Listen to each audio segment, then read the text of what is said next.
Hey guys. Here is part 5 of What If Naruto Went Back in Time from an Alternate Future.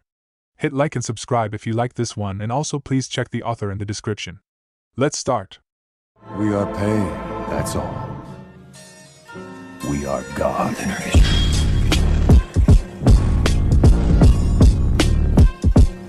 Chapter 22, The Strongest of All. Naruto, standing behind his father, glanced around the enormous council chamber, which was currently occupied by the strongest people of the whole shinobi world. All of them were sitting behind their hat, each of them announcing where they came from. He eyed the still old and still wrinkled face of the Chuchikage and Katsuchi behind him, then his eyes moved toward the Kazekage, who acknowledged his attention with a small nod. His pulse then traveled toward Yashimaru, who observed him with calm and calculating eyes. However, they were much softer than the last time. Then he turned his attention to the delegation of the mist. Suikazan Fuguki was even bigger than Katsuchi, and Naruto could only see the hilt of Samahata strapped firmly on his back. Indeed, the member of the 7 swordsmen of the mist actually reminded him of a pufferfish. Beside him, the Mizukage looked like a small child. Yugura eyed him somewhat calculating and curiously. His pink eyes traveled between him and Minato from time to time. Lastly, he glanced up to the awkwardly young face of A, whose eyes were fixed on his father's form, sending sharp glares toward the also young leader. But Naruto paid most of his attention to the young man standing behind him with folded arms, so did this foreign shinobi eye him almost continuously. They stood there silently, each of them observing the other for their own reasons. B suddenly smirked at him, which kicked him out from the small world of his memories about the loud rapper. Shaking his head, he came back to reality with a wide grin on his face. However, almost everyone else in the room was tense beyond words beside the 2 Jinchuriki. The guards' hands were continuously next to 1 or 2 hidden weapons, while each of the Kage had been observing the other with calculating and even sometimes cold eyes. Only Minato and the Kazekage shared one glance which wasn't full of suspicion, or in the case some of them even with flaming hatred. But despite all of the hostile feelings, the eyes deep inside sparkled with a small hint of respect for each other's power and curiosity at what the hell is going to happen. The Chuchikage's old and wrinkled eyes finally traveled toward Naruto's own and made a face at the sight of the 2 blondes. Naruto couldn't fight down the urge, he sent a wide smirk in response at the grimace. 1 yellow flash was already more than enough. And now, here is a damn clone of him, Anoki muttered through his gritted teeth. The named blonde rolled his cerulean eyes and waved a dismissive hand at the aging man. I'm no clone of anyone, Gigi. The Chuchikage snorted angrily, even raising from his seat, however it didn't help him to gain any height. The only thing he managed was to raise the already heavy tension in the room to an almost unbearable level as killing intent started to flow freely from the small village leader. Repeat what you said if you dare, boy. I can still kick you to the afterlife with my arms secured behind my back. Anoki even tried to lean above the long desk to wait his threat toward the still grinning blonde boy, who didn't pick up the gloves. Minato let out a long and weary sigh, ran a hand through his golden locks, and opened his mouth to calm down the already pre-disaster mood. But the deep voice of the Raikage stopped him from doing so. The boy is right, Anoki. You are old. You should have retired ages ago. Just like the Sandaime. The killer intent raised even more, and one silent Anbu started to tremble like a leaf in one of the dark corners of the room. At least I don't look like a teenage boy who is trying to act like a Kage. Another wave of killer intent flashed from the direction of the until now stoic Mizukage, who also raised to his feet. Guards tensed until the breaking point behind their leaders, ready to defend them from any attacks. Hands hovered over hidden kunai, small katana ready to lash out in a blink of an eye if necessary. What did you just say, you living fossil? The Mizukage hissed, making the named fossil to jump on the table with one graceful movement, giving a lie to the previous statement about his old age. Only Kitsuchi's hand on his shoulders restrained the Chuchikage from rushing to the other side of the room where Yugura was seated. A deep snort echoed all around the room, making all heads turn toward the smirking Raikage. I always loved free circuses. Don't bother yourself, continue. I'll just watch. You dash. Everybody calm down. All heads snapped toward the now annoyed Minato, whose voice echoed back and forth inside the chamber just like the Raikage's beforehand. The heavy air hung in the silent room threateningly, just like a guillotine above a condemned head. But all of the tension suddenly disappeared as Naruto couldn't stand the scene anymore and burst out with barking laughter. Do you think it's funny, boy? The Chuchikage snarled with irritation, his eyes narrowing into slits, deepening the wrinkles around his eyes even more. Yeah. Actually, it is hilarious. You were bickering like small kids. Naruto choked out between 2 fits of laughter. You aren't helping me. Minato muttered behind his gritted teeth, slowly shaking his head. But, after one last glance around the room, he had to admit that he was utterly wrong. The tension disappeared together with the pre-disaster mood. Despite all the eyes shining with irritation, the previous hatred toward the others was gone as they observed his relative, more curiously than threateningly. Naruto's chuckle finally died down slowly and he wiped the small tears from the corner of his eyes. Everything was so nostalgic. Their argument, their bickering. Just like when they got together in Suna after the first battle with the Jubi. Even as they were allies back then, they couldn't suppress the urge to insult each other just like small children on the playground would do over a toy or candy. Power demonstration between the village leaders by pure instinct. It must be coded into the DNA of every leader or something. Minato-san is right. Act your age and stop insulting each other. We are here to talk, not to fight. The Kazekage spoke for the first time, making Anoki narrow his eyes even more. The Raikage snorted before he opened his mouth to retort. Since when is the Hokage only Minato-san to you, Kazekage-sama? Did you become Konoha's pet? Do you even frisk your tail and bow to him? The stern and stoic expression never left the fourth leader of Suna as he answered. Only one almost invisible twitch of his eyes hinted at his irritation. Minato-san and his brother provided a great service to Suna. I will bow to anyone who deserves my respect, Kage or not. The Mizukage slowly sat down. His rose-tinted eyes observed the stern ones of the Kazekage curiously and with well-hidden confusion. What kind of service did Konoha give to you, Kazekage-sama? The named leader eyed the young shinobi for a long silent minute, weighing his thoughts before he answered. They fixed the seal of Suna's Jinchuriki, and with it, saving the life of not only the vessel, but it seems most likely the lives of my citizens. The seal was weak, letting Shikaka control the Jinchuriki's mind. Who knows what could have happened if Konoha had not intervened? Silence fell among the lines of the leaders, each of them processing the information the Kazekage had just given them. Thoughts raced inside their heads, gears moved continuously. A disbelieving snort filled the room, interrupting the silence. Anoki slowly sat down and leaned back in his seat, folding his arms together as he eyed the two blondes across the room. Why would they do that? What did you offer them for it? The bijou, I assume? You offered the power of your tailed beast in exchange? Naruto clenched his hands into fists and stepped forward, making the guards tense once more, and the four Kage to shift their attention to him. But in the end, it was Minato who opened his soft lips and answered with a calm tone, his chin casually resting on his folded fingers. It was free of charge. Anoki let out one more disbelieving snort. Yeah, and I will have a tea party with the Raikage after this meeting is over. Naruto folded his arms across his chest, but his hands squeezed the fabric of his vest hidden behind his elbow to channel down some of his irritation as he answered. I will do it free of charge for any village if I could help save a life. That is very honorable, young shinobi, helping a fellow Jinchuriki. Naruto glanced over the Mizukage, and his lips curved into a soft smile as he made a small thanking bow. Honorable but foolish. Handing a living weapon to an enemy is just foolish. The Chuchikage muttered with irritation, but suddenly the room was filled with a thunderous bang as the Raikage slammed his fist onto the table, cracking the fine piece of furniture. Previously hidden weapons were unsheathed, muscles tensed until their breaking points within the lines of the guards. Only Naruto stood still behind his father, his arms still folded across his chest. The Raikage opened his mouth to bark out. You should know better than to call a Jinchuriki a living weapon, Anoki. The ratio of Jinchuriki is quite high in this room. The old man gave an uninterested shrug after he glanced over at the Mizukage and B, who observed him with narrowed eyes as he slowly backed away with a grimace on his face. And didn't know how right he was while another well-hidden blonde host restrained his snort with all of his willpower. Minato let out a weary sigh and shook his head in his displeasure. He traced his eyes over the village leaders once more before he finally slowly straightened himself on the chair. My fellow Kage, I would like to ask you to put aside your disagreements. The point of this meeting is to strengthen the village's bonds with each other, not to have petty arguments on trivial matters over and over again. I'm here to offer an alliance in the name of Konoha to all of you. Disbelieving snorts echoed inside the chamber from the Chuchikage and the Raikage. Only the leader of Mist observed the young leader with calm and calculating eyes. So that is why you asked every village to participate today? To gather all Kage in one place and offer an alliance? Minato turned his head toward Yugura. No, it just came with the package. I would be foolish if I didn't utilize this opportunity. As if I will trust any of you. Anoki snarled and folded his arms across his small chest, eyeing every participant with narrowed eyes. The feeling is mutual, old geezer. The Raikage hissed through gritted teeth, mimicking the old leader's action as his eyes ran over each leader.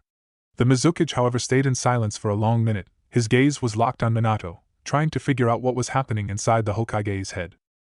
What will you offer in case of an alliance? This kicked out the two cantankerous leaders from their small worlds. What? You can't be serious. Calm and collected pink eyes moved toward the stunned Raikage. I am serious. An alliance between Mist and Leaf is unheard of. I'm interested in what Konoha can offer. Minato leaned back on his seat casually as he answered Yagura's question. A new trade route between our nations. Help from my shinobi if you need it, or my personal help if it is necessary, just like it happened with the Kazekage. Minato glanced toward the silent leader of the sand, waiting for validation, which came in the form of a small, agreeing nod. No way I'm going to agree to this. I'd rather die than to ally with you, Anoki muttered, making Naruto to frown and step ahead. Why? Why would you throw away an opportunity like this? You could help your people. All attention turned toward him almost instantly. The aging leader of stone narrowed his eyes as he observed the young boy. You're young, but you are old enough to live through the war between our nations. Would you just put aside every hatred and smiled into your enemy's face like nothing had happened before? Konoha slaughtered my shinobi. Your Hokage over there himself killed hundreds of my people with his own hands. So did almost every participant in this room. How couldn't we feel hatred toward the other? You can't change everything like that. Naruto hardened his face, sheer determination appeared in the cerulean eyes, almost burning through the black orbs of Anoki. Forgiving someone is the first step toward a new world which is free of the circle of hatred. A new world which is free from murder, from vengeance, from the hatred you are currently feeling. You are a fool if you think that this is just so simple. Did you even hear what you were saying? Naruto turned his head toward the Raikage, who observed him with irritated eyes. But the blonde's determination only hardened rather than faltered by the piercing gaze he received. He already knew what to count on from the Raikage. A speech about power and that a shinobi should never bow to another that easily. Kyumo will never bow to any of the other countries. The only thing a shinobi should respect is power. If we let this alliance be forged, we will become weak. And the weak will be crushed. I won't let Cloud fall that far. Naruto forced his face to stay stoic, and restrained the enormous urge to roll his eyes at his accurate predilection. You think allying with Konoha or any of the other nations here makes you weaker? Then the fool isn't me. It's rather you. Killing intent filled the council chamber as soon as the words left Naruto's lips. The Raikage slowly raised from his seat with dangerously narrowed eyes. The guards tensed again, and this time Minato also prepared to appear behind his brother, and get him out of the furious Kage's way if necessary. But Naruto didn't seem to be concerned about the raised tension between him and the leader, he just continued. The best example of alliance is a genin team. You will first maybe fight against each other, annoy each other, even hate each other. But soon you will realize that you can do nothing alone. Some things can only be done if you've got friends and allies to stand beside you. You can find friends and allies in the most unthinkable places. In a rival. In an enemy. All of you are here because someone was helping you. Someone was pushing you over your limits to become Kage. The history of shinobi is about power. About wars. The winner will be the most powerful nation. And that's it. There shouldn't be compromise between ninja. It's just a weakness. Hissed the leader of Cloud through gritted teeth, his eyes narrowed into slits by the growing irritation. Then what? Naruto snapped. You will start another war? Just to show you are more powerful than Konoha? Than Iwa or Kiri or Suna? Maybe you are strong, Raikage-sama, but there are a lot of strong people out there, even in this room, who can kick your butt easily if they work together. The Raikage narrowed his eyes even more if it's even possible, observing the young boy in front of him, while the village leader settled down to watch their encounter. Even Minato's until now tense and also worried features mirrored a great amount of curiosity, eagerly waiting to find out what his relative will make out of the mess he just created. You are talking nonsense. Who are you anyway? Namikaze Toraku, Chunin of Kanahigakure no Sato. It was Minato who answered the question with a calm tone, gesturing toward Naruto, after he shot a calming glance to his relative. A Namikaze. My guess was right then. The Raikage muttered and folded his arms, his previous irritation slowly disappearing. Namikaze or not, you are just a lowly Chunin who knows nothing about power. You will have the right to speak if you reach a certain level of power. You are babbling the same nonsense as Jiraiya of the Sannin a long time ago. That the shinobi will understand each other. That one day, there will be someone who will bring peace to the world. I made a quick, almost invisible glance toward Minato, then snorted. Who would believe in such nonsense? Only a moron like him. You would be surprised, Raikage, how strong this lowly Chunin is. Minato stated once more with a calm tone, making the named muscular man to snort again in his disbelief.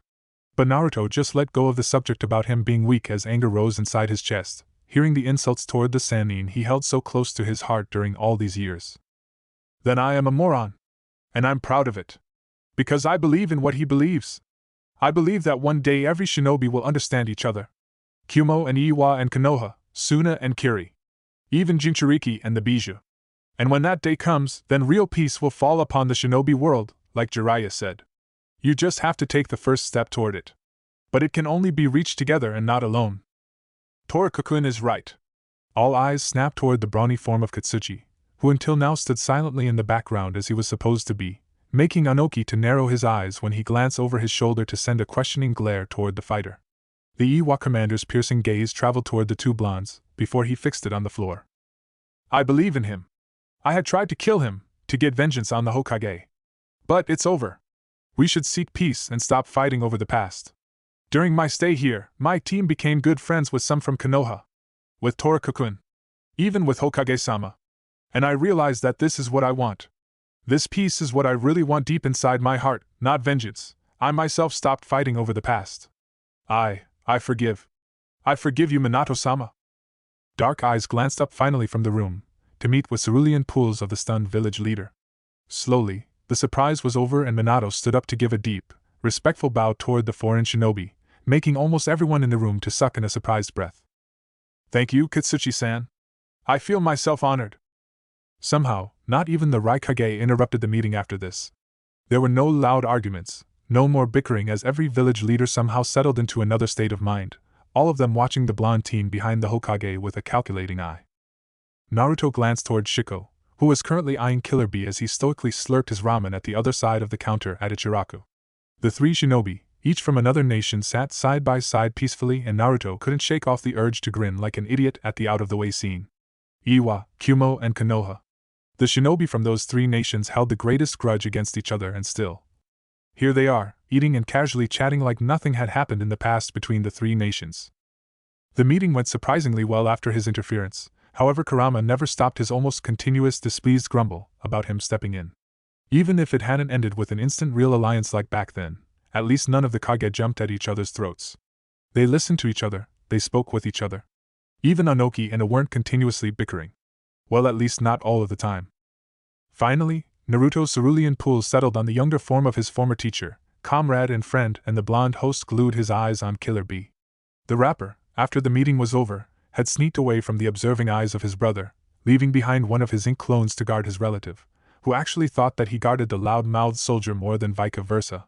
The Kumo nin wandered around Konoha alone, however every twitch of his fingers was followed by a whole Anbu squad silently in the shadows. That was when he bumped into Naruto and Shiko. Okay. It wasn't actually a real accident, more likely the result of well-composed timing from the blonde. A sudden familiar presence appeared behind Naruto's back, kicking him out from his musing, but also making B tense when Minato casually sat down next to the only empty seat between the named Jinchuriki and the Chunin wannabe, making the scene even more dreamlike.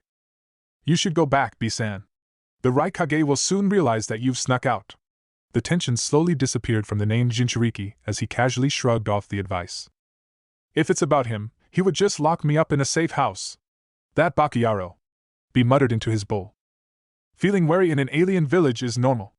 Minato answered in the same casual way, setting his triangle hat onto the counter, then stretching his arms behind his back with a satisfied moan. Then he felt a small tug on his long white coat. Minato-sama. The named Hokage blinked and glanced down to Shiko with a questioning expression on his face, waiting for the boy to continue. When will I finally get the spar you promised me? Everybody went silent for a second, the chopsticks frozen in midair in the hand of Kumo's Jinchuriki.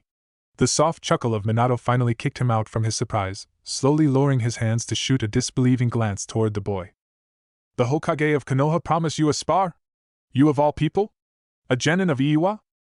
Shiko grimaced and folded his arms across his chest in a sulking way, before he retorted. Yeah, why is that so hard to believe for everyone I tell? B let out a snort which in the end transformed into a loud laugh. Maybe because it is really hard to believe. The Kumo fighter shook his head and shot another glance toward the softly smiling Naruto. But I shouldn't be surprised. Weird things are happening between Konoha and the other nations. Suna suddenly supporting the leaf, the second head of Iwa's forces bowed to the Hokage. His eyes settled again on the now widely grinning blonde Chunin, with a wondering expression on his face. And somehow I also can't fight off the urge to meet again with you. Even, my companion told me to do so. He thinks you are an interesting one. Naruto raised a curious eyebrow, but his grin never faltered. Gyuki was always disturbingly observant. See what you've done. Now even Kyumo is way too interested in you than I would be pleased with in this timeline. Kurama grumbled in his mindscape. His tails were continuously swaying behind his back in a restless manner. The time traveler restrained a wince when one tail hit the soddy ground of his consciousness in an attempt to channel down the fox's frustration. You can speak with it? Minato glanced to the side with a curious expression on his fine features. Him. Be corrected. What? Minato quirked a confused eyebrow. It's him. The Hachibi is a male. And to answer your question, Hokage-sama, yes. I can speak with him. And he has quite an opinion about you too. It was now Naruto's time to snort, but it soon morphed into a soft chuckle. I would be interested in Gyuki's opinion about Minato. Gyuki? He tilted his head to the side in a questioning manner. Now all of his attention was focused on the blonde Chunin. You said that you are in talking manner and you never asked his name until now? Naruto chuckled once again, not really concerned by the raised eyebrow of his father, nor his observant gaze. We aren't in that kind of good relationship. He muttered and shrugged before he continued. Even if it's better nowadays, he still keeps calling me bastard, idiot, or something like that. Another snort bubbled out from the blonde Jinchuriki, which soon morphed into a fit of laughter, closing him into his own small world, not aware of the increased eyes on him. This was the point where Shiko lost his patience and interrupted the two men by a loud snort. What are you talking about? Hey, Shiko-kun. Don't you think you should be heading to the stadium? Naruto said, diverting the conversation after he glanced up to the sky, noting the sun's position. The Chunin wannabe also glanced up but shrugged casually. Yeah, I do. But you are also still here. Why should I worry if the Hokage is also here? They won't start the exam without him or you. A cheeky smile spread across Minato's face. Shiko-kun. You are forgetting something. The named genin raised a doubtful eyebrow. I can be there in a blink with Toraku. But I can't say the same about you. You wouldn't do it. The genin stated in a casual way, but seeing the widening grin on Minato's face, threatening to simply split it in two, his confidence faltered. The small stand was filled with the tinkle of coins as the blonde Chunin dropped them on the counter, with his father's hands on his shoulder, and an equally wide and cheeky sneer on his face. Try us. In the next blink both Minato and Naruto were gone, with the flash of their golden locks, leaving behind a stunned Jinchuriki and a shocked genin with open mouth. It took several seconds before the Chunin candidate hurled down from his seat to start dashing through half of the village. He was left there alone, staring at the entrance of the ramen stand for several long minutes, before he shook his head slowly. So, Gyuki right? The blonde, tan-skinned Kyumo-nin suddenly winced to something only he heard, shaking his head once again. Definitely Gyuki. He muttered to himself before he also headed toward the arena to join the already gathering crowd. Naruto glanced around himself again, noting the immense amount of shinobi and future customers all around the viewing area. Lords, wealthy business people, and nobody could know what kind of place the others held all around them. Based on the fancy clothes, even a daimyo could be one of them. The arena was so crowded that not even the child version of Gamakichi could sneak through the people easily. Even as he stood in the background of the wide balcony, which was occupied with the strongest people of the nations, he could feel some glares he received from the crowd on his side. Shiko had burst through the crowd 10 minutes ago, dumping a long chain of profanities on him. But now, he was panting at the upper part where the Chunin candidates were preparing for their match, and nothing distracted his thoughts anymore. The blonde time traveler was nervous beyond words, despite his composed outlook. He had already gotten into an argument with Kurama 2 times in the last 10 minutes because of his anxiety. He couldn't restrain the sudden flinch when Minato reassuringly tapped his back, before stepping next to him to run his eyes along the crowd. Are you alright? Naruto opened his mouth to answer, but when no words came out from his sour and dry throat he instead nodded. An understanding smile appeared on Minato's face. It's time to make the announcement, and also open the exam. Naruto nodded once again instead of opening his mouth to answer. The young village leader made one last glance over his shoulder where the other 4 Kages sat on the wide balcony. Minato cleared his throat and stepped to the edge of the parapet, making the until now loudly clattering crowd to slowly become silent. The yellow flash of Konoha waited for a long silent minute, waiting to gather every single person's attention, before he talked. His voice echoed, filling the whole stadium in an instant. People of Konoha and all other nations, Thank you for coming to watch the Chunin selection exam. Candidates arrived from all across the shinobi land to display their skills and suitability.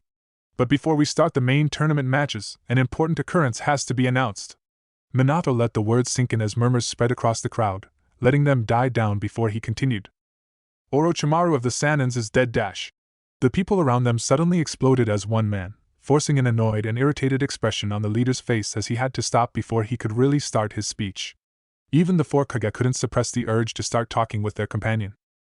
Minato waited for a long minute, but when the disbelieving and angry shouting, murmuring and whispering didn't decrease, killer intent started to leak from his body, filling the whole stadium in a blink of an eye, making every attendant to shut his mouth. As I said, Orochimaru of the Saiyans is dead. However, I hereby preclude Orochimaru from ever being called a citizen or shinobi of Konoha, and I declare him a missing nin. The last remains of murmurs instantly died. We have discovered that he has done many terrible things. Things that should never have happened. Orochimaru had been performing unlawful and immoral experimentation on innocent men, women, and children. He killed hundreds. His sins will never be forgiven. His remains will be destroyed and placed onto an unmarked grave. Minato's voice filled the silent stadium once more. He was killed and punished in a one-on-one battle with my brother, Namikaze Itoraku. Minato gestured toward Naruto, and waved a hand for him to come closer. The blonde Chunin gulped and hesitantly obeyed, slowly stepping next to his father.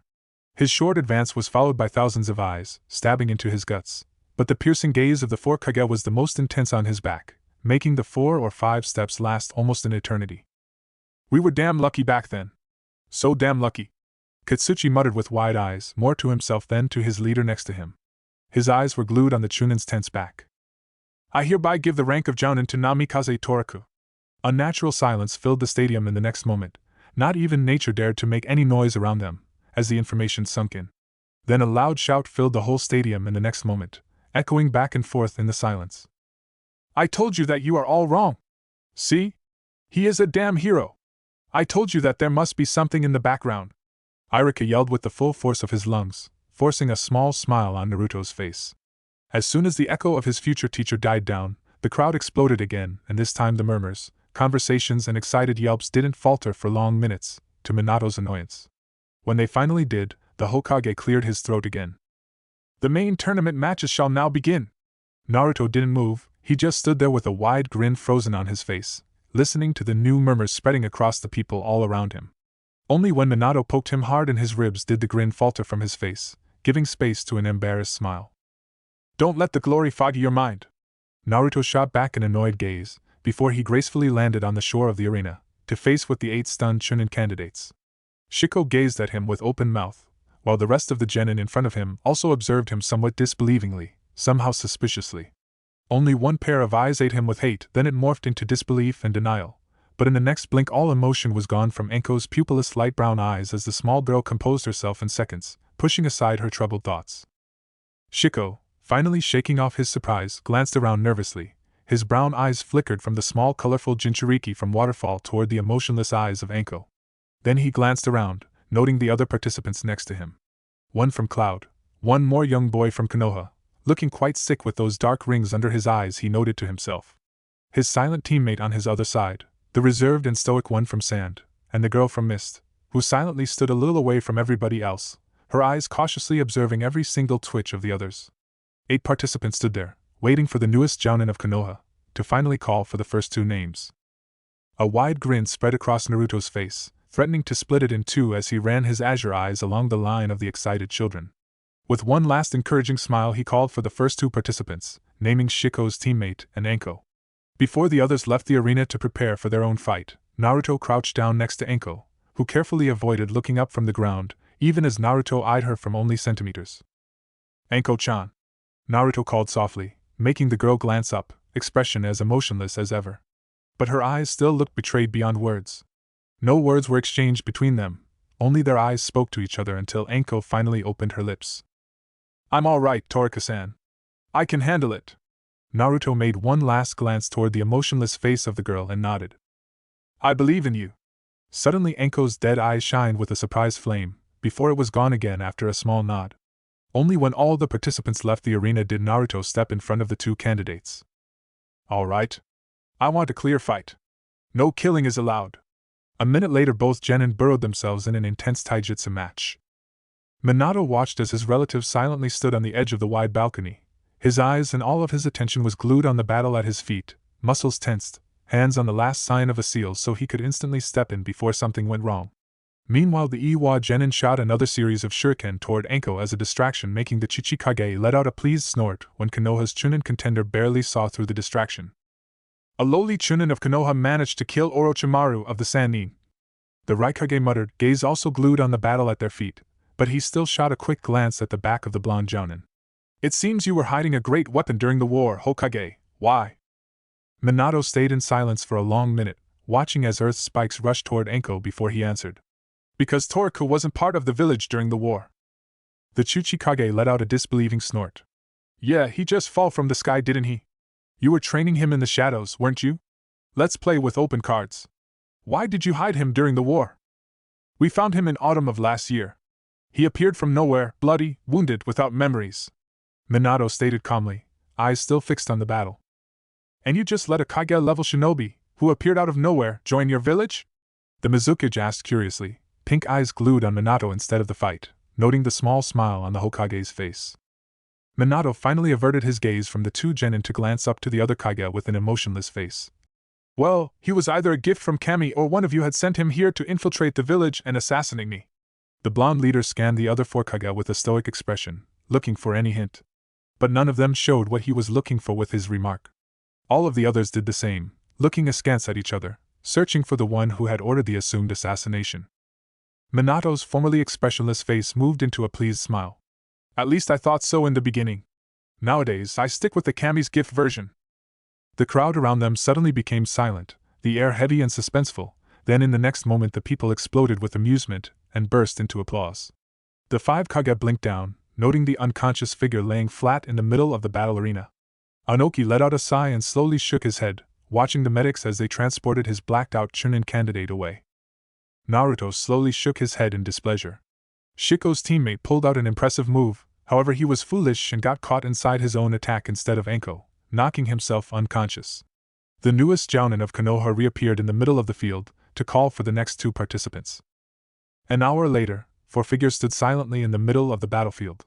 Shiko, Anko, Waterfall's Jinchuriki, Fu, and the silent genin from Mist with long straight black hair. What was her name? Megumi? Yeah, definitely Megumi. Naruto mused silently. The blonde time traveler glanced up to the balcony, waiting for his father to call up the second round. Dear attendees! The second round of the Chunin selection exam shall begin. However, this time we made some changes. Instead of one-on-one fights, the next round will be a team match. The crowd exploded once again, so did the other Kage behind Minato. A what? Team match?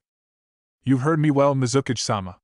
The Hokage responded softly, without looking back. Mitarashi Anko from Konoha and Megumi from Kiri. Step forward. A small smile spread across Minato's face when the two girls did so. From now on, you are a team. Your opponents will be Shiko from Iwa and Fu from Takigakure. If someone is knocked out, the other team will be victorious. You have got 10 minutes to discuss your tactics, before the fight begins. Minato didn't wait for the stunned genin to gather themselves, he just casually walked back to his seat. His movement was followed by the equally stunned village leaders. We haven't received a word regarding this twist. It's unheard of. Anoki stated with obvious annoyance in his voice. It was Toriku's idea. A good shinobi never leaves a comrade behind. The purpose of this exam is to reduce the distance between the nations. And this is the best way to do so. The yellow flash answered casually, with a wide, cheeky smile on his face. He watched as the four candidates finally shook off their surprise, but their eyes were still scanning their new teammates suspiciously. There are too many surprises during this Chunin exam for my liking.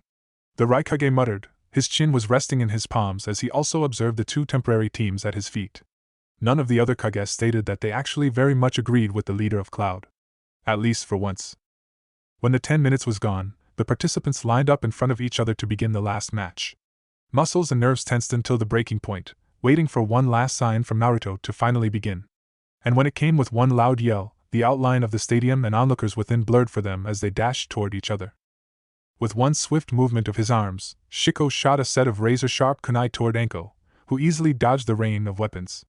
However, only her temporary teammate's sharp eyes saved her from a sneak attack. Razor-sharp wind chakra shaved the place smooth where a second ago Anko's opponent stood, making the Chunin contestant swallow down her previous cockiness. Without the silent, black-haired girl's help, she would be knocked out. With one thankful nod toward the Mist Genin, they flung into action again, but this time together.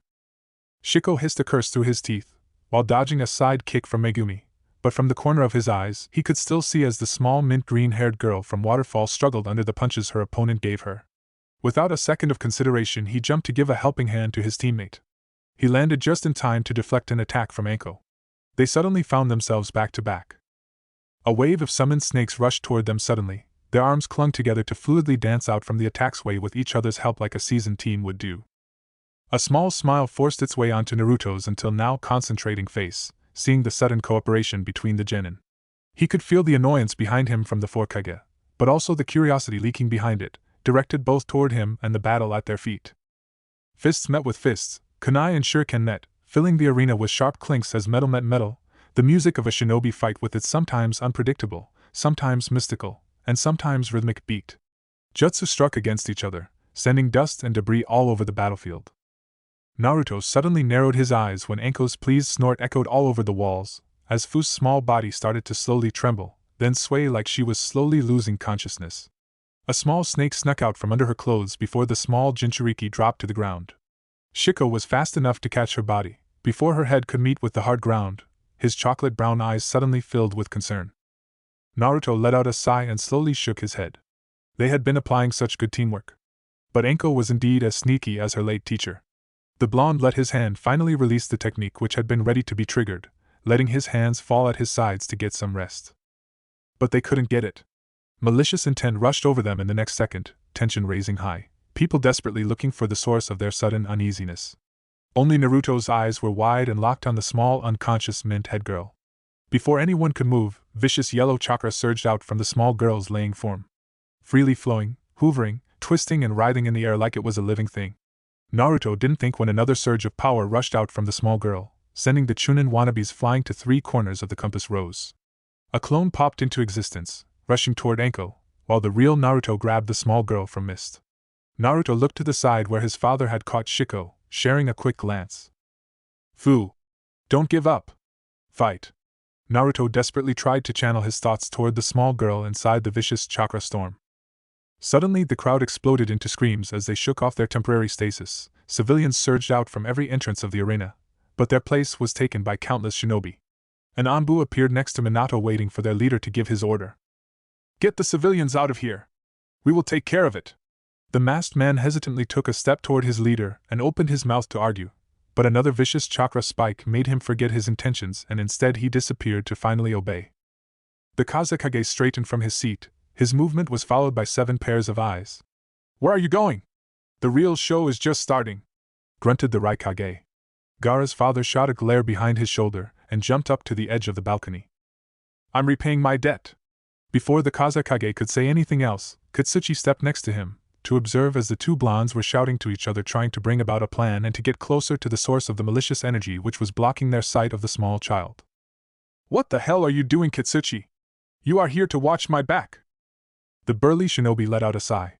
You are more than capable of taking care of yourself for 5 minutes. But they need help. And I'm going to help them. What's wrong with everyone here? The leader of Kumo snorted and fidgeted in his seat to get a more comfortable position to enjoy the upcoming show. But to his great surprise, Mist's leader also raised from his seat and casually walked up next to the Kazekage. What are we waiting for? One of my genin is down there. The Kazekage eyed him for a short second then nodded and jumped down, strictly followed by the other two and landed gracefully between the two blondes. So what's the plan? Yugura turned to Minato with a questioning look on his face, but his eyes sparkled with excitement. It seems that Anko's summons poison is affecting the seal. The poison seems to confuse chakra diffusion, and it would also appear that the seal is breaking due to the lack of chakra circulating in it. If I can get close enough, I can use one of my seals to straighten it. My gold dust can restrain Shikaku's power. I should at least be able to slow down the 7-tailed beast. My coral palm technique could also help you in that. If anything goes wrong, I can still use the Bijuu's power. Hey, this seems like a good party to me. Can I join? Someone interrupted them from the background and Naruto couldn't help but smile as B stepped next to him.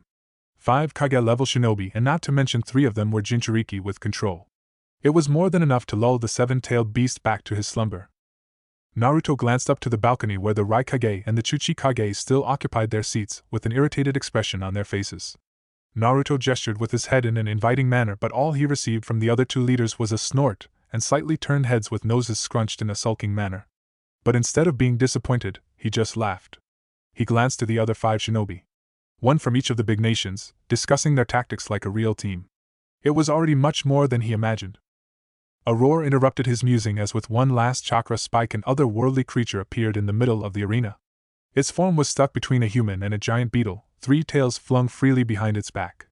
But thankfully it was unmoving.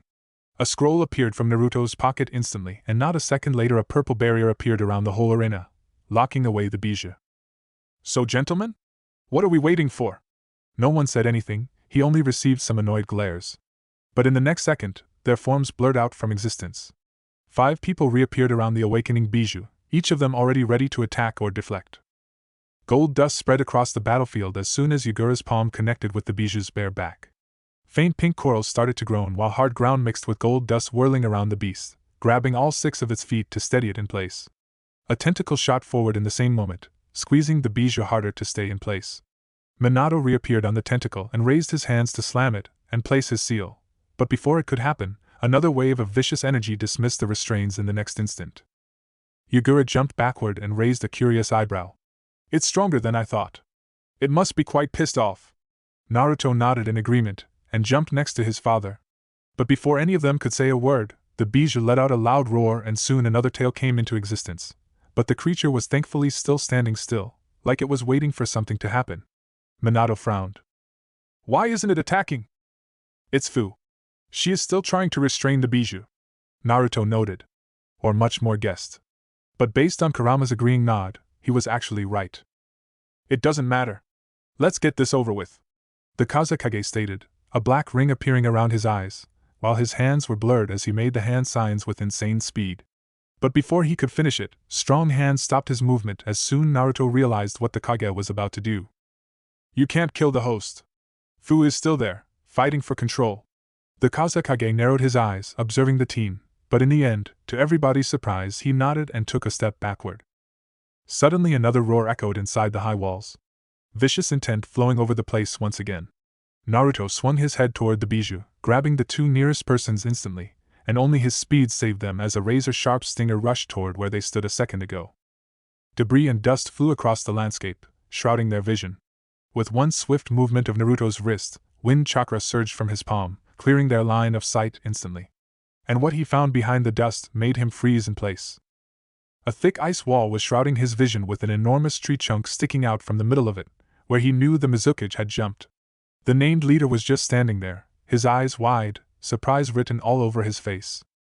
Naruto glanced to the side, looking for the Hayatan user. The small black-haired Chunin candidate from Kiri stood firm on the ground. Her heavy breathing echoed all around them, small hands still clutching the last hand sign of her jutsu.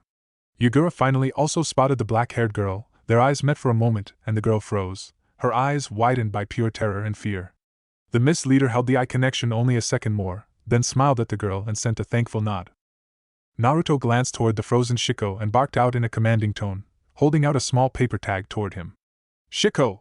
Get Anko and Megumi and retreat. Your job is over. Channel some chakra into the tag and stay out of the way. The Chunin candidate shook off his terror and slowly nodded. In the next second, he grabbed the 2 girls and rushed toward the back of the stadium with the paper tag in his hands. Another purple barrier came into existence in the next second around the 3 genin. There was no time for more words. Another tail threateningly started to grow on the bijou's back. Yagura jumped into action together with the others. Gold mixed with soil again, hardening it this time like diamond around the 6 legs. More tentacles shot forward to wrap around the bijou's form again. And this time, lightning surged forward with insane speed from a giant electric dragon as the Raikage jumped next to Naruto. It was a pain to watch how you were struggling. The blonde time traveler sent a wide grin in response, watching as his father reappeared again above the bijou, slamming his palm onto its back. An ink-black pattern spread across the scarred ground. The tension slowly started to disappear. Naruto watched as the vicious chakra slowly started to fade away, until the small burned body of Fu became visible. Naruto immediately jumped toward the girl, before she could hit the ground. He gently placed her down, foggy orange eyes looking up to him. Hey! It's all right now. A small smile appeared on the girl's weary face. I heard you. I heard you all the time shouting at me to not give up. To fight. She whispered. A wide grin spread across Naruto's face. He took a step back as soon as the first medic arrived, but the soft smile never left his face. But his peace was interrupted when a body slammed into his own, almost making him tumble to the ground. Naruto glanced down to find the trembling Shiko, tightly clutching his waist in an attempt to calm some of his fear. Naruto didn't say a word, only patted his brown crown in a soothing way. You did well, Shiko, Naruto murmured. However, the genin didn't respond by words. Shiko sniffed and nodded, his face still carefully shrouded by the blonde's waist. They stayed like that for long minutes until the child gathered himself. I thought I was going to die. You too. And Kitsuchi-jiji. And Minato-san. And everybody. Shiko finally murmured through the fabric of Naruto's vest, making Naruto's smile even softer. We aren't as soft as you think, you know. The genin finally released him and sent an annoyed glare through his watery eyes, breaking all of his previous tension into tiny shreds. Shiko narrowed his eyes when Naruto started to snicker, and he gathered a lungful of air to hail a long round of swearing toward the blonde time traveler. Kitsuchi stepped next to his leader at the balcony, who was currently watching the scene with an unreadable expression on his face. Anoki didn't know what to think anymore, or what to feel. So he decided to ignore his thoughts and emotions until he finally figured out what to think about today's happenings. His eyes trailed toward the Raikage, who was currently obviously scolding his brother for interrupting. Then his pulls moved toward his genin, desperately hugging the young Namikaze, while Minato watched the scene with a soft smile on his face from the corner of his eyes, as he was currently in a conversation with the Kazekage and the Mizukage. The wrinkles around his mouth twitched as the smallest smile started to tug his lips upward. Anoki let out a sigh and shook his head, forgetting about his commander next to him. But when Kitsuchi's baritone cut into the air, he immediately regretted his slip. It's a nice view, isn't it? The old leader stayed in silence for long minutes, the innocent question left almost forgotten in the air, until the Kage finally answered by a soft whisper. Maybe more to himself than to his commander. Yes. It is. Four genin stood straight in front of the strongest people of the elemental countries, filling the council chamber once again. Observant eyes were glued on their nervous forms. Finally, Minato decided that the tension had risen high enough, so he straightened from his seat and a proud smile appeared on his face almost instantly as he ran his sight on the tensed genin one last time before he opened his mouth and his confident voice filled the until now silent room. Shiko from Iwagakure no Sato. Please step forward. The Chunin hopeful did so after a gulp. Fighting against hatred is the hardest, but you managed to do so. I hereby give you the rank of Chunin because you had shown flawless teamwork and the instinct to protect your team during the fight. Minato sent a warm smile, holding out a small scroll for the Iiwa soldier. Shiko let out a revealed sigh. He fought down the trembling of his legs and slowly walked to get the scroll with a wide grin on his face, which stayed on place even when he moved back to the line. The old Anoki couldn't fight the urge, his lips also curved up into an almost invisible smile. Mitarashi Enko from Kanahegakure no Sato. Enko straightened in an instant. I hereby declare you as a Chunin. Staying calm and collected in even the hardest of situations is essential during a fight. You've earned my respect for that. Minato's smile widened as he handed over the scroll to the purple-haired small girl. He turned his head toward the silent girl from Mist. Yuki Megumi. I hereby declare you as the newest Chunin of Mist. Keeping an eye on your surroundings and protecting your leader while facing an opponent far stronger than you is something which has to be acknowledged. The dark-haired girl twitched and after a thankful bow, she went back to her place with graceful steps. However, her eyes drifted toward Yugura uncertainly from time to time. Minato stood in silence for a long tense minute, eyeing the only remaining genin. The mint-head girl fixed her eyes on the floor with carefully restrained emotions. Fighting against a bijou is hard even for a kage. The mint-head genin twitched, eyes still carefully averted. If a genin is doing the same, it is honorable. Minato's smile softened. Fu from Takigakure.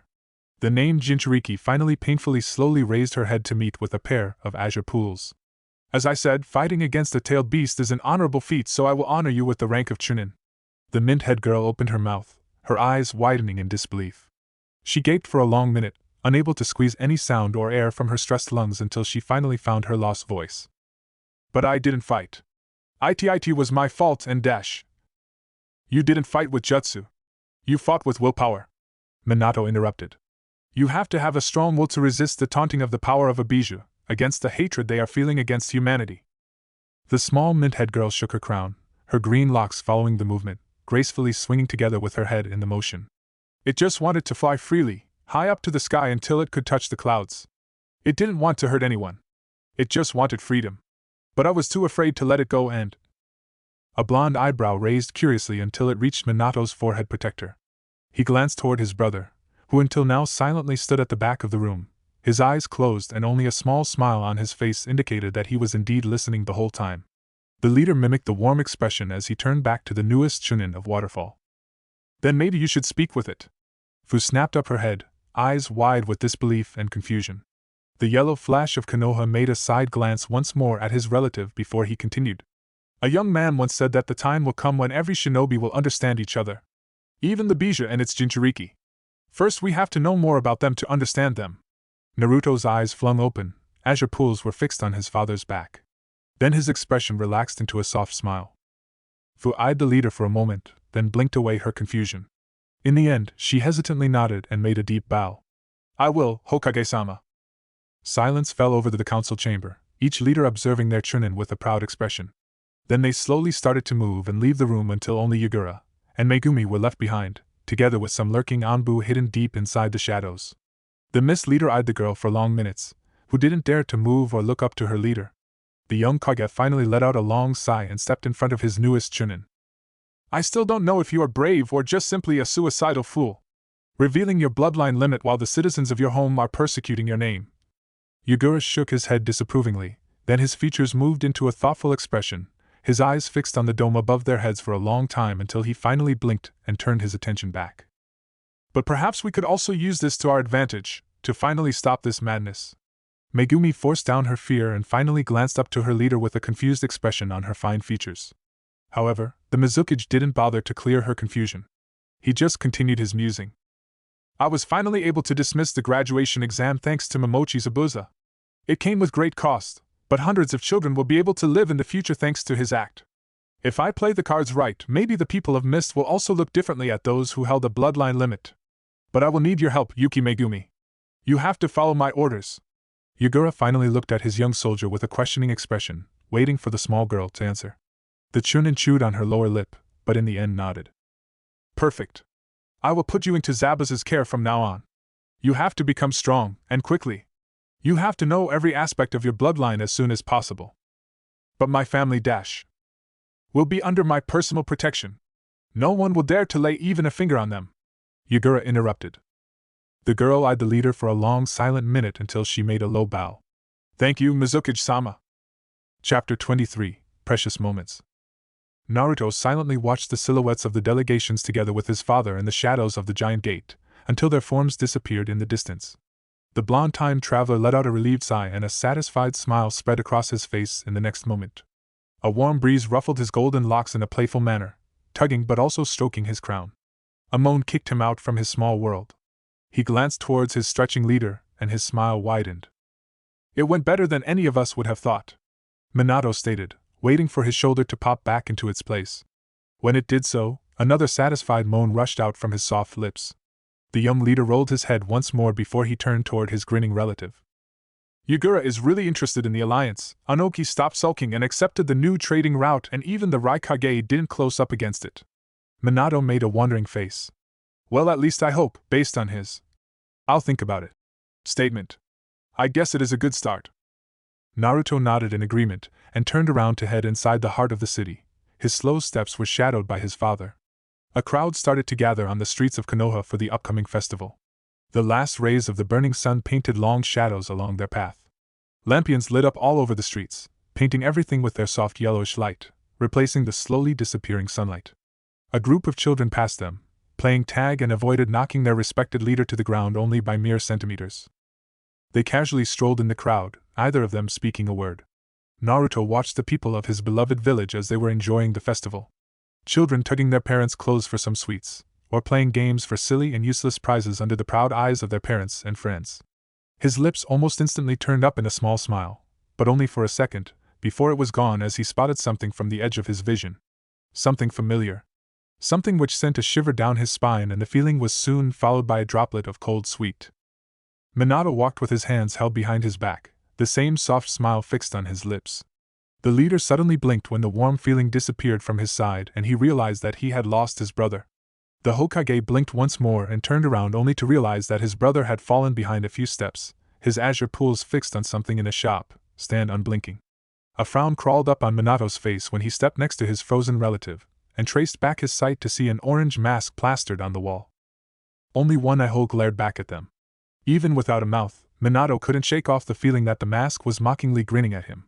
The spiraling pattern was motionless, however after some time Minato had to blink to stop the sensation that indeed, it was moving, slowly whirling around its center viciously. The leader shook his head and slowly tapped his brother's shoulder, making him flinch and blink back to reality with a confused expression on his face. "This is familiar," Minato stated slowly, watching every emotion on his brother's face. "You drew something like this in the book I had given you to test your intelligence.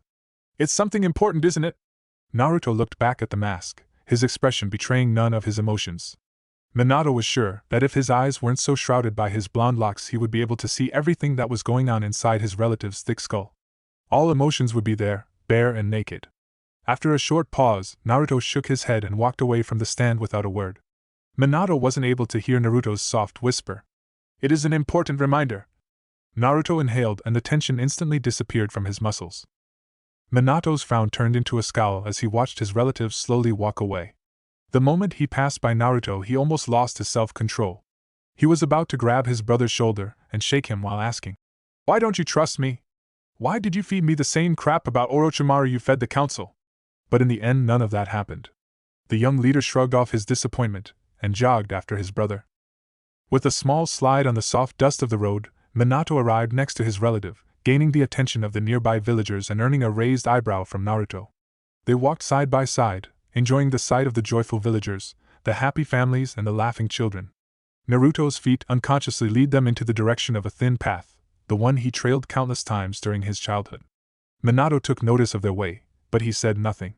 He instead chose to shadow his relative as they followed the path leading toward the top of the Hokage monument.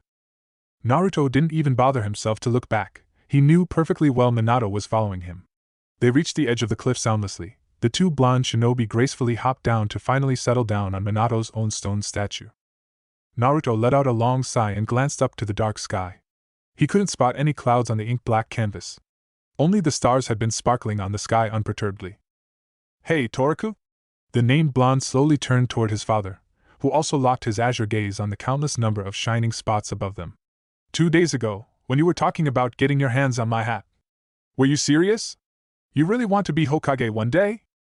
Minato was lucky he couldn't see the wince of his brother, nor the shadows of guilt currently dulling his gaze as his eyes drifted toward the village at their feet. Nor could he actually know the fact that he was actually speaking to someone who had been named as the Rokudaime Hokage. A young man who had seen the very same living and pulsing village as it was reduced to nothing else than dust and debris. Twice. Even if he actually declined the position back then, Uzumaki Naruto still bore the weight and the guilt of a real Kage for letting his village fall. Gaara's soft, almost murmuring voice trailed inside his mind. "When you think your time has come, when you think you are ready to wear the hat, you can replace your hatite with your old one. Until that time, you are a shinobi of the allied forces." Naruto's hands unconsciously moved toward his hatite to trace over the fine lines of Konoha's symbol on his forehead. His fingers carefully following the swirl in the middle, and when the trail finally ended his hand dropped inside his lap. "Konoha is my home. I held her people as close to my heart as I could. I'm clumsy, I can be an idiot sometimes, and I'm also irresponsible. I always just rush bullheaded into the battle without thinking. I'm not even sure I know what the real duties of being the Hokage are. But still, every time I see you inside the office, I'm jealous." The fourth finally averted his azure pools from the night sky to watch his brother for a long minute, before he answered. "You would be a great leader. I already told you that, and I don't want to repeat myself. You've got everything in you that you'll need to one day become a great leader. If you're still unsure in yourself, look at the Raikage. He is as hot-headed as you, rude, and also punches before he thinks. But he had his brother next to him. I've got Kushina next to me to direct me and guide me through the hindrances I have to face. When your time comes, I will be there by your side to guide you." Naruto stared back with wide and surprised eyes. He hesitantly opened and closed his lips to respond with something, but he couldn't squeeze anything out from his suddenly dry mouth.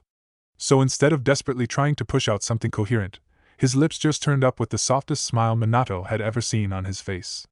Real happiness rushed over his form, and somehow his chakra shifted into something which reminded Minato of the first real warm sunshine after a long and dark storm. It was sunny and full of life. Even the nature around them somehow seemed to respond. Minato curiously glanced around and noted as the flora somehow rushed to life in the first week of May. A small wildflower next to Naruto, which was strong enough to hold onto a small crack in the stone, flinched, and its until now closed buds slowly opened, revealing the soft, orange blossom. Then slowly Naruto's chakra shifted back to its original form. It was still warm as always, it was still full of life, and it was still as wild as always. The faint sound of approaching footsteps interrupted his thoughts. He glanced up to the edge of the cliff and noted the brilliantly shining crimson hair in the dim light of the stars. Kushina gracefully walked down to them, and more figures followed her silent footsteps. Kakashi trailed after her with a stoic expression on his face, while Rin slowly and carefully took each chakra-infused step on the cliff. Finally Jiraiya landed beside them with the loud thud of his wooden sandals, a wide grin on his face. Before any of them could greet each other, a loud squealing sound echoed over the village, and when it ended with a louder bang, millions of dancing sparkles filled the until now ink-black sky. The faint sound of cheering people reached their battle-hardened ear. The newcomers hastily hopped down next to the two blondes to silently watch the billions of dancing sparkles as they were shimmering down toward the village. The fireworks painted everything soft warm orange, vibrant yellow, vicious red and hundreds of other shades. A harsh string of swearing kicked Naruto out from his reading. He was studying a large and unfortunately very boring, very long and old scroll about space-time ninjutsu he had found in Minato's private library. A weary sigh left his soft lips and he slowly dragged himself toward the next room where his mother's voice came from. He found her next to the wall, desperately trying to remove a picture from a broken frame without tearing it. Naruto crouched next to her, carefully avoiding the shards of the broken glass. "What happened?" "It just fell from the wall. I didn't even touch it." Experienced and lean fingers finally slowly pulled out the picture without damaging it. Kushina's green eyes examined the picture with a sentimental glint in her eyes, her soft lips turned up in a warm smile. Naruto curiously peeked at the picture. It was heartbreakingly familiar. The grinning Minato in the middle, surrounded by his genin team. The smiling Rin and the two sulking boys, currently glaring daggers at each other. It was nostalgic and almost a perfect match to his own team picture. The one which was sealed inside his scroll for a long time. His gaze traveled toward the sulking Uchiha, and he soon found himself trying to pair the small boy on the picture with the grown, possessed, and insane man of his own time. "They are reminding you of someone, aren't they?" Naruto flung his head toward his mother's soft voice, before he carefully averted his gaze back to the picture. Kushina's soft smile never left her soft features. "You can trust me, you know." Naruto slowly nodded, his eyes still carefully avoiding Kushina's own. The kunoichi watched him, and in the next second Naruto found himself in her sweet embrace. He could feel her warmth wrapping around him like a soft blanket, and he unconsciously leaned into the contact. He didn't answer for a long minute, just enjoying the warm feeling around him. Eagerly swallowing up all the feelings he couldn't have during his childhood. He couldn't even feel or hear as his lips moved and the words slipped out from his mouth uncontrolled. "They are like my old team." Naruto winced when Kurama's furious snort echoed inside his mindscape. "What the hell are you doing, you moron?" But Naruto didn't answer. Instead he tried to burrow himself into the feeling of a soft blanket Kushina offered to him with her arms. "What happened to them?" Kushina asked curiously, but she didn't miss as Naruto bit down on his lower lip and averted his gaze once again. His mother let out a soft breath and squeezed him a little bit more. "I see," Kushina murmured into his ears. "I know you've had a harsh past. But if you ever want to talk about it with someone, I'll wait for you." Naruto shook off his frozen state and curiously glanced up at his mother, not really sure what she was referring to. "We don't have many precious people.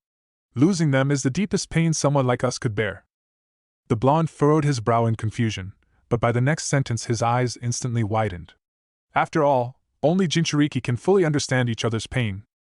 Naruto hesitantly opened his mouth, then closed it, while Kushina just giggled at his attempt to squeeze out something coherent. Naruto found himself unable to speak for the second time in a week. The only thing he could do was stare and gape like a fish. "Jinchuriki can sometimes feel each other. Didn't you know it? I wasn't aware what the nudging feeling I got every time we were together was, but when you were fighting in the arena I heard you yelling at the small girl. To not give up. To stay strong. To not let the bijou take control over her body. And..." Kushina slowly brushed a small tuft of blonde hair out from his forehead which escaped under his itaite. "And Minato told me a lot of things. That you know a lot about bijou and Jinchuriki. That you could herd the one-tailed Insuna. That you recognize the bijou Infu. And you also know the name of the eight-tail. You know things that only a Jinchuriki should know." It wasn't hard to put one and one together. At least not for another Jinchuriki. Naruto hesitantly started. I don't know how to react. You don't have to say anything. Does Minato know about it? Kushina slowly removed her arms around him and slowly lead him away from the shining shards and settled him down on the bed to sit next to him. As your eyes scanned Emerald One's warily. Do you want him to know about it? Naruto hesitated to answer. But in the end, he shook his head. Then this will be our little secret. Thank you. It was that moment when Naruto felt another presence step into the house. He felt the small wave that rushed through the uncountable amount of security seals as the familiar man passed the doorstep. What are you two doing? Half a minute later, Minato's messy blonde head peeked into the room, ruining the precious moment in an instant. Kushina slowly got up from the bed to place a small kiss on his cheek. Just chatting. About what? The Hokage asked curiously, hopping down next to his brother. The redhead glanced toward the pleading eyes of Naruto and let out a small sigh. There was no way she could avert Minato's questions now. Once he found something interesting, there was no way to avert his mind from the topic. The only way was if he received something more interesting to think about. Kushina made one last glance toward the nervously fidgeting young blonde boy before she made her decision. Guess it is actually time to tell you something. Naruto's eyes grew wider and wider, but after Kushina's reassuring glance he finally settled down. However, his previous restless movements were mimicked by none other than Kushina as she nervously started to fidget, shifting her weight from leg to leg, restlessly chewing on her lower lip while she gathered her thoughts on how to actually tell them. Then in the next second a wide grin spread across her face as, instead of beating around the bush, she just blurted out everything with one breath. I'm going to be a mother, Databane!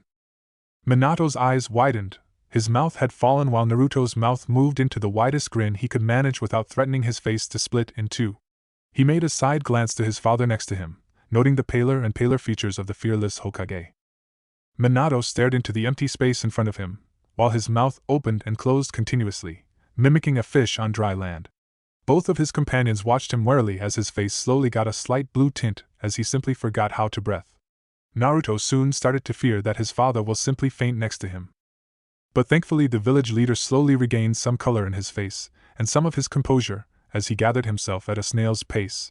His mouth opened once again and finally found some words to express his thoughts. However, he failed pitifully. You, but how, then I'll. When no coherent words came out from his mouth, he just gave up. His mouth closed and a goofy smile spread across his face. It was his brother's laughter which kicked him out from his utter ecstasy, and his hard hand which was now tapping his back continuously. How? You really want to ask Jiraiya to tell you the story of where babies come from? A disgusted grimace spread across Kushina's face, but she still made a small hesitant step toward her fiancé, who just sat there silently. Minato? She asked hesitantly. But when the goofy smile spread across his face for the second time, she just mimicked it. I will be a father. And I'm going to be a mother. I will be a father.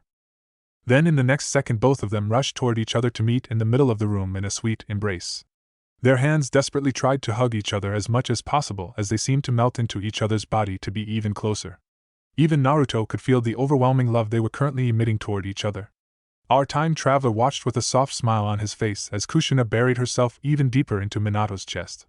He could feel as even the almighty demon fox inside the remains of his seal smiled. He noticed a small soft movement from the corner of his eyes and it kicked him out from his musing.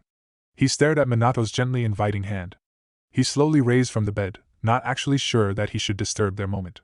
He hesitantly stepped further and further, and when he was just an arm distance, Minato grabbed him and pulled him into the embrace to join them in one of the happiest moments of their lives.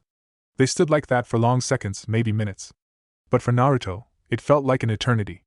And he hoped that it would never end. He eagerly tried to carve this sweet feeling into the deepest parts of his mind so he could remember this moment forever. A lonely tear slowly slid down his face, painting a thin wet line all the way until it reached his chin. It hesitantly stopped for a second before it dropped down to land on Kushina's arms around him. You will be the best parents a kid could ever wish for, Naruto softly murmured, and he immediately felt as Minato's arms squeezed him a little more, while Kushina's soft voice traveled toward him in a shooting way. And you will be the best uncle Naruto could wish for. Naruto restrained a flinch and closed his eyes for a second. Could he really do this? Could he really drop his real name for the sake of an unborn child? Jealousy raised inside him almost instantly. It glared at him with his glowing green eyes like a monster under a child's bed in the night. This kid, he would get everything he couldn't get in his childhood. This child will have parents. He will have a warm home to return to after school. There will be people to greet him as soon he steps inside. While what did he receive? Pointed glares. A cold and empty apartment. He never had anyone to greet him when he returned after a mission. But suddenly the jealousy was gone as fast as it came. What was he thinking? This boy was him. He slowly shook his head to ease away the last bit of his previous thoughts. A small smile spread across his face, while his eyes sparkled with determination. Yes. He will do everything to make this boy happy. He will do everything to see this Naruto smile carefree, and not because he is wearing a mask of happiness. He will be there, holding his small hand when he takes his first steps. He will be there to give him a shoulder when he needs it. He will be there when Sasuke beats him in one of the academy spars, and he will be there in the front row when he graduates from the academy. He will be there for him as the best uncle or as the best brother a child could wish for. It doesn't matter how, but he will be there for him. Naruto wasn't aware that during these dark and jealous thoughts, all of Kurama's attention was glued on a spot in his mindscape. Naruto wasn't aware that his companion had been intensively watching with a deep frown on his face as a foggy replica of the loud-mouthed blonde slowly materialized inside the remains of the seal. The transparent figure slowly became solid, only the edge of his form remained blurry. Kurama narrowed his eyes even more, his muscles tensing as the edge of Naruto's once pure white eyes slowly became gray. Nor was the blonde teen aware that as his jealousy slowly grew, so did the gray slowly overwhelm the whiteness of his eyes, and the edges were slowly becoming ink black as it moved further and further until it almost touched the edge of his once azure blue pools, which were now also slowly morphing into a crimson tint.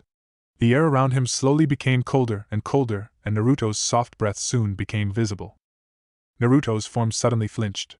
Kurama finally released his eyes from Naruto's projection for the first time to glance up toward the until now slowly darkening mindscape. There, a small and warm beam stabbed through the dark clouds above their heads. The beam slowly started to grow until the place was once again sunny and warm. Naruto's until now visible breaths faded away as the temperature also rose. Kurama returned his crimson eyes to the transparent boy in front of him. His irises were once again the sparkling blue, shining with the familiar mirth, while the darkness from his sclera retreated and disappeared. Kurama let out a relieved sigh and allowed his muscles to relax. The deep frown was once again on his furry face as he eyed his companion. The fox slowly shook his head to ease away his growing worry. Maybe Itachi was right. I shouldn't have forced him to handle this alone, Kurama softly murmured while he retreated behind one of the giant osier trees, after one last glance at the slowly disappearing mirage. Naruto's muscles tensed until the breaking point. He took one more step, careful not to make any noise. His eyes twitched when, despite how his own movements were flawless, the ancient old floor faintly squeaked under his weight. It wasn't actually loud, it was not even louder than a soft breath, but it was still enough for Naruto to pause. One more step toward his destination and the mission will be accomplished. A minute later, he finally reached his peacefully sleeping target. He ran his Asa pulls over the smooth face once more, before he reached down and grabbed the cold handle of his ninja tool from his weapon pouch. His other hand soundlessly opened a small vial and dipped the nib into the ink-black liquid.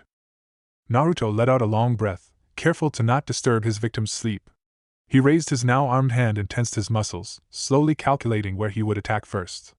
When he found the perfect spot, a vicious grin spread across his face. Then he struck. A long, thin line appeared on his victim's face after each of the perfect movements. When Naruto finally finished the last stroke, the soft brush and the sealing ink returned to his weapon pouch. Minato was still sleeping and softly snoring, while his head rested on his folded arms, slightly dipped to the side in the middle of the Hokage's office. A wide grin spread across Naruto's face as he examined the perfection of his handiwork. His father was now snoring with 3 whisker marks on each of his cheeks. Naruto turned his head toward the puzzled and nervously fidgeting Anbu in the darkness of the corner, and sent them a beaming smile. Then he slowly raised his index finger toward his mouth, indicating complete silence from his audience. However, the professionals weren't as professional as he thought, as the youngest Anbu couldn't keep up his calm facade. A muffled snicker escaped behind his squeezed lips, disturbing the complete silence of the office in an instant. Naruto just rolled his eyes and sent an annoyed glare toward the lurking green-horned soldier and shook his head in disapproval. His eyes turned toward his father, who slowly blinked, straightened himself and stretched the aching muscles of his back. Minato let out a loud yawn and rubbed his eyes, before he turned toward his brother. "What are you doing here, Taraku?" Naruto sent a wide grin in response and shrugged. "Nothing. Just fooling around. I'm bored to death. We still got a lot of time before night hits." One of the Anbu cleared his throat, but after one warning glare from his brother, the Hokage's private soldier stilled. In the end, the Anbu shrugged. No harm was done actually, and they also deserved some fun. Minato suspiciously narrowed his eyes after he ran his azure pools over the lurking shinobi. Naruto just stood in the middle of the office while trying to look as innocent as he could. If you are thinking of pulling a prank on me, you should get it out of your head right now. Nah, you got up too early. But the temptation was strong, Naruto answered with the most innocent eyes he could pull. However, this unnerved the Hokage even more. An innocent-looking Toriku just screams for trouble. A minute later, Toriku was gone and Minato started sweeping through his office for any hidden taps. But he had found no paint bucket above the door, nor above the window. So after wasting half an hour exploring the place for anything suspicious, he just settled down behind his desk. Visitors come and went for a long hour. Chunin and Jounin left after they received their newest mission. However, all of them gave him an odd look before they left. At the end of the day, Minato felt himself squeezed dry. He was paranoid for the last hour, seeing traps and pranks in every corner. And the behavior of every man and woman who stepped inside his office just raised his paranoia. Thankfully, the streets were almost empty until the time he stepped out from the office. He thought for a moment to just use his seals and teleport to his house, but the sweet scent of the night was inviting. So he decided to slowly walk home to enjoy the early May weather. Before he could make any further steps, one of his Anbu appeared next to him, her head carefully bowed. Hokage-sama. Before you go any further, I wish to tell you something. Minato furrowed his brow and nodded toward the shinobi, who instead of answering, warily handed over a small mirror. Minato made a confused expression, glancing from the mirror toward the woman in the mask for a hesitant minute. He felt his cheeks slowly turn bright red as somewhere deep in his mind he realized that he was actually pranked by none other than his brother. The Hokage slowly opened a small pocket mirror and glanced toward his reflection. He dimly noted the 3 identical whisker marks on each of his cheeks. He slowly closed the pocket mirror, and the Anbu immediately retreated into the shadows, fearing that her leader would take out some of his frustration on her. But she had to admit, it was fun. It was utterly wrong, and shameful for them to let the Hokage be pranked, but still. However, to her surprise, instead of bursting out in anger, Namikaze Minato started to laugh. There was nothing that could ruin his mood. Tomorrow will be a special day after all. Tomorrow, he will officially be a married man. But before that happens, he has to face a bunch of excited males. And he feared what his perverted sensei had in store for him. Hopefully Kushina won't castrate him for any of it. Muffled laughs and loud yells could be heard behind a thick wooden door. A rusty, metal sign hung lazily above it, shouting away the name of the place. The Rusty Shuriken was a popular place for shinobi to rest after a long mission or to just come along and pour down some sake to oil their sore throats. The place was always crowded, however this time there were only a bunch of males sitting around a table in the middle of the bar. The board slumped under the massive amount of sturdy empty cups and bottles the small bunch had already inhaled down their throats. 2 Anbu had been lurking under the shadows of the corners, but their always stoic faces were now curled up in a small smile under the ice-cold surface of the porcelain mask. Jiraiya raised from his chair and cleared his throat, while raising his cup of sake high into the air. His cheeks were already much redder than usual and his words slurred by the amount of alcohol he already poured down his throat. To the end of freedom of our fearless blonde Hokage. Hopefully you'll enjoy this sweet captivity for a long, long time. And Jiraiya emptied his cup in one swig, and slumped down into his chair with a goofy, but altogether satisfied smile on his face. A soft smile spread across the named blonde leader's flushed face, and Minato carefully sipped from his own glass. Even if he had been careful to not drink as much as his teacher, he could already feel the slight effects of the alcohol. His words faltered from time to time, and an invisible power also started to tug his head from the side, not in an irritating way, but a pleasant one. The widely grinning sage suddenly found a new target for entertainment. Jiraiya lumberly stood up to sway to the other end of the table, and drop himself between Naruto and Kakashi. You seem too normal. Are you drinking correctly? You know, it's a day when everything is allowed. Hey! Kakashi is still underaged. He can't drink. Jiraiya waved a hand to the displeased Minato and continued with the same grin plastered on his features, his face only centimeters from Naruto. The blonde's face scrunched up in a displeased expression as the Toad Summoner's sour breath hit him harder than an actual kick. However, he didn't have time to voice it, as Jiraiya flung an arm around the blonde's shoulder. I know, extreme healing and all, but I bet I can win a drinking competition against any of you. The blonde lazily raised his brow and a smug smile spread across his face. You want a drinking competition? You picked the wrong guy, you know. I can drink sake all day and I won't even sway. Naruto sent a cheeky smirk. Wanna bet? The smug smile on Naruto's face widened into a foxy and cunning grin. The next second Naruto blinked, he found a cup of sake in his hand and Jiraiya already raised his own. I don't think that is a good idea. Minato shook his head in his displeasure, eyeing his own cup of sake with an askance look on his fine features. Kushina is going to skin me for this. Then the deal is up. Jiraiya hopped to his feet and the competition started. The foxy grin never left Naruto's face, however he wasn't aware that his never-missing fluffy companion had the same cunning expression on his own furry face. I'm going to enjoy this so much. Let's see how you'll handle this by yourself. An hour later, Minato's voice stumbled from time to time as his tongue couldn't really follow his attempts at speech. Jiraiya carefully pushed a thick notebook into Kakashi's hands with a proud expression, and with a loud, "It's finished!" And somehow the teen disappeared to the back of the bar after he had finished reading the first page. The blonde time traveler let out a barking laugh as soon as he spotted the flaming red skin on his soon-to-be sensei's ears. Naruto felt funny. He was carefree, his head slightly swayed more and more with each passing minute, and with each cup of sake, the dam that had been restraining his actions was becoming weaker and weaker. His own voice faltered from time to time, and the always fine and clear line between reality and the now dreamlike world slowly started to smudge for Naruto. The world suddenly dangerously tilted and he even grasped hard the edge of the thick wooden table. Naruto soundlessly slipped down from his chair, to land with a loud thud on the hard floor. He lay there in an awkward position, too weary to even try to untie his rumpled limbs. But somehow his embarrassing position wasn't bothering him at all, since the cold floor felt really good against his temple. Warm hands slipped under his armpits to carefully lift him. However, when he finally got the power to station his limbs under him, Jiraiya's arms weren't there to give him any more support. So he almost slumped once more. Though thankfully he didn't hit the ground this time. His father caught him just in time. Come on, Otudo. I think you've drank enough. You are mean. Just 5 more minutes. Come, the bed is more comfortable. Stupid Kakashi-sensei. Minato's lips curved up into a wide grin. Sensei, huh?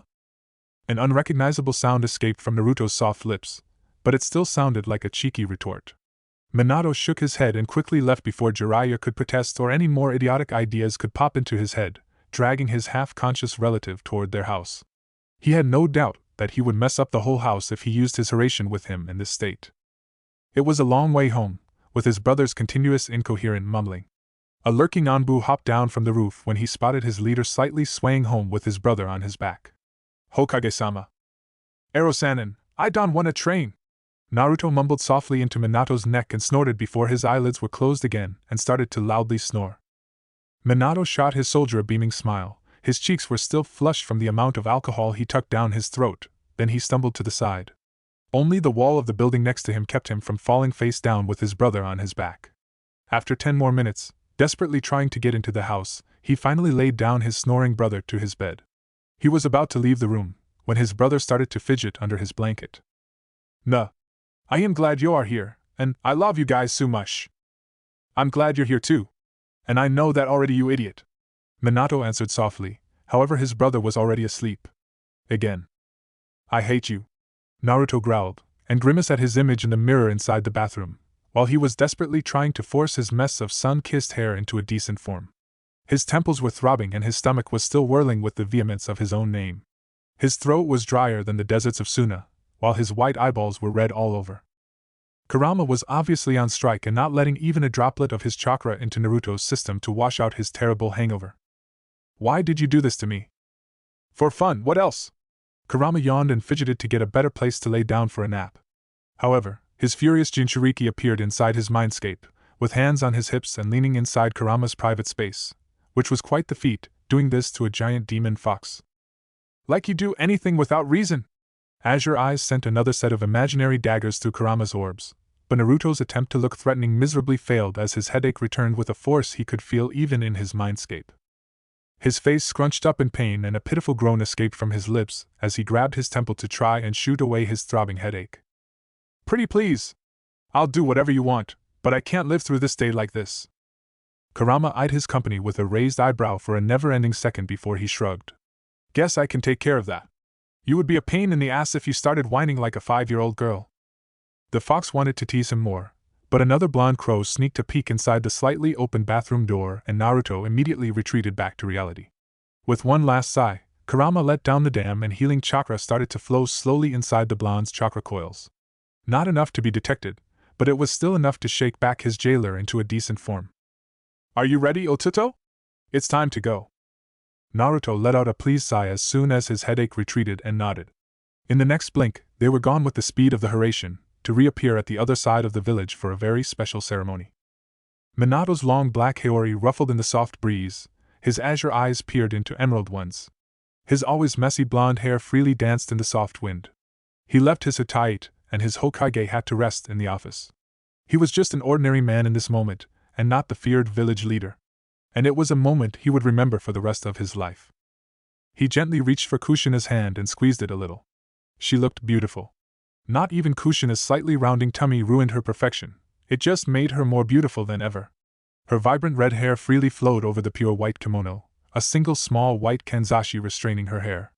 The jewelry tinkled from time to time as she moved her face to look over the gathered people. It was their wedding day, and not even the weather seemed to interfere in it. Would Mother Nature dare to ruin it, she'd have to face Kushina's wrath. Even if the hot-blooded kunoichi couldn't do anything against Mother Nature, there was a bet going on in the lines of the attendees that she would at least try to go against her if she sent a rainstorm on this precious day. The ceremony was short and simple, nothing fancy.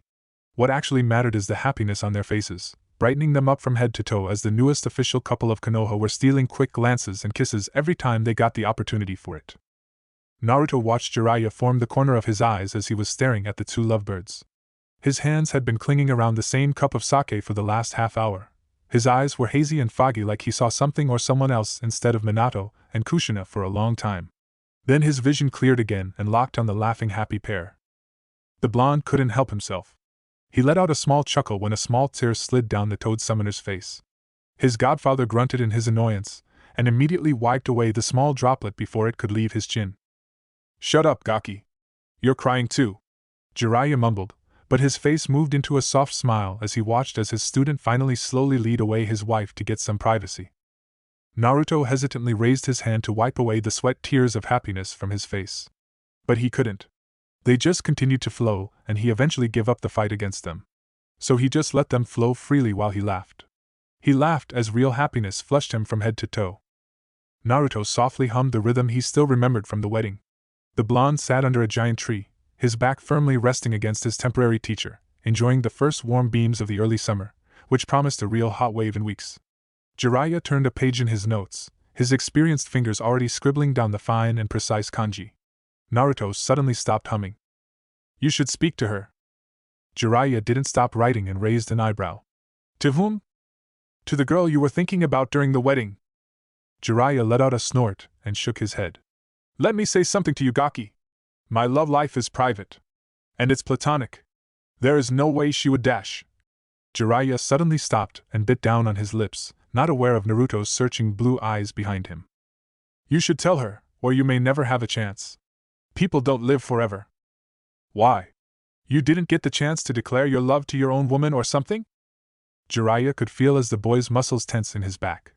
Then he could feel as his muscles slowly relaxed and the boy leaned a little more backward, maybe to seek some comfort or encouragement. No. It was my sure show.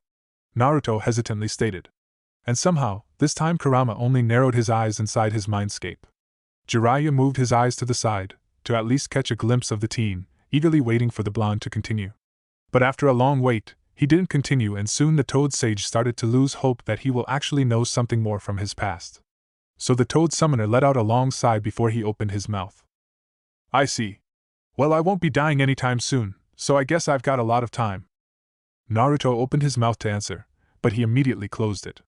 He just stared at him, silently waiting for Jiraiya's next step. And surprisingly Kurama was still silent inside him. There was no shouting, no swearing, nothing at all. The ancient old giant demon fox silently observed his jailer's every move. Some weight disappeared from his shoulder as soon as the words slipped from his lips. He felt relieved when Jiraiya didn't start to dig deeper, and he was thankful for it. Especially since he knew that the old sage could be like a small child when something interesting happened, almost jumping up and down in excitement. But the Toad Summoner just stayed in silence, enjoying the warm sun and the dancing shadows of the leaves as they were painting abstract forms on them. If Minato and Kushina weren't there next to him, Naruto would have jumped up and down in excitement. They casually strolled toward their destination on the streets of Konoha. They had been heading to the Uchiha compound. A wide grin had been plastered on Naruto's face ever since Minato told them that the whole Namikaze family had been invited for dinner. Naruto casually waved his greeting to the guards at the thick wooden gates of the compound, and the stunned shinobi hesitantly mimicked the hail with a small nod toward the blonde and with a low bow to Minato. A merchandise cart left by their side, and it made Naruto send a beaming smile towards the civilian. The clan had been slowly opening up toward the village. He never thought it would be successful, but it was. The walls were still around the compound. You can't just bulldoze down decades of tradition. But at least the gates weren't closed anymore. Even the people were more open toward the others. First the merchants came to sell their goods, and then with small steps, more and more citizens of Konoha ventured to take a look around the place. Children started to create bonds with other clans as they were able to move more freely within the field of the clan and with the children. The families also started to seek for other people's company other than the clan members. It will be a long way until he will be able to spot mixed lovebirds, but he could feel that the time was not as far off as he first imagined. They casually walked on the wide and tidy streets until they reached a small wooden fence. But it wasn't closed, as Naruto could remember during his childhood, especially when he once or twice sneaked inside the compound. It was wide open, so this time he could see the tidy garden at the other side of the fence. Naruto hesitantly stepped over the doorstep only to find himself facing a small child. He unconsciously made a gulp as he immediately recognized the small boy in front of him. The boy made a deep bow. "Hokage-sama, Uzumaki-sama.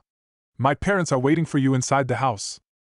Naruto winced at the formal tone of the small child, but his concern was shoved to the side when the obsidian orbs finally turned toward him. Eyes far too intelligent for a 5-year-old child observed him carefully. Kushina made a curious glance to her frozen brother-in-law and gently pushed him further. "Come on, he's just a child. He won't bite off your head." Naruto made a sour grimace, but after a second it was replaced with a wide, toothy grin. He held out a hand toward the child. "Hi. My name is Namikaze Toriku. Glad to meet you." The child curiously observed the offered hand for a long moment, then he slowly grabbed it to shake it. "Uchiha Itachi. Glad to meet you, Namikaze-sama." Naruto scrunched his nose in displeasure and leaned closer to the child. "Can I ask you a favor?" Itachi raised an eyebrow and nodded. "Stop calling me Namikaze-sama. It makes me feel old. I'm Toriku. So call me that, please. Just Toriku."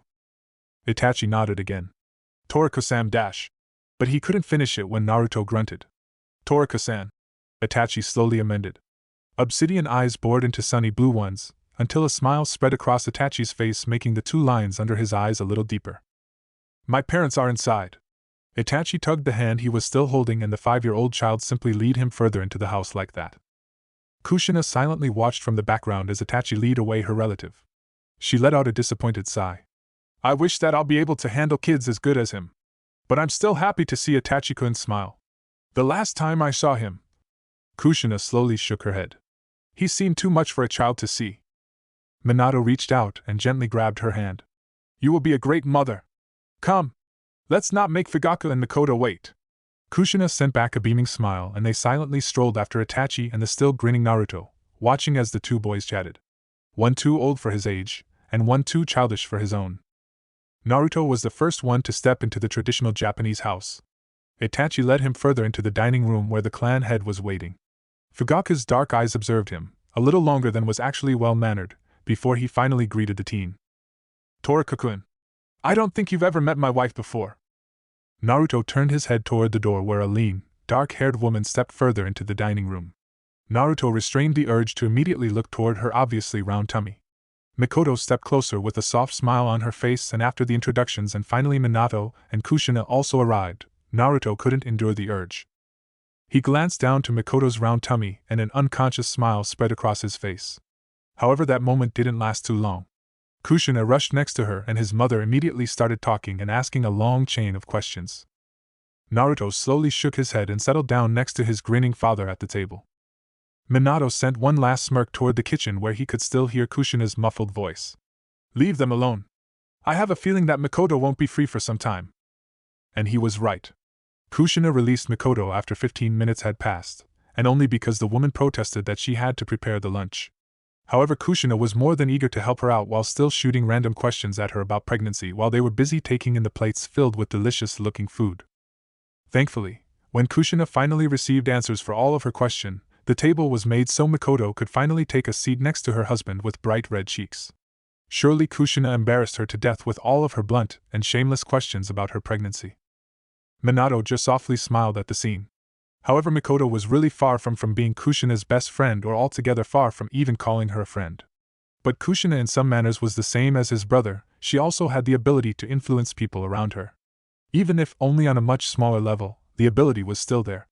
15 minutes ago Mikoto acted like a stranger around the redhead, but after she was under her charm, the distance between them slowly shrunk until there was only a thin, almost invisible line between them.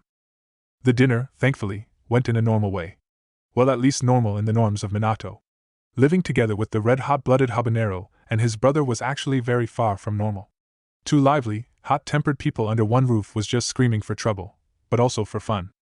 Naruto stretched his arms and let out a loud yawn, much to Fugaku's displeasure.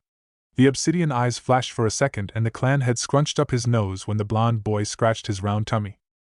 "Mikoto-san, that was just fantastic!" The woman hid her satisfied smile with one of her graceful hands, but the small blush on her cheeks still said 1,000 words. Naruto soon became restless as his hands and mouth weren't occupied anymore. The teen first started to fidget restlessly in the peaceful silence while Mikoto disappeared with the dishes, Kushina on her heels. Minato enjoyed the silence even as he was aware of his brother's continuous fidgeting. He leisurely cupped his steaming tea and only drank small sips from the sour liquid. The house was strangely quiet. Only the fauna made their appearance known as a lonely Seata found its place on the wooden sill under the open window. It was an early bloomer, most likely the first of its kind, but it still shouted out to the whole world that summer is coming. The Hokage and his brother silently listened together with Fugaku and Itachi as the summer's first prophet started to sing its sonata. However, the sweet sonata was soon disturbed by Toriku. "Hey Itachi-kun, do you think you could show me around? I've never been here before."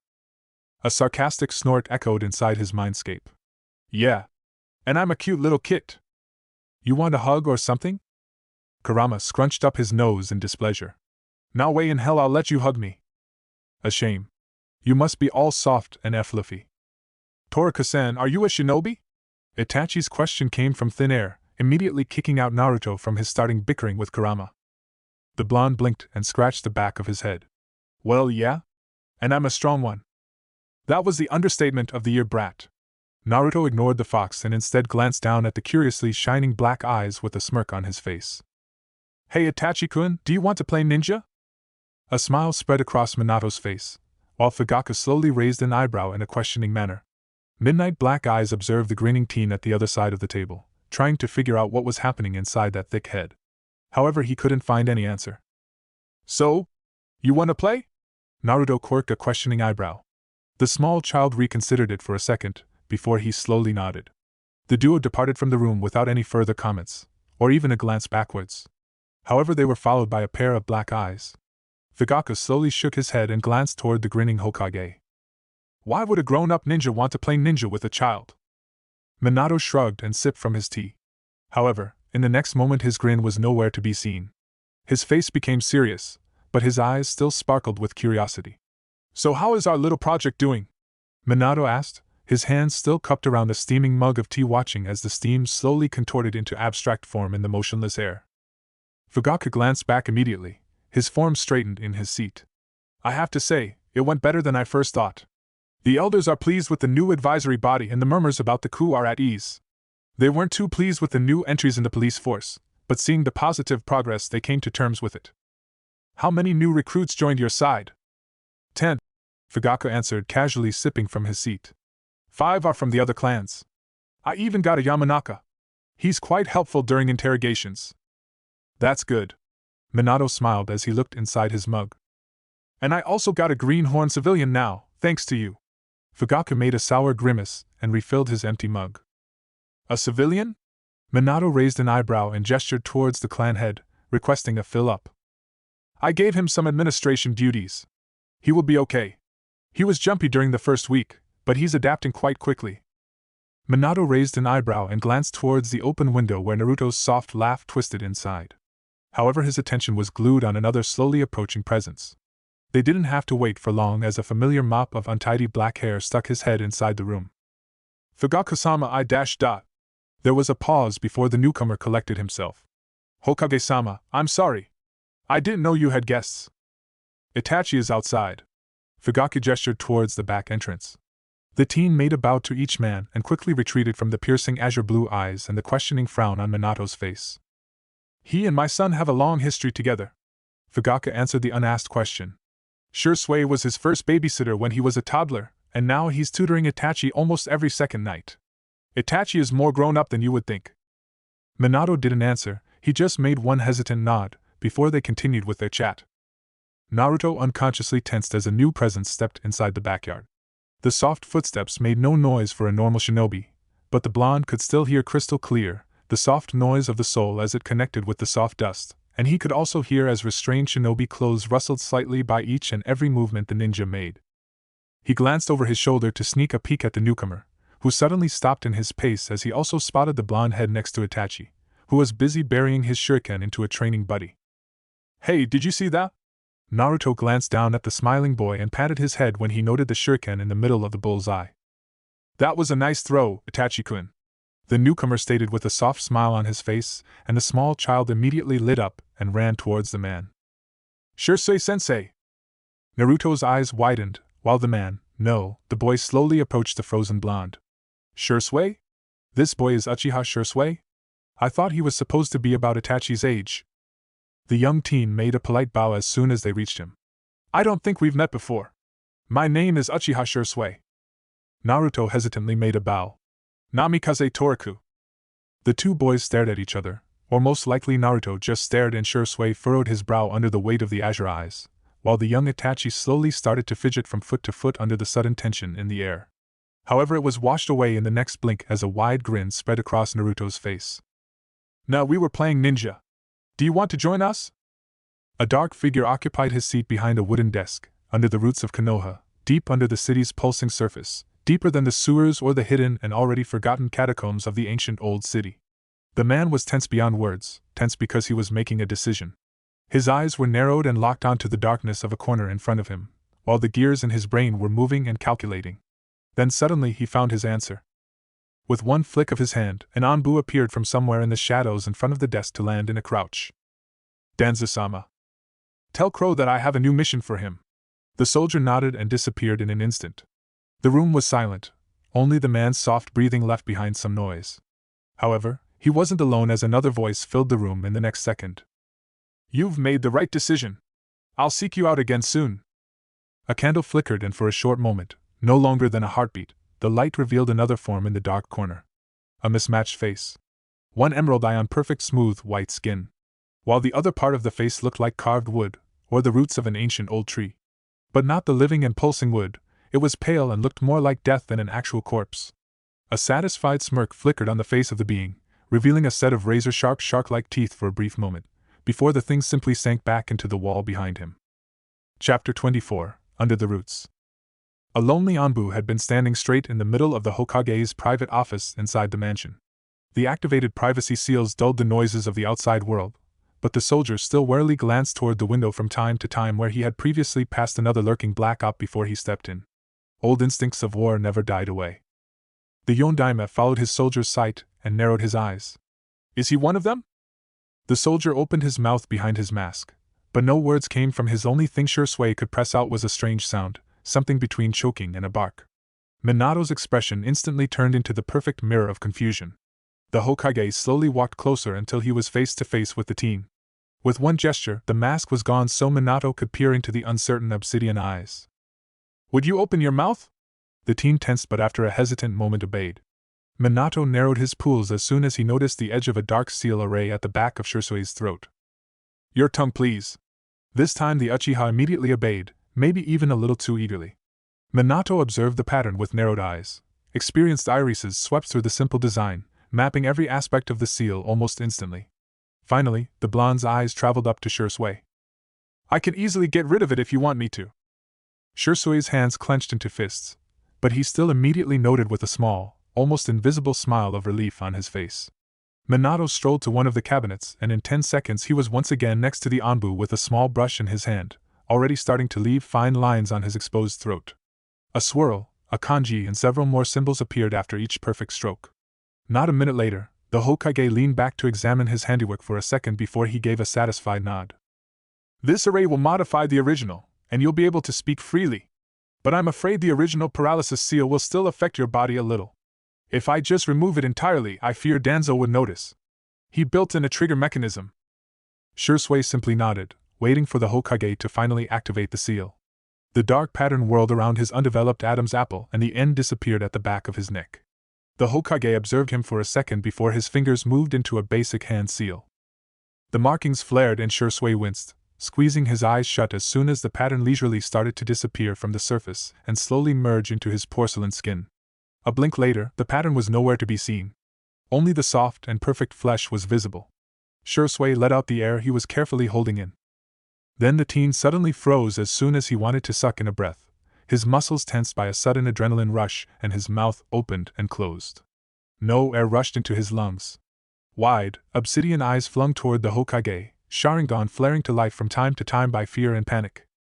"It will be over soon," Minato murmured softly, his eyes never leaving the crimson orbs, not even for a second.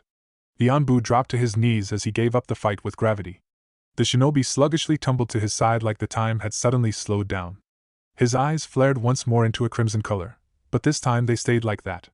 3 tomos swirled slowly and threateningly until they morphed into something Minato had never seen before.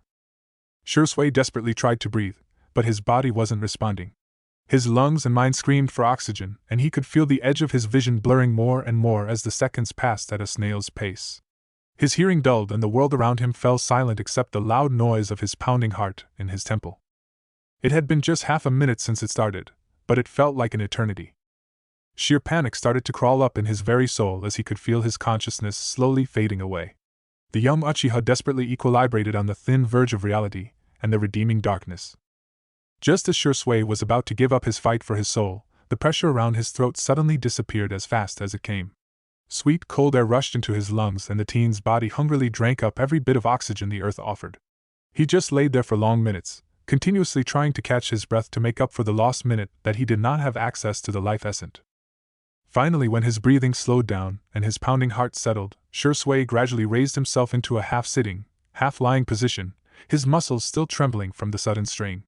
A harsh, sour taste rushed into his mouth and he instinctively spit to get rid of the invading taste. Minato grimaced as his gaze fell over the inky stain on his until now spotless floor, but he simply ignored it and crouched down to the still recovering teen. "Are you all right?" Shursui slowly nodded and took one deep breath before he straightened from the floor with the help of his leader. His limbs trembled a bit, but only for a second before he was able to recollect his shattered composure. He soon found a glass of water in his hands. His eyes moved up to Minato, who was currently scratching the back of his head with an embarrassed smile on his face. "I'm sorry. Maybe I should have warned you about that beforehand." Shursui shot a cold glare in response and a small, almost invisible amount of killing intent started to leak from his pores unconsciously. But just for a second, before he realized his slip of self-control and immediately averted his gaze in shame. His lips slowly moved as he hissed his answer with a still cracking voice and with suppressed anger. "With all due respect, Hokage-sama, but yes. You should have warned me that was going to happen." Minato simply offered one more embarrassed smile before his expression turned serious again. His electric blue eyes regarded Shursui with curiosity, then the leader displaced his line of sight. "Your Sharingan, Shursui." The named soldier slowly raised his hand to brush over his right eyelid. Recognition flashed through him in the next second, deactivating his still pulsing Jujutsu immediately. "My apologies, Hokage-sama." "At ease. No harm was done." Minato glanced back at the Anbu and ran a hand through his blonde locks. "So that was the Manjikyu Sharingan, I assume?" The soldier slowly nodded, however his sight swiftly spun back toward the village leader. Minato let out a sour, humorless chuckle. "Fugaku was kind enough to dig up the clan archives for me about it, but for a different reason. That's a tale for another time. But I still have one question for you." The yellow flash narrowed his eyes and locked his gaze on the worn-down soldier. "Have you ever encountered my brother?" Shursui frowned in confusion, then shook his head in firm denial. "No. I haven't met him beside my observation and bodyguard duties in Anbu." The blonde leader made a wondering face but nodded in the end. Minato bound his hands behind his back and ran his eyes along the teen in front of him once more. "So, what can you tell me about Root?" Shursui stayed in silence for a long minute, gathering his thoughts. This time when he finally opened his mouth, the words were freely flowing. Only the muscles tensed on his spine by the effects of his weakened curse seal. The mornings were always pleasant after Minato rushed to the office. Every single morning was a small heaven for Naruto when he could be alone with his mother, doing nothing else but enjoy each other's warm company, chatting, joking, laughing. They did the same this time. However, Kushina slowly started to fidget on her seat, stealing more and more nervous glances at her brother-in-law. Thus, Naruto also began to become uneasy in his own seat until Kushina finally blurted out her question. Which one? Naruto furrowed his brow in confusion, waiting for the redhead to continue. The bijou. Which bijou do you restrain? Naruto bit down on his lower lip and averted his gaze, simply declining to answer. Kushina watched his reaction without any further comment, observing the tense teen for a long, soundless minute until she let out a displeased sigh. Her soft lips opened to say something more, but her blonde companion's gentle voice stopped her. You should speak with him, Naruto murmured into the air in front of him, diverting the topic. Kushina immediately let out a not very womanly snort in response. You don't know what you are talking about. The Kyuubi is the incarnation of hatred itself. It's not something you want to chat with. Every single time I go into the seal, that damn fox wants to tear off my head. The sun-kissed boy didn't answer while his mother continued her rambling about the various deaths the fox had already offered to her. The blonde blocked out her words, his azure eyes slowly narrowing as he dived deeper into his thoughts. Kurama was the same for him. But it changed when he started to pay attention to him, when he finally won his acknowledgement. It was when he first tried to understand his feelings, his hatred. And when he first wanted to help him. Have you ever tried to understand him? Naruto softly interrupted Kushina. His voice was almost too low to be recognizable, no louder than a quiet exhale. The redhead stilled all the same, and raised an incredulous brow. Understand it? It is made from the pure essence of hatred. She said this with such conviction that Naruto might have believed her had he not known the undeniable truth. Their hatred toward humanity came from us. It was us who made them like that. We hunted them down and locked them up. We used their power for our own means. We did no good for them, we only made them suffer.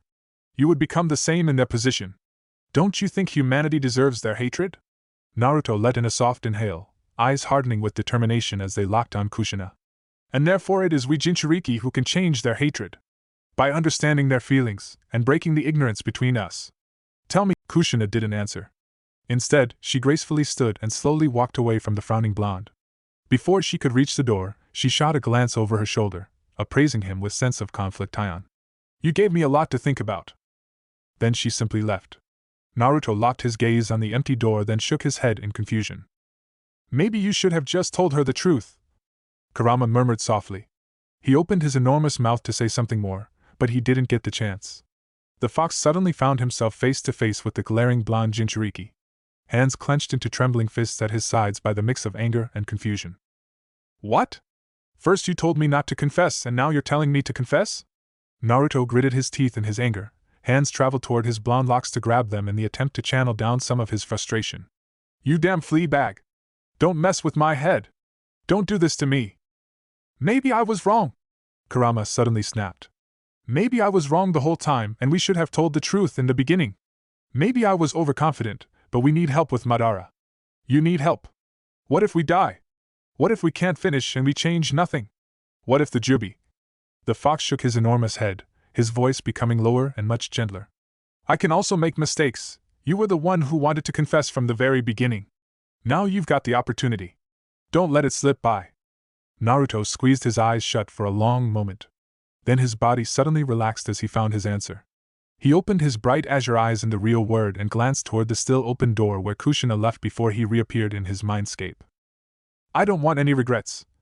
I don't want to think that I should have done it. I don't want all the things me and my friends did all to be turned into nothing. Kurama's previously tense muscles started to relax by each passing word. But I don't want to steal my parents' happiness. I don't want to steal Naruto's future. His name. His parents. Are you hearing what you're telling me? Kurama interrupted him. Naruto raised a confused eyebrow. Yeah. What about it? You're making unnecessary sacrifices. Just like always. Don't be some martyr. You don't have to bear this burden alone. Kurama snapped once again, losing all of his almost non-existing patience. I'm not playing a martyr. I want to be happy. I don't want to lie anymore. I didn't ask for this. I'm telling them everything, but not now. When I find Madara, I will tell them everything. I will need their help, as you already said. He is too strong for me alone. But until that time, I will stay Toriku. I don't want to mess up their lives now. Let me give them some more happiness. Kurama observed the teen with narrowed eyes. The determination in his azure pools. The stubbornness. In the end, Kurama had to realize that he wouldn't win this argument. He was the one who made this mess, and now, the fearless demon fox for the first time in his life suddenly felt himself at the end of his wits. Kurama let out a soft breath, but it still had the force to grab the graceful osier trees next to him and shake their branches. His always booming voice was low, almost whispering, and it sounded sad. You told me that you don't want any regrets, and you don't want what you and your friends did to all be turned into nothing. Yet, within the same breath you're doing so. You're starting to lose yourself. You're already forgetting. Do you remember what Itachi told to you? Naruto didn't answer, his eyes slimming. If you start to forget about others, become arrogant and attached to your ego, one day you'll become just like Madara. No matter how powerful you become, never try to shoulder everything alone. Otherwise you will undoubtedly fail. I will never become someone like Madara. With that furious exhale, Naruto disappeared from his mindscape and the connection between them was closed. The Bijou couldn't hear as the time traveler whispered into the empty room. I'm not alone. You've always been with me, Kurama, and you'll always be. I'll never let Madara get you. But you're already starting to lose yourself, you damn idiot. Kurama murmured into the empty mindscape. Naruto wasn't able to hear the fox's soft words, nor could the blonde see as the fox warily glanced toward the shadowed back of Naruto's mindscape, where a transparent, ghost-like figure sat with its back against a giant osier tree. The blurry silhouette of human eyes slowly opened to reveal one pair of ominously shining crimson irises with ink-black sclera. Kurama's low growl echoed inside the mindscape as soon as a sinister smile spread across the figure's foggy picture. Meanwhile, Kushina stared out from the window of their room, watching the never-ending green ocean of trees that surrounded Konoha. She couldn't spot the shore of the Emerald Sea, the ancient old forest which had been embracing Konoha ever since the Shodaime founded the village. She frowned when she spotted a blonde blur. Toriku left the building silently, jumping from tree to tree and disappearing from the curious eyes. Her husband wouldn't return for long hours. The redhead slowly settled down on the bed and let out a long breath, preparing her body to sink into a meditating state. She slowed down her breathing. Together with her pounding heart and her running next time she opened her emerald eyes, she found herself in the middle of her mindscape in front of the seal with the gigantic form of the Nine Tails. The Kyuubi didn't say any words, only his continuous low growl echoed inside the empty space. Her eyes scanned through the seal, resting on each of the spikes for a long second before they traveled up to meet with her captive's narrowed crimson orbs. She observed the giant demon for a silent moment before her features saddened. Does it hurt? The Nine-Tail didn't answer immediately. His lips turned up into a half-snarl revealing his razor-sharp fangs, before he tried pulling his weight on the chains. But this time, the growl stuck inside his throat, and the Kyuubi winced when his muscles painfully tensed around the stakes as he desperately tried to reach for the redhead. Kushina flinched after the telling reaction and averted her gaze with a flash of guilt in her emerald eyes. The always loud redhead locked her sight on her feet, not daring to look up. I'm sorry. I didn't know. Kushina lowly whispered into the nothingness of the seal. The Kyuubi narrowed his giant red eyes even more until only two threatening slits were visible. However, before he got the opportunity to say anything to the girl, she retreated into reality within the next heartbeat. The Kyuubi held his gaze on the spot where his guard previously stood for long minutes. In the end, he shook his enormous head.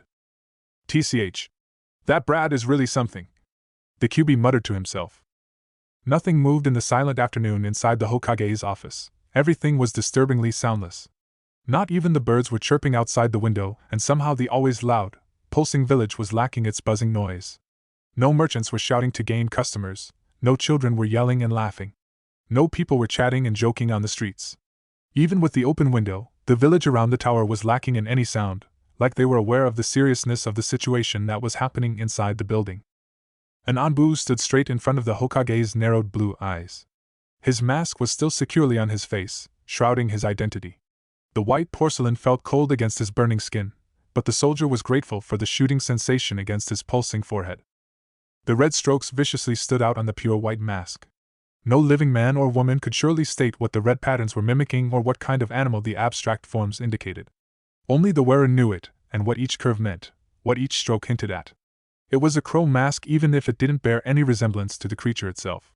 Only the pointed nose in the middle of the false face suggested the beak and indicated that it was actually some kind of a bird. Shursui straightened as Minato swept his calculating gaze down his form, somehow capturing every detail. A cold shiver ran down the Uchiha's spine when the Hokage also straightened and slowly walked over to lean against the desk, folding his arms in front of his chest. He wasn't threatening, but his form radiated the dominant strength and authority befitting his position. Something happened, Minato stated. He did not ask. The young soldier before him slowly nodded, and in the next blink, all the privacy seals were activated. Report. I have received a new mission from Danzo-sama. Minato narrowed his eyes and tilted his head to the side as his curiosity piqued. It's about your brother, Hokage-sama. Shui opened his mouth to say more, but a gut feeling kept him from doing so. He glanced toward the open window where it felt like the tug in his stomach was directed. A second later, a blond crow peeked inside the office and jumped in the middle of the room, opening his mouth to yell his greeting. The words died in his throat when he landed, his grin slipping as soon as Teruko bypassed the lines of the privacy seals. It was a creepy sensation, like going through a waterfall made of pure ice. A shiver ran down the blonde's spine and the hair instantly stood up on every part of his body. Sorry. Maybe I should come back another time, he hesitantly said, and had already turned to leave the office through the window. A small smile appeared on the Hokage's face as he slowly shook his head. In the next blink and with a flicker of his chakra, the privacy seals were activated again, stopping Naruto mid-motion. I think you have a right to hear this. Shui glanced nervously towards the younger blonde out of the corner of his eye, but Minato instantly caught the subtle gesture. You can speak in front of him. Shui frowned and measured up Naruto from head to toe despite the fact that he already knew the teen, having shadowed him countless times on Danzo's behalf and even a bit for the Sandaime. As I said, I have received a new mission from Danzo-sama. It concerns your brother, Hokage-sama. What? Naruto blurted, his azure eyes instantly narrowing in outrage. All of his attention was glued on the tense Anbu in front of him. Shui made one more side glance, but after his Hokage's small nod, he continued. My new mission is to recruit Namikaze Toriku. I am to make him join the route by free will, or by force. I'm authorized to use my Sharingan on him if necessary. I've even been given clearance to use the Kodo Amatsukami on him. Minato didn't answer, nor did the younger blonde. Naruto was shocked to his core. He didn't know much about Danzo, but this all felt utterly wrong and out of character. All of his actions during his stay here. Why? Why was the old warhawk so against him? Why? Naruto flung his head towards his father, who voiced the same question. Why would Danzo want to do something like this? Why is he so desperate to get rid of my brother or to get his grip on him? Shui shook his head. I don't know, Hokage-sama. The village leader closed his eyes to sink deep into his thoughts for a long tense minute until he made his decision. I've already let him act for too long. I have to end this madness. The members of Root are essential to this village, but Danzo. Minato shook his head. He has wandered too deep into the darkness, and it seems he has already fallen into the abyss. I can't ignore what you have told me anymore, Shui. I can't ignore that he breaks lives while training his soldiers, that he forces children to kill each other to numb their emotions. I can't let it go on. And now this. This is an open act against the Konoha shinobi. This is treason. Azure eyes hardened like steel. Toriku. Since you're already involved, you'll tag along. Sensei is out of town and Danzo is powerful. We can't underestimate him. I'll need every strong shinobi by my side. A wide smirk appeared on Naruto's face instantly. Like hell you could just dump me after telling me all this top-secret stuff. I'll stick along for sure. An equally wide grin found its way onto Minato's face. And this time, the smirk was almost predatory, casting the air with a feral energy. They were going for a hunt. Naruto could feel as Kurama excitedly fidgeted inside the remains of his seal. Come on, let's grab some other guys. Naruto furrowed his brows in confusion, but before he could question his father, there were hands on his and Shusui's shoulders. The young Uchiha felt the familiar tug in his stomach and they were gone. When he opened his eyes, he found himself in a familiar place. Dank stone walls towered above him, tunnels blasted into their sides. They were deep inside the Hokage monument again, surrounded by dozens of people, their existence shrouded by thousands of surpassing seals. Medics and Anbu were all over what used to be Orochimaru's secret hideout. Shusui's face turned green under the white porcelain, and the teen suddenly rushed toward the far end of the place, probably to empty his swaying stomach after the hurration. The people around them were frozen in the same position they had been in before they arrived. Some medics were still holding their pencils on their last stroke, while another young medic almost dropped a vial filled with blood when his Hokage appeared beside him.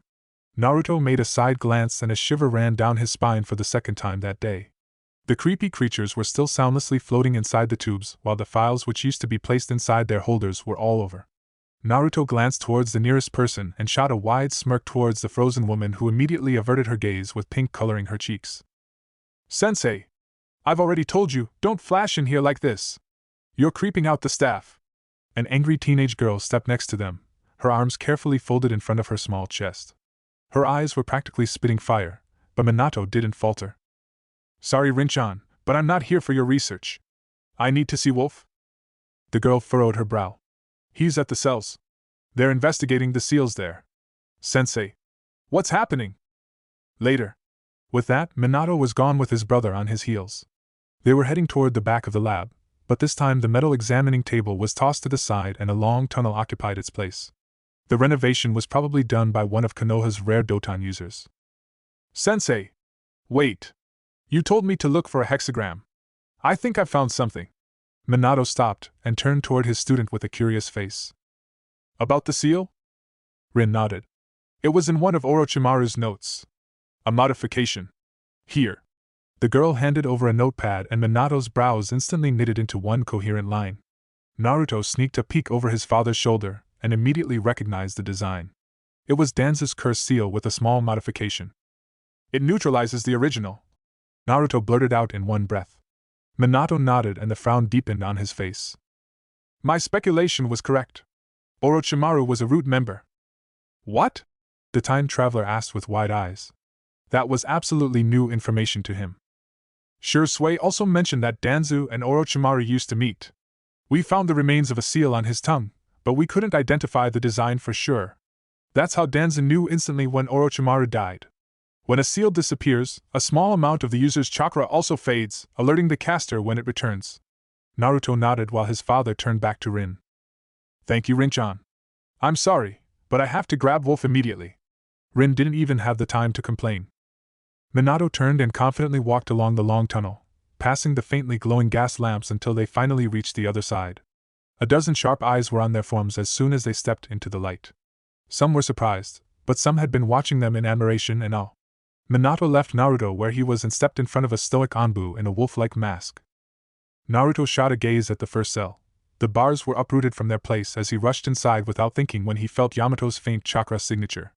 He sniffed at the air stealthily. The still stabbing but thankfully faint scent of the burnt flesh almost instantly invaded his nostrils. Naruto slowly started to walk toward the end of the cells, towards the long tunnel that led to the enormous cave where he'd fought Orochimaru. An Anbu stepped closer to the young teen to stop him, but after a quick shake of Minato's head, he let him go further.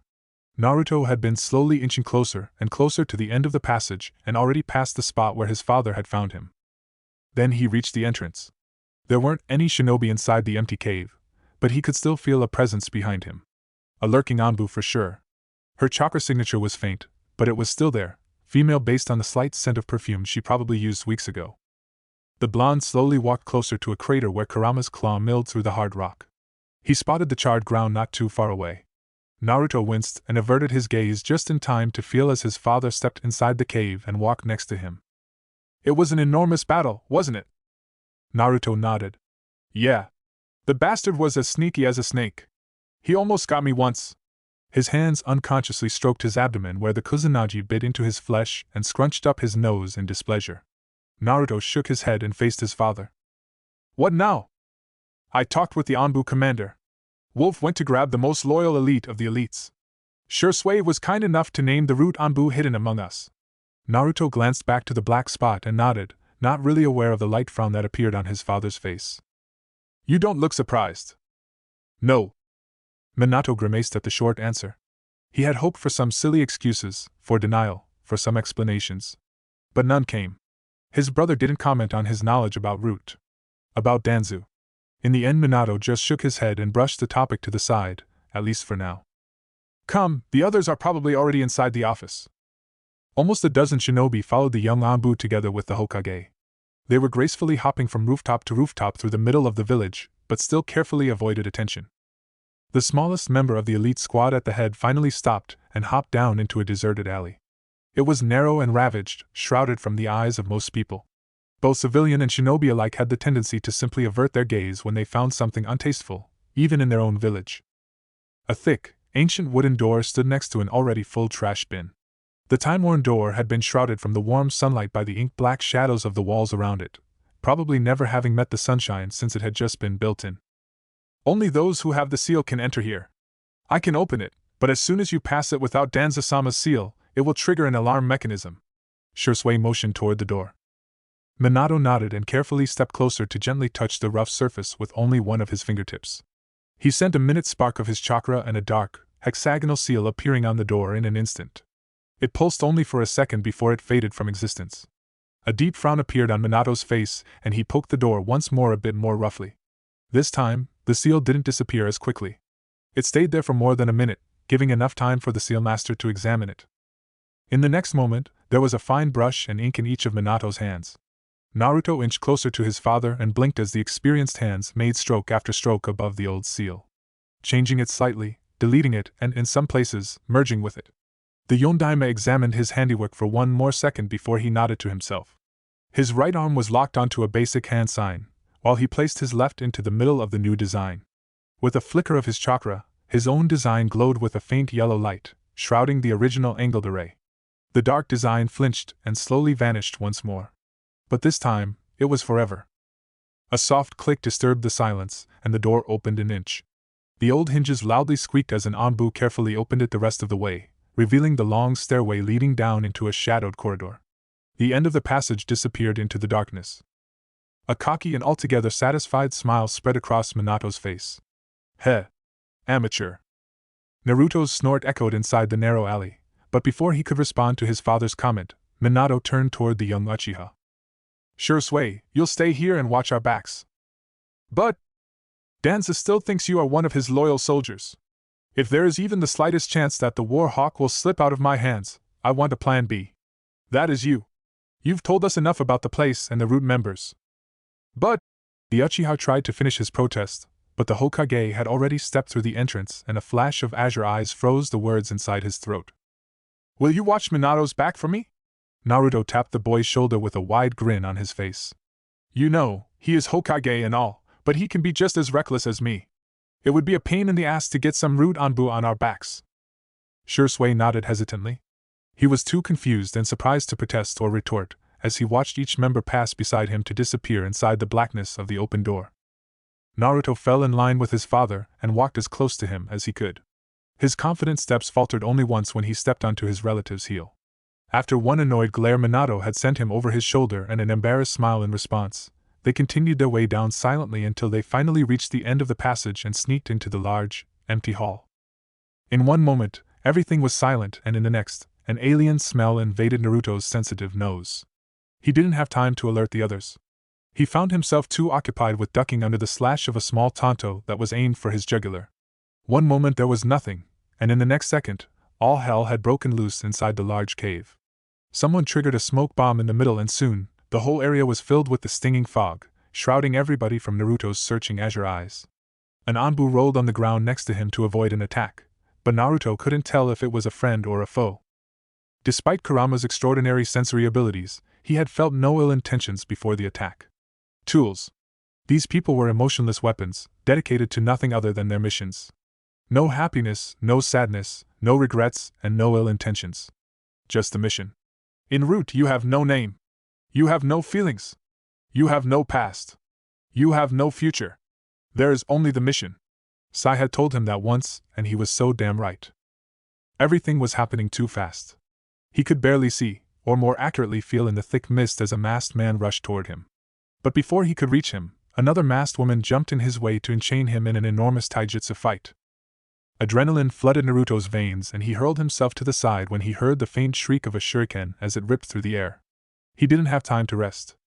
The blonde rolled to the side and immediately flowed into a low stance when he felt another attack aimed at his back. This was nothing like the Fourth Shinobi War where they only had to face one opponent. There, he had to fight in open space with time to think up a plan. But here there was no time for fancy jutsu or sneaky tactics. Here, primal instincts were the only force driving his movements, and if they were ignored even for an instant, death would be the only thing left for him. And Naruto did just that. His muscles were moving on their own as he ducked once again and swept his leg to toss his attacker to the ground. His body moved independent of his own will as he ducked once again, rolling to the side to avoid another slash. A familiar scent rushed inside his nose, a mix of the freshly cut grass and wet soil. Then a painful cry echoed inside the thick fog from the same spot he could smell his father's scent. A fresh wave of adrenaline rushed through his body. Naruto snapped his head around, desperately searching for his relative. Dad? Where's Dad? Strange to say, for a mere second he found himself numb despite the battle cries, the ragged breathing, and the clash of weapons all around him. He could hear nothing, he could see nothing, he could only feel the rushing adrenaline in his veins and hear his pounding heart in his temple as he still couldn't find any trace of Minato beside his faint scent and the metallic smell of blood. It wasn't panic, it was a gut urge to know what was happening around him, and more importantly, what was happening to Minato. Was his father still alive? Was he hurt? His body moved once more by impulse to avoid an attack when he finally saw it. A small tuft of golden hair with the unmistakable shade. Naruto let out the breath he wasn't aware he had been holding in. His pounding heart settled down, and everything became clear, time slowing around him.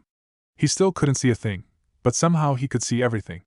He could feel every single man and woman spread out haphazardly around him, every spark of chakra. He could even feel as a frightened mouse tried to escape through the cracks. If he could have seen himself from the outside, he would have seen that his azure eyes were now amber, surrounded with the mixture of red and orange. His pupils were now nothing more than toad-like horizontal slits. Naruto glanced down at his clenched fist and with another breath he released the remnants of nature chakra from his coils after he spotted every shinobi he came across that was still living and breathing. He couldn't risk letting the other see him like this. The smoke slowly started to clear as it found its way to the surface through the cracks of the wall. As suddenly as the fight began, his father's warm chakra was against his back, washing away every bit of tension from his spine as soon they made connection. Hey, can you give me a helping hand? The room is too small. I don't have enough space to use my kunai shadow clone technique without wounding our own. I need markers all over the place to end this mad wrestling match. Naruto nodded in understanding and Minato instantly vanished. A new determination appeared in Naruto's eyes and in the next blink, the hall was filled with his identical clones. 24 of his replicas raced toward each fighting group to give a helping hand to his allies and a fine landing point to his father. The battle cries didn't lessen and slowly Naruto became more and more annoyed. What was his father doing? Why was he stalling for time? Danza's Anbu outnumbered them. However, this time it wasn't quantity against quality. He had to give it to the Warhawk. His soldiers were nowhere near being green-horned, all of them were veterans with Konoha's finest bloodlines in their veins. A dozen shinobi laid on the ground knocked unconscious from both sides, but the rest were still fighting, although it was more likely wrestling because of the lack of space.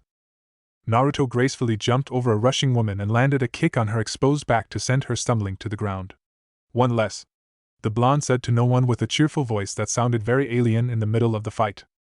The blonde let out a displeased grunt when a shuriken brushed against the fine skin of his whiskered cheek, leaving a thin red line where it traced him. He didn't have time to look for his attacker as Minato appeared behind him at his permanent seal. Only the fact that Naruto had already tuned his senses to Minato's warm chakra signature saved the Hokage from being punched in his gut for the second time by his son. How's our plan going? The Yondaime whispered to his son's sensitive ears. My clones are in place. How are your seals doing? Perfectly fine, thank you for asking. A wide, foxy grin appeared on Naruto's features instantly. It was cocky, satisfied and almost a little predatory. Then let's end this party. Minato nodded in agreement. In the next second, he was gone. He was nowhere, but at the same time he was everywhere. In the next moment, Minato reappeared behind one of Naruto's clones. A second later, a kunoichi stumbled to the ground when the Hokage landed a quick blow on her temple. Before the clone could flinch, the yellow flash was already gone to jump onto another foe at the other side of the chamber who had raised his katana to cut a long slash into an Anbu's exposed back, but the soldier didn't get the opportunity to do so. Before the root member could even realize what was happening, he was knocked out with an efficient chop to the back of his neck. Naruto gracefully leaped onto one of the wood beams to have a better view. Even with his sharpened senses he couldn't follow his father's movements. He could only spy the flashes of yellow and the roiling chaos that always seemed to follow as men and women dropped like flies. That was more than enough for him to let his mouth fall open in awe. There was a flash of golden locks as his relative twisted his torso with the three-pronged kunai in his hand to connect its barrel with the enemy's head. Before the body could hit the ground, the Yondaime was at the other side of the battlefield and a kunoichi was flying through the air, slipping on the hard surface into unconsciousness. In 2 minutes the battle was over. The chamber was filled with indisposed shinobi, but Minato's Anbu didn't waste any time as they had already started to secure them with sharp ninja wires. Their side was also short by 6 Black Ops, but all of them were thankfully still alive. Minato swept his eyes through the wounded, and after his order, a kunoichi with a cat mask grabbed the 2 seriously wounded shinobi and vanished to the hospital. Minato took one last glance around before he motioned to the rest to follow him.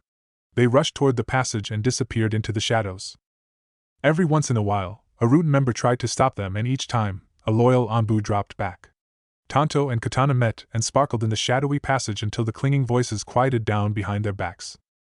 Naruto couldn't grasp how long they had been running along the thick corridors. Had it just been 5 minutes or already half an hour? His now raging breathing echoed inside the silent corridors.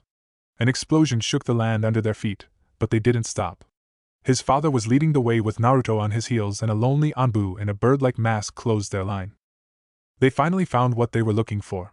The blonde time traveler's sensitive ears picked up the faint sound of someone running ahead them. His eyes instantly slitted as soon as he spotted the faded chakra signature in the distance. It felt mismatched. It was cold, and yet it was warm deep down. It felt smooth but somehow twisted. It was odd, like its owner. Naruto gritted his teeth and forced more chakra into his strained limbs to catch up to their hidden prey. Their small group blurted through another door, when they finally caught a glimpse of Danzu. The old man stoically stood in the entrance of another thin passage, but Naruto could still hear his wildly pounding heart and the faint whistling sound of his overstretched lungs. The old war hawk was one of the best shinobi of his time, but he was well over his prime. 2 root members stood in a low stance in front of their leader, their body equally strained but still ready to defend the man. Shimura Danzu. Minato made a step further toward the tense group. Surrender yourself to Konoha's justice for your treason. The normally calm warhawk's face twitched. Treason? He muttered in disbelief, much more to himself than to the Hokage. His face twisted into the shadow of a disgusted expression. Danzu was on the verge of losing his nonchalant shell, but he pulled himself together in the last second. I have been defending this village ever since I became a shinobi of it.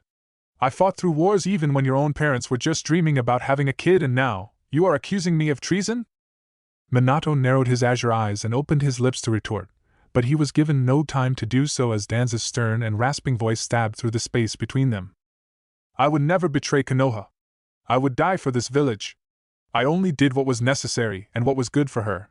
For her people. For you. I know, the blonde Hokage interrupted. I know your motives were for Konoha's sake, but the way you have been acting is against everything my predecessors held dear. You have been forsaking morals. You killed and manipulated people, and even if those actions were for the village's future, they are just wrong. The aging shinobi didn't even flinch, his face staying as stoic as ever. He observed the silent leader of his beloved village without a word for a long, taut minute until he finally opened his mouth. You, Hiruzen, Jiraiya, and your brother. You're such a waste. You could have been great, but your silly ideals were holding you back. You still don't know what it means to be a real shinobi. The conversation continued.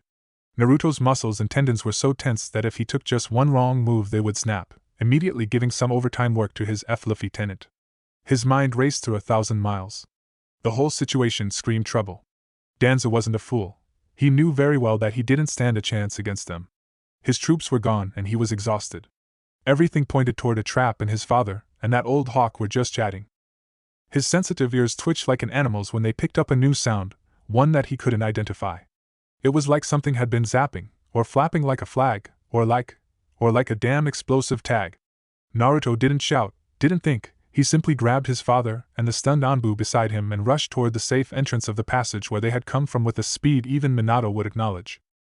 Noera-rin exhaled softly and turned a page of the thick notebook she had been reading. The portable chair she was currently occupying in the middle of the Snake Sanin's late laboratory was giving her nightmares. Its surface was hard and rough and her back was aching like a man's by the uncomfortable backrest. She had been assigned to check each and every piece of the area together with every dispensable medic. At first she was excited beyond words that she can take a look inside Orochimaru's work. He was still a genius. Yes, a twisted person, but no one could argue with his brilliance.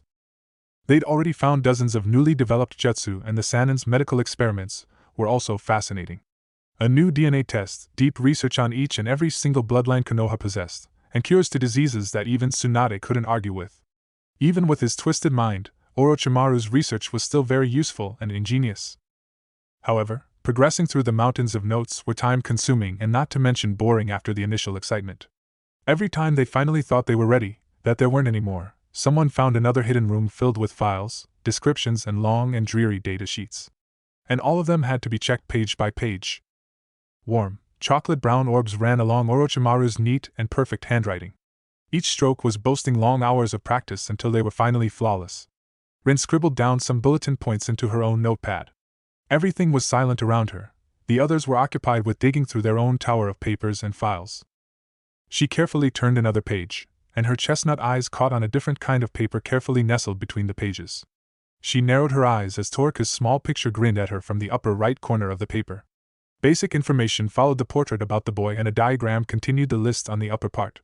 A lot of ID numbers and failed marks after each one continued the flow until her eyes reached the last two IDs. Both were marked with a green, matching note. She furrowed her brows and made one last glance at the two numbers to memorize them. ID 01220 and 01229. The kunoichi rose from her uncomfortable chair to stroll to another table and open a thick notebook to check on the ID numbers she just found. Each and every number was assigned to a small vial filled with the crimson essence of life. And behind each and every vial, there was a shinobi whose blood somehow had fallen into Orochimaru's hands. She ran her lean finger along the line of numbers and raised an eyebrow when the first ID finally made sense to her. That wasn't anything new. Everybody was aware of the connection between her sensei and his brother, but the other ID unnerved her beyond words. Her fine eyebrows joined together, and she braced herself to continue her search until she finally found the remaining number. Rinoira sucked in a surprised breath and restrained the shriek that was about to rip from her lungs when she found the next name.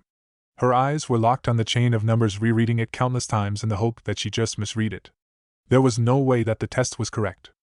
She peered down at the paper in her shaking hands and checked the diagram from millimeter to millimeter once again. It was crystal clear what she had been holding from the first time she took a look at the document, but her mind screamed denial. Rin glanced around, and when she was sure nobody was watching, she carefully slipped the page into her pouch. As soon as they passed the entrance, Naruto felt the aftershock of the explosion, then he heard the devastating detonation. He soon found himself laying on his stomach under a thin layer of dust and debris. The soft powder was constantly irritating his nose, and his lungs were having an unstoppable fit of coughing that overwhelmed his whole body. His right hand was still clenching Minato's right wrist, who was also trying to clear his sore throat of the dirt. Naruto shook his head to get rid of the soft powder from his blonde locks and also the continuous ringing voice in his head. The ringing stayed intact. A small surge of Kurama's chakra raced toward his now non-existent eardrums, tissue started to grow, and sew together at a fast rate. 2 seconds later he struggled to stand along with his father, and also dragged the Anbu to his feet. Naruto's hearing was perfect once more. The blonde Jinchuriki glanced up, desperately trying to see through the thick dust cloud, but he failed miserably. A low, frustrated growl escaped from his soft lips in annoyance. With one swift movement of his wrist, wind chakra surged through the place, finally clearing their vision. They were in the middle of a crater, a large hole gaping at the ink-black sky revealing the silver moon above them. Danzu and the 2 root members were nowhere to be seen. He tensed his muscles to jump up, but a sudden dead weight on his shoulder stopped him from doing so. Naruto glanced down at the now unconscious Anbu who was hanging between him and his father's shoulder. Another frustrated snarl erupted from the back of his throat as he glanced up once again to the opening, then back to his father, whose azure pools were also locked on the entrance to the surface. A dangerous growl escaped Minato's lips that Naruto hadn't heard before. Another Anbu appeared above them, ready to jump down, but Minato's narrowed eyes kept him from finishing his motion. A short boy stood there hesitantly in a crow mask. Shursui had been watching the whole scene from the shadows, his eyes were wide under his ice-cold, false face. The Hokage slowly nodded toward the young Uchiha. For everyone else, it was just an unconscious and almost unnoticeable gesture, but for Shursui, that one movement spoke litanies together with the flash of his Hokage's azure eyes. Go with them. Bring us information. The young Uchiha made an equally small motion, and then he was gone with the fastest shunshin Naruto have ever seen. In the next moment, Naruto could feel as new chakra signatures rushed toward them with insane speed. 3 Anbu appeared next to them and several more footsteps echoed above them. One of the masked soldiers immediately crouched down next to his senseless ally. Get him to the hospital. Minato didn't wait for his shinobi to disappear. He instead turned toward the remaining 2. Go after them. Maybe you can pick up their trail. They nodded and, despite their ragged forms, gracefully jumped out of the entrance to join the other dozen Anbu, disappearing inside the dark woods. Naruto tensed his muscles to follow them, but Kurama's angry snarl stopped him from rushing after the small group. What are you doing? What does it look like? I can easily get his trail. I just have to use Sage Mode and we can get him. Look your left, you moron! As soon as Kurama finished his sentence, Naruto could feel his father suddenly grip his shoulder to seek support. Minato's whole face was covered in gray dust with the exception of one thin, red trail that slowly traveled down from his ear. Naruto's eyes widened. His father, he was bleeding. Naruto immediately twisted his body to get a better hold on the dangerously swaying young leader. The fearless shinobi slightly tipped, and only his tightening grip on his relative's shoulder stopped him from dropping to the dirt. The Hokage desperately tried to stay on his feet in front of his subordinate's eyes, but as soon the last Anbu disappeared, Minato's determination cracked and the world dangerously slipped out from under him. He needs your help more than the Anbu. Naruto unconsciously nodded and gently let his father slip down to the ground, giving some redemption to his strained muscles. The Hokage offered a grateful smile before he shook his head, desperately trying to get rid of the dizziness. That bastard was distracting us with all of his fancy words to gather time. The time traveler's face scrunched up in an annoyed grimace. His father, however, didn't respond, his hands traveling up to his face to brush down the thin line of his own blood. It only smudged the red liquid on his dusty skin. I'll take you to the hospital. The named leader didn't even twitch. Can you hear me? Naruto let out a sigh and shook his head when no answer. Younger blonde rolled his eyes and snapped his fingers in front of his father's face to finally get his attention. Confused and hazy azure eyes trailed up to meet Naruto's smirk. Come on! A deaf Hokage doesn't do any good for Konoha's reputation. Minato furrowed his brows in concentration, and the smirk widened on Naruto's face. You can't hear me, can you? Not even a word? The Hokage gently brushed his fingertips on the curves of his ears until they settled down on his temple, and his face scrunched into an annoyed grimace. You know, now I can call you whatever I want. The blondie flash of Konoha. Naruto snickered. Oh, I know one that's better. I'm going to call you Blondame until you regain your hearing. What do you say? Blondame? Minato's right eye twitched in annoyance as he watched his snickering relative. I can read your lips. Minato deadpanned, stating it a little louder than necessary. Naruto's smirk shrunk into an embarrassed smile, and his hands unknowingly traveled up to scratch the back of his head. The newly named Yellow Flash eyed the teen for a long second before a restrained amused snort escaped from his lips and the previous mood was gone. Naruto's face softened and he gathered his father from the ground, this time carefully hiding his moving lips. Come on, Dad. I'll take care of you. Chapter 25 Those Who Break the Rules. The sun had tumbled over the horizon only minutes ago, painting everything in a girly pink and drawing long, abstract shadows everywhere. Also, in front of a certain brown-haired girl who was quietly strolling the empty streets, a long shadow followed. The paths eagerly waited for the village to awaken from her slumber. Rin-Nora let out a long sigh in the chilly morning and tucked a chocolate tuft behind her ear. Her lean fingers unconsciously brushed over the rough surface of the carefully hidden page in her pouch. The medic's shift with the research team had ended and she couldn't get any rest because of her wavering emotions and thoughts. They wouldn't let her sleep. So instead of tumbling in her bed all day, she decided to take a walk in the hope that it would settle her storming brain. But it had the opposite effect. Up to this point, she only had a lot of questions, but with her free time, she had started to form theories. And each one of them were painful, filled with denial, suspicion, and treason. The more she thought, the weirder her conjured explanations became.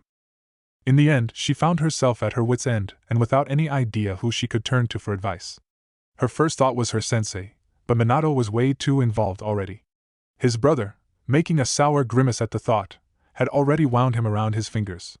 There was no way that her teacher could see everything clearly and objectively. Rin knew very well that Minato was happy beyond words when he had found out their relationship, that he still had a living family member. Hokage or not, his heart would shatter if she broke this illusion, even if it was all only a fake mirage. Kushina was the same. She was already bound tightly within the cheerful and loud-mouthed blonde's grasp. She couldn't speak to the redhead either. Kakashi was out as well. Even if he was already a jounin, he wouldn't let go of any of his precious people. Maybe Jiraiya. Rin vehemently shook her head even at the thought. The Toad Summoner was, well, he was Jiraiya. Even if he was one of the strongest shinobi walking the earth, Rin doubted he would take this situation seriously. And he also held the blonde deep inside his heart. Only one man's image stayed in her mind, one who she was sure would take the situation and her findings seriously and consider the whole situation with a calm and clear mind. The third Hokage had always been wise and calm. Due to the long life not many shinobi could live, he possessed the wisdom and experience to solve this mess. And peacefully. Despite her raging emotions, Rin couldn't deny the fact that she still wanted to give the loudmouth one final chance to clear himself. With the decision done, the girl took a sharp turn at the next corner to head toward a well-known compound not far away from the Hokage Tower. Her footsteps were soundless on the hard surface of the dirt road. Only her skirt's soft ruffling broke the perfection of her movements. Civilians started to rise here and there while she headed toward her destination. The empty roads were slowly filled with life. The sweet smell of freshly baked confections floated in the air around her. Merchants ran to their shops to sell their goods, while housewives hurried beside her to get fresh ingredients onto the breakfast table for their families. While she was occupied with her thoughts, Rin reached her destination. Her eyes drifted up to read the kanji above her head, proudly shouting the owner of the compound. Rin let out a calming breath and raised her hand to knock on the antique, carved wooden door. The loud knock echoed unnaturally along the road, and a frightened cat ran through the streets. The girl grimaced, but waited patiently for a response that thankfully came soon. The faint tapping sound of graceful footsteps reached her ears despite the early hour. The door slowly opened to reveal a brown-haired woman in her late 40s or early 50s. Her long brown locks were tied into a high ponytail, and the lines around her dark eyes and mouth were already deeper than they should be. However, her intelligent, searching eyes told tales about her previous experience as a kunoichi. Rin made a low bow and waited for the woman to give her permission to talk. "What can I do for you in this early hour, young girl?" "I am Noira Rin and I would like to request a private audience with Sandaime-sama." The woman frowned. "And about what would you like to talk with my husband?" "I'm sorry, but it's a private matter. I can only tell Hokage-sama himself." "You are Minato's student, aren't you?" Rin nodded and dark eyes seized her once more before a small smile appeared on the wrinkled face. "I'm sorry, but my husband is away with Enma. Now that he doesn't have duties as Hokage, he's got it in his head to start training again at his age. He won't be back for a month." Rin's face saddened and she let out a long sigh. "I see. Do you want me to send him a message? It seems urgent." The medic chewed on her lower lip and frowned. Then she shook her head. "No. It's not necessary. But please tell him when he gets back that I would like to talk with him." Biwako nodded, and after a short casual chat, Rin was gone to walk down the road and mingle with the crowd on the main street. "Hey Gaki! Get up! We got a mission!" A light kick on Naruto's shin disturbed his nap. The blonde cracked when annoyed eye opened to glance up at Jiraiya, who was currently shrouding the warm beams of the sun from his body. With a displeased grunt, he sat up from the soft green grass and stretched his numb arms behind his neck with a wide yawn, continuously mumbling about bad timing and sweet dreams while Jiraiya rolled his eyes. When the blonde finally gathered himself, they started to walk toward the city center and the Hokage Tower. "What's this mission is about?" "Just a C-ranked escort to Wave. Nothing serious. We will be back in 2 weeks." Naruto snorted in response and folded his arms in front of his chest dismissively. "C-ranked missions are cursed. I'm waiting for when one of the Mist 7 swordsmen will appear with a giant sword at my throat during one of these not serious C-ranked missions." Jiraiya raised his brow with a doubting grimace. "Don't be ridiculous. Why would one of the Mist 7 swordsmen appear on a C-ranked mission?" Naruto couldn't help but snort at the irony. "Believe me, I'm not overreacting." Jiraiya rolled his eyes once more while they stepped through the double door of the mission room. They settled next to Kakashi and Rin in the background to stoically watch a fresh Genin team receive their next D-ranked mission. A wide smile spread on Naruto's face when one of them started to complain loudly about stupid, pointless assignments, but thanks to one of the chunin behind the desk, the small hissy fit died down quickly. Minato beamed at the still nostalgically grinning Naruto as he handed a scroll to Jiraiya. "Here are the details. An escort mission to Wave. Jiraiya, you will get some free time during the trip to deal with some." Minato glanced to Naruto. "Other matters during the trip to Wave. Contact them for me. Maybe they have some new information on the subject." Jiraiya nodded as an answer while our time traveler was lost in his own world with an odd expression on his face, not aware of his surroundings. A familiar, sarcastic voice kicked Naruto out from his nostalgia. A voice he hadn't heard since he was a small kid, and he really thought he wouldn't hear it again for long and peaceful years. "That is just fantastic. Those would be my escorts. An old geezer, a cyclops, a kabuki girl, and not to mention that idiotically grinning sissy." Naruto felt a vein on his forehead start to beat with the rhythm of his heart, while his right eyebrow twitched. Anger and fury raised inside his chest, and not only because of the arrogant quirk. He felt a reassuring hand on his shoulder, and he didn't have to turn around to know Jiraiya's eyebrow was twitching equally fast as his own. A small amount of carefully restrained killing intent brushed him from Kakashi's direction, and only Minato's voice stopped him from jumping on the man then and there. The Hokage rested his chin on his folded fingers while he answered with a calm but icy tone. Just for your information, the geezer is one of Konoha's legendary Sannin and my teacher. The Cyclops and the Kabuki girl are my prize students, while the sissy over there is my brother. You should consider yourself very lucky. You have received an elite team for the cost of a C-rank mission. As Hokage, I could charge this setup to an A-rank assignment considering that currently they are the only available team in higher caliber than Genin, but if you still would like to complain, I can assign 2 Genin teams as an escort instead of them. So I really advise you to restrain yourself from any further comment. The man's mouth shut immediately, but his eyes narrowed behind the black sunglasses, eyeing the village leader with a superior expression on his face. For the first time since the man had stepped inside the mission room, Naruto turned to finally face the arrogant shrimp. Narrowed, azure blue eyes observed the short man in his late 30s. The man who caused so much trouble and pain in Wave, to Tizuna, Inari and countless others. His orbs sparked with a dangerous glint when their eyes connected for a moment behind the sunglasses. A smug smile spread across Gata's face, then he shrugged and folded his arms in front of his chest. Jiraiya cleared his throat. We will depart in half an hour. Meet us at the village gates. Gata grimaced at the commanding tone but didn't retort, marching out of the office without a word to the Hokage or to the newly hired team. This earned a raised eyebrow from Minato. Naruto watched the scene with narrowed eyes. His emotions struggled inside him against the logical part of his mind. He had to defend that man? The man who would cause so much suffering to an entire nation. His mission was to defend Gata from any danger? No way in hell. A dangerous, animalistic growl escaped his lips in his frustration, and it didn't go unnoticed by the others, especially not Minato. Hey, Toriku! Naruto flung his head toward his father with a still irritated face. Try not to kill him during your assignment. I can't give my word on this one. Naruto made a face while he responded. Minato started to muse that maybe sending 2 Genin teams wouldn't be a bad idea. Naruto marched through the busy streets, lost in his disturbed thoughts with his hands buried deep inside his pockets. He just grabbed his backpack from his room, which was always prepared in advance in case the need of sudden departure arose, and marched automatically toward his destination. He hadn't been paying too much to his surroundings, and he bumped into someone for the second time since he left the Hokage mansion. After a short and embarrassed apology, he hopped onto the roofs to avoid another incident. However, there he suddenly spotted the cause of his misery. An animalistic snarl ripped from his throat at the sight of Gatu, who walked on the streets of Konoha like he was some kind of ruler. The man sent pointed looks over the villagers who didn't step out of his way immediately. Arrogance and superiority seemed to ooze from his pores. Naruto followed the man on the rooftops with a continuous grimace on his face until he reached his limit as Gatu grabbed an apple from a grocery stand and simply walked away.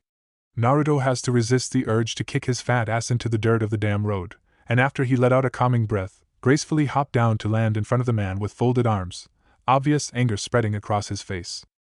What do you want, dumbass? Blue eyes glinted dangerously. Pay for that apple. The businessman raised an eyebrow and a smug smile appeared on his face. I don't know what you're talking about. The vendor glanced over the counter with a frown on his face, eyeing the scene in front of his small grocery with a healthy amount of caution. I'm talking about that apple in your hand which you didn't even pay for. Konoha does not tolerate muggers. Pay or you will know the hospitality of Konoha's police. Gatu rolled his eyes behind his sunglasses, but after he quickly measured his situation, he tossed a handful of coins toward the vendor and walked away like nothing had happened before while ignoring the obvious stares following his short steps. Naruto couldn't help himself. He just gaped in shock. How dare he? His hands squeezed to fists and his teeth gritted from his rising anger. But after he let out another long, calming breath, he braced himself and followed Gata from a distance on the crowded streets, monitoring his every move. Unfortunately, he didn't do anything funny. Naruto would be really pleased if he could leave him to one of the Uchiha's hospitality, which meant a black cell for an extended period. He let out a disappointed sigh and leaned against the wall of the guard stand, still eyeing Gatu with slitted eyes.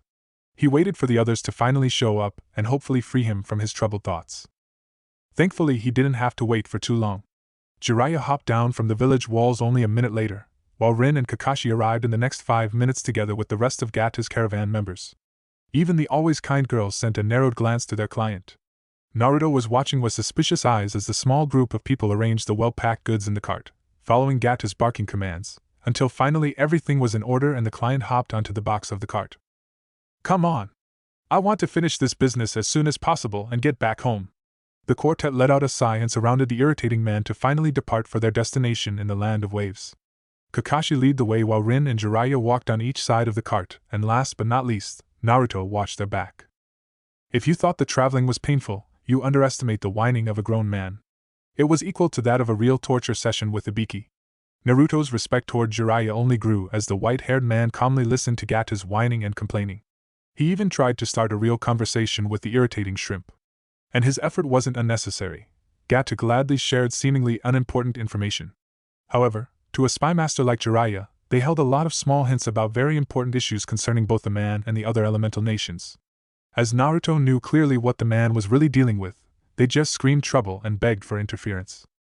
For the first hour, they had to listen to Gata's continuous complaints about incompetent mercenaries who couldn't even defend themselves and about his money being thrown out a window by hiring them.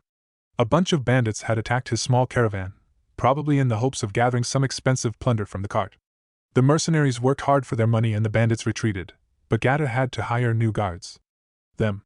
Naruto wasn't surprised when he overheard two of the caravan men murmuring that he simply left the injured on the road and ran to Konoha with his tail between his legs. Thankfully, the shrimp didn't stop. The words flowed from his lips unguarded. Gata was just starting to integrate into the underground trade businesses, taking advantage of the after effects of war, and creating his own channels within the small countries. What worried Naruto the most though was that they were currently headed toward Wave, where he had a meeting with the head of a shipping company. It would probably take almost a decade until Gata could become a real threat to the citizens of the country, but if Naruto had the opportunity, there was no way he was going to sit on his hands and wait for the consequences.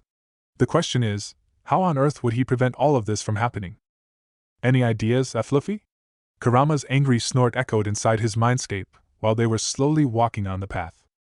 If you call me like that one more time, I'm going to go back to the good old days when I tried to find ways to eat you. The fox proceeded to flash teeth taller than most men. Sorry. Geez, you're snappy, Naruto retorted casually, but a shiver crawled up his spine anyway. So, any ideas how to get rid of him? Kurama closed his eyes and frowned. I have to admit, I also don't like that shrimp. Naruto shrugged and Kurama stayed silent, his face still set in a calculating frown. Do you want to kill him? The fox asked gradually and carefully. The blonde frowned while he thought about the possibility. I know. Not if it isn't necessary. Kurama let out a sigh and somehow it sounded relieved. Still the idealist. Naruto frowned and returned to watching the back of their client who continuously complained about the weather to Jiraiya. There is no way you can convince Gata to give up his business, and you know this very well. I know. There are two ways I can think of now. Get evidence and you can arrange a lengthy, hospitable stay for him in a cell, or if someone attacks, stand aside. Let him die. A frown appeared on Naruto's face. The first option was a long and slow one, and there was no guarantee that he would find anything. Gata wasn't a fool. He would build up a whole underground empire in the future, deftly evading law enforcements with bribes or hired muscle. Naruto cocked his head to the side. Well, maybe Gata was a fool. He had thought that with simple bandits he could get rid of trained Shinobak-thini. His hands clenched into fists at the memory while he gritted his teeth, lost in his mind for a minute until he shook his head to clear his thoughts. The second option. Could he do it? Could he simply step to the side and abandon a mission? Could he bring shame to his village by letting his client die? Would it be any different if he simply stabbed him in the back while he was sleeping? He would still kill him, with or without his own hands. If he just stepped aside, he would be no better than a real murderer. Naruto let out a long sigh. Then only one option remained. Get evidence against him. Evidence that he was a threat to Fire Country and to Konoha. We are going to investigate. Kurama rolled his eyes in his mindscape. Why am I even trying to give you a second option if I already know you will choose the first one? Because you've got too much time to think. Kurama didn't answer, and Naruto tapped Jiraiya's shoulder to gain his attention. They let the trio pass them to gain some distance, and only then did Naruto open his mouth. Jiraiya, I know it's going to sound odd, but I think something is off about that man. The Sannin nodded, his eyes wandering toward the back of their client. I know what you mean. If you discount that he is arrogant and irritating, he still reeks of trouble. Naruto nodded with a frown on his face, not sure how to continue. Try to plant more suspicion in Jiraiya. He is a spy master, a better investigator than you could ever hope to be. He's just like a small child if you raise his curiosity. He won't let the subject slip by until the puzzle is solved. Something's really strange about his businesses. He travels a lot, but he isn't a simple merchant. Like, I don't know, like he's building something in the background. That almost sounded intelligent, even if it came from your mouth. Naruto resisted the urge to snap back or to roll his eyes. His orbs were locked on Jiraiya's thoughtful face, waiting for him to reply. Maybe. Jiraiya answered slowly with a wondering expression on his face as he jogged to catch up with the cart. Naruto watched his godfather as he casually chatted with Gato, but his eyebrows started to twitch when he felt a pair of stabbing him from behind. He glanced to the side and gave a raised eyebrow to the frowning Rin. What? Is there something on my face? Rin let out a not very womanly snort and turned her head. And no. I was just thinking. Naruto gave her a confused look before he shrugged and turned back to his previous business and watched Jiraiya in the hopes of picking up something important from their conversation. However, Rin's eyes traveled toward him once more with a frown on her fine features. For 5 long days, nothing happened. The only interesting thing that occurred was when a scared fox burst out from a bush next to the road, making a tense Rin almost jump out of her skin. Rin. Thinking about that girl, she had been acting strange lately. Whenever she thought Naruto wasn't paying attention, he could feel her chestnut eyes on him, and he desperately tried to ignore the nudging feeling. She was tensed, and not just that one time when she was so occupied with her thoughts that she hadn't heard Jiraiya's command. They stopped at several small towns and Gato disappeared with all the stealth of a shinobi, but Naruto could follow him easily. Or more like one of his clones followed him, lurking in the shadows of the underground and even diving in a small pond at one point. However, only small envelopes were exchanged, short, seemingly pointless sentences were told between Gato and the men and women he had met. Strange as it sounded, Gato interacted with quite average-looking vendors and shopkeepers. However, all of them seemed to be wary of the arrogant shrimp. The caravan, after dragging the whole cart into a big ship, finally reached its destination, a bigger village on the shores of Wave Country. All of them were standing in front of a long wooden fence, waiting for the guards to finally finish checking their papers and let them in. When the middle-aged villager finally trailed back to the post and the two-sided wooden gate opened, Naruto was annoyed beyond words. They had been standing there for a long half-hour and only Kurama's continuous threats about his painful death should he try anything restrained him from simply jumping over the wooden fence and giving the guard a kick to speed up the process. The cart's wooden wheels squeaked as they turned on the dirt road, the soil hardened as stone by hundreds, maybe thousands of foot and cart wheels during the decades. The soil nearly hardened to stone by decades of hundreds and thousands of carts and travelers trudging through. Enormous, vicious rain clouds hovered above their heads, threatening to soak them to their bones if they didn't reach shelter in time. For Naruto, the biggest surprise was that the country wasn't anything like he remembered from his childhood. The shops were full with goods and the streets were crowded by people, even with the threat of a rainstorm hanging above their heads. There were no signs of the low economy he had seen when he was there in the future. Moreover, the village actually looked even wealthier than some of the others he had already visited in this timeline. Thankfully, the sky fell the moment they put their feet inside the hotel. The 4 shinobi quickly occupied the plain room next to Gato's and Naruto was finally able to relax. But to his annoyance, his peace didn't last long. A soft creak interrupted his dreams in the dead of the night. His eyes cracked open when the low squeaking sound of an opening door mercilessly stabbed the silence around him. Naruto let out a weary sigh and straightened himself on the bed, his ears perking up to look for the source of the sound. Gato was sneaking out from his room. A sly smile spread across Naruto's face in an instant. The teen slowly and silently sneaked out from the bed, but his movements were followed by Jiraiya's sharp eyes. "And where do you think you're going?" the Toad Sage whispered. Naruto shot a glance over his shoulder as he mouthed his answer. "Gato is sneaking out. I'm going to follow him." Jiraiya didn't answer, instead he just sighed and fell in line behind his future godson to step into the shadows. They didn't have to shadow Gato's steps for long.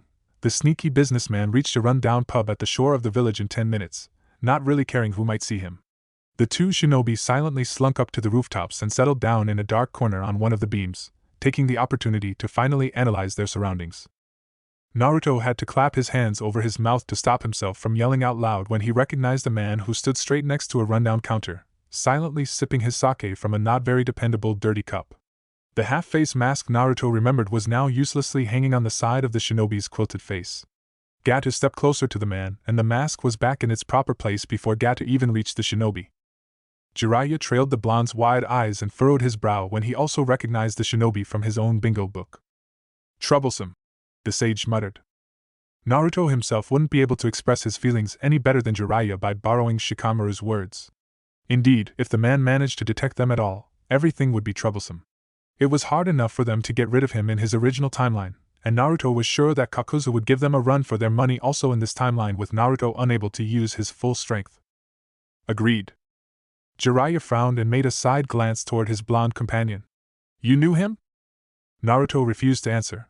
Only his eyes narrowed into slits as all his senses were glued on the missing Nin under them. What do you want?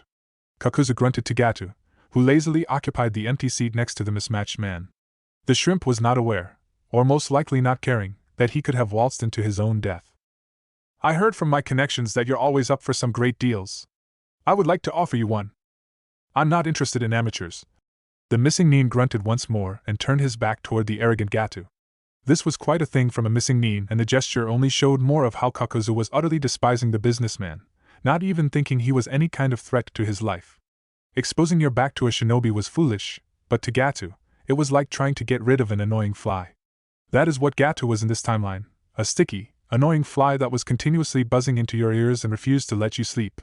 Naturally, the businessman didn't take his previous answer as a no. I'm currently traveling with two powerful shinobi who dash. Gato couldn't finish his sentence. His throat was gripped by a strong arm and his dumpy body was easily raised from the ground. The man desperately crawled on the missing Nin's sleeve, trying to free himself, but it was fruitless. His head slowly turned blue as Kakuzu raised him closer toward his own face. I said I am not interested. Understood? Gato eagerly tried to nod, but the hand around his throat restrained him from doing so. Vibrant green eyes peered into his own fading pair when no answer came. With his last breath, Gato desperately tried to squeeze out his final words. 2 Konoha, as shinobi. Each, over 40 million, Rio.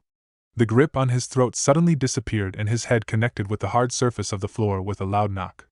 It was strange, but nobody gave a second glance to the scene. The bartender continued to get rid of a dirt speck from a glass he had been shining ever since the missing Nin stepped inside the bar.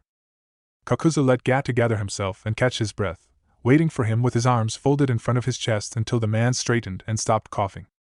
Maybe I'm interested. The names. Only after we made the deal. I'll give you the names and their location for half of their bounty on their heads. The missing Nin raised one of his eyebrows, but after a hesitant minute while he weighed his thoughts, nodded. I'll give you 5% and you can have your miserable life. That is my deal.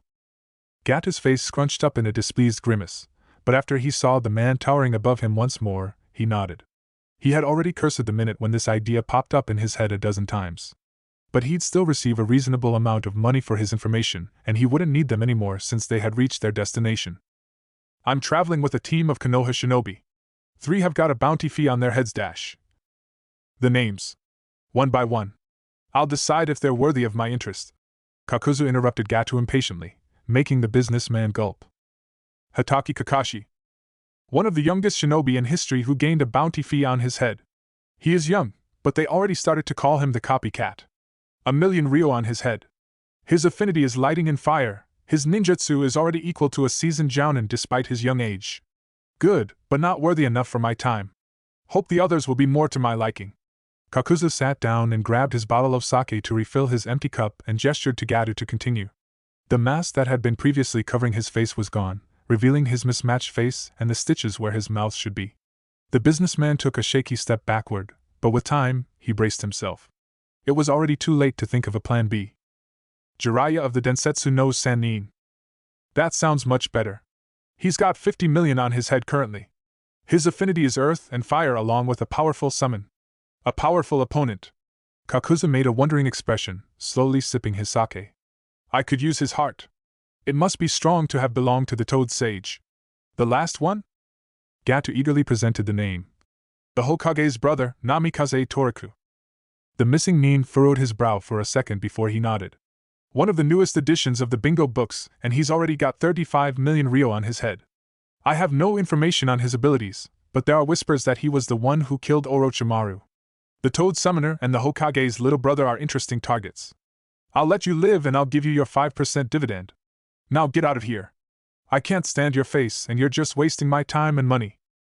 A smirk spread across Gato's face, but it slipped into a confused expression in the next moment. Wait, you don't even know where to find them. Oh, that information is unnecessary. Kakuzu gradually glanced up to the high beams where Naruto and Jiraiya were lurking under the dark shadows. A smirk spread across the missing Nin's face, the stitches on both sides of his mouth twisting the expression into something from another word. Jiraiya of the Sannin and Namikaze Toriku. You two are worthy of my time. I told you C-rank missions are cursed. Naruto grumbled as he tensed his muscles. His eyes never left the smirking missing Nin under them. Jiraiya didn't answer, instead shrugging and gracefully hopping down to land in a low stance.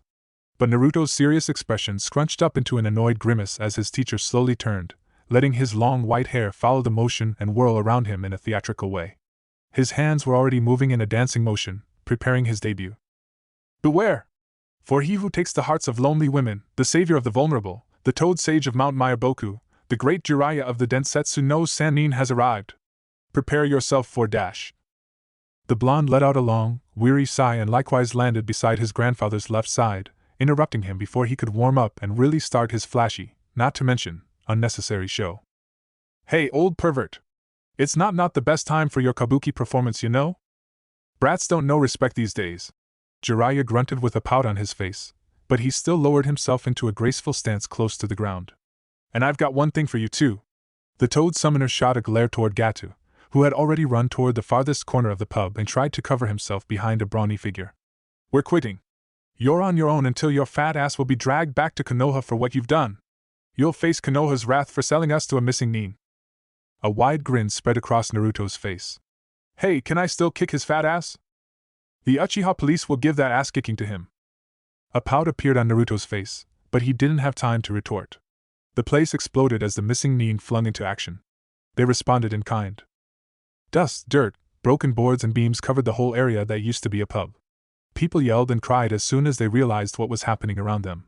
A brunette clung tightly to Naruto's clothes, wide gray eyes scanning the area that used to be her workplace. What? What did you do? What did you do to my pub? The woman whimpered, but her voice was on the verge of screaming. Hey, I saved your life! Naruto protested with a grimace. But my workplace! How should I live now? The blonde shook his head and let out a sigh. I bet boss is going to rebuild this place. Just hang on. I have to go after them. The clone put down the brunette and turned toward the edge of the woods. Another explosion shook the ground. The Bunshin made one last side glance toward his replicas who were trying to hush the other customers.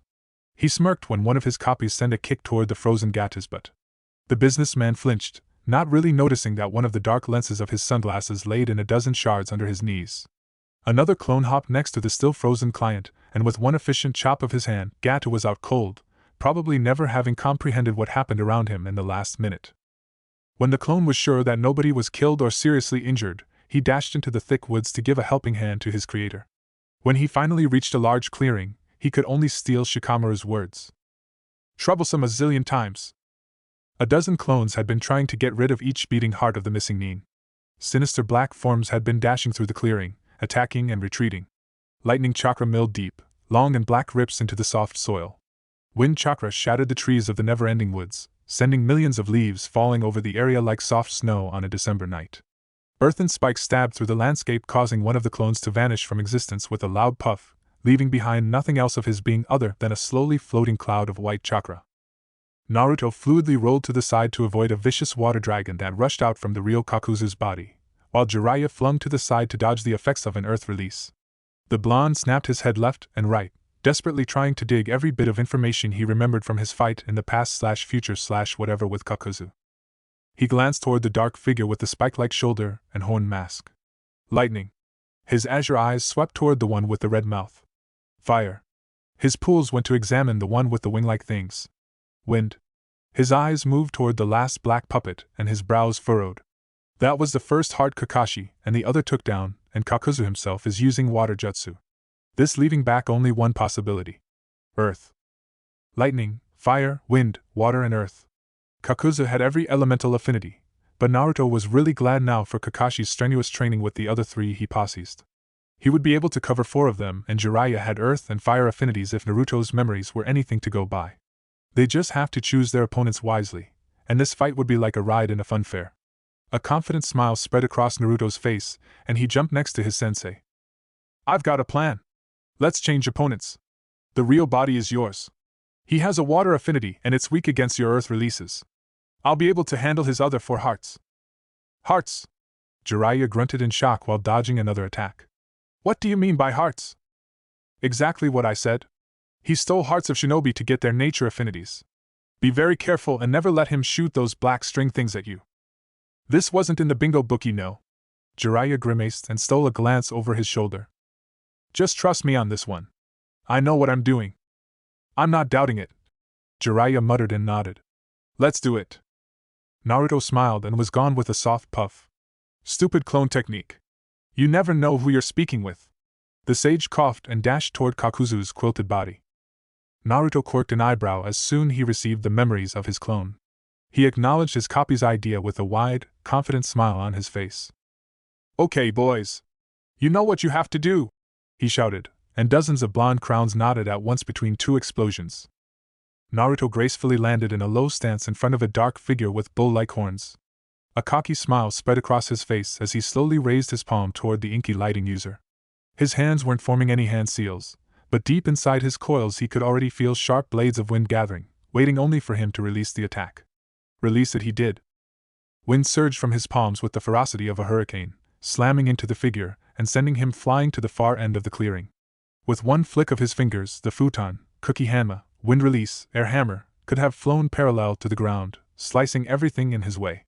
But with Jiraiya in the way, that wasn't an option. The dark figure gathered itself from the scarred ground and hopped high in the air. Lightning chakra surged through the area from its mouth. With a single, lithe twist of his torso, Naruto safely avoided the attack, his hands already fluidly dancing through the air.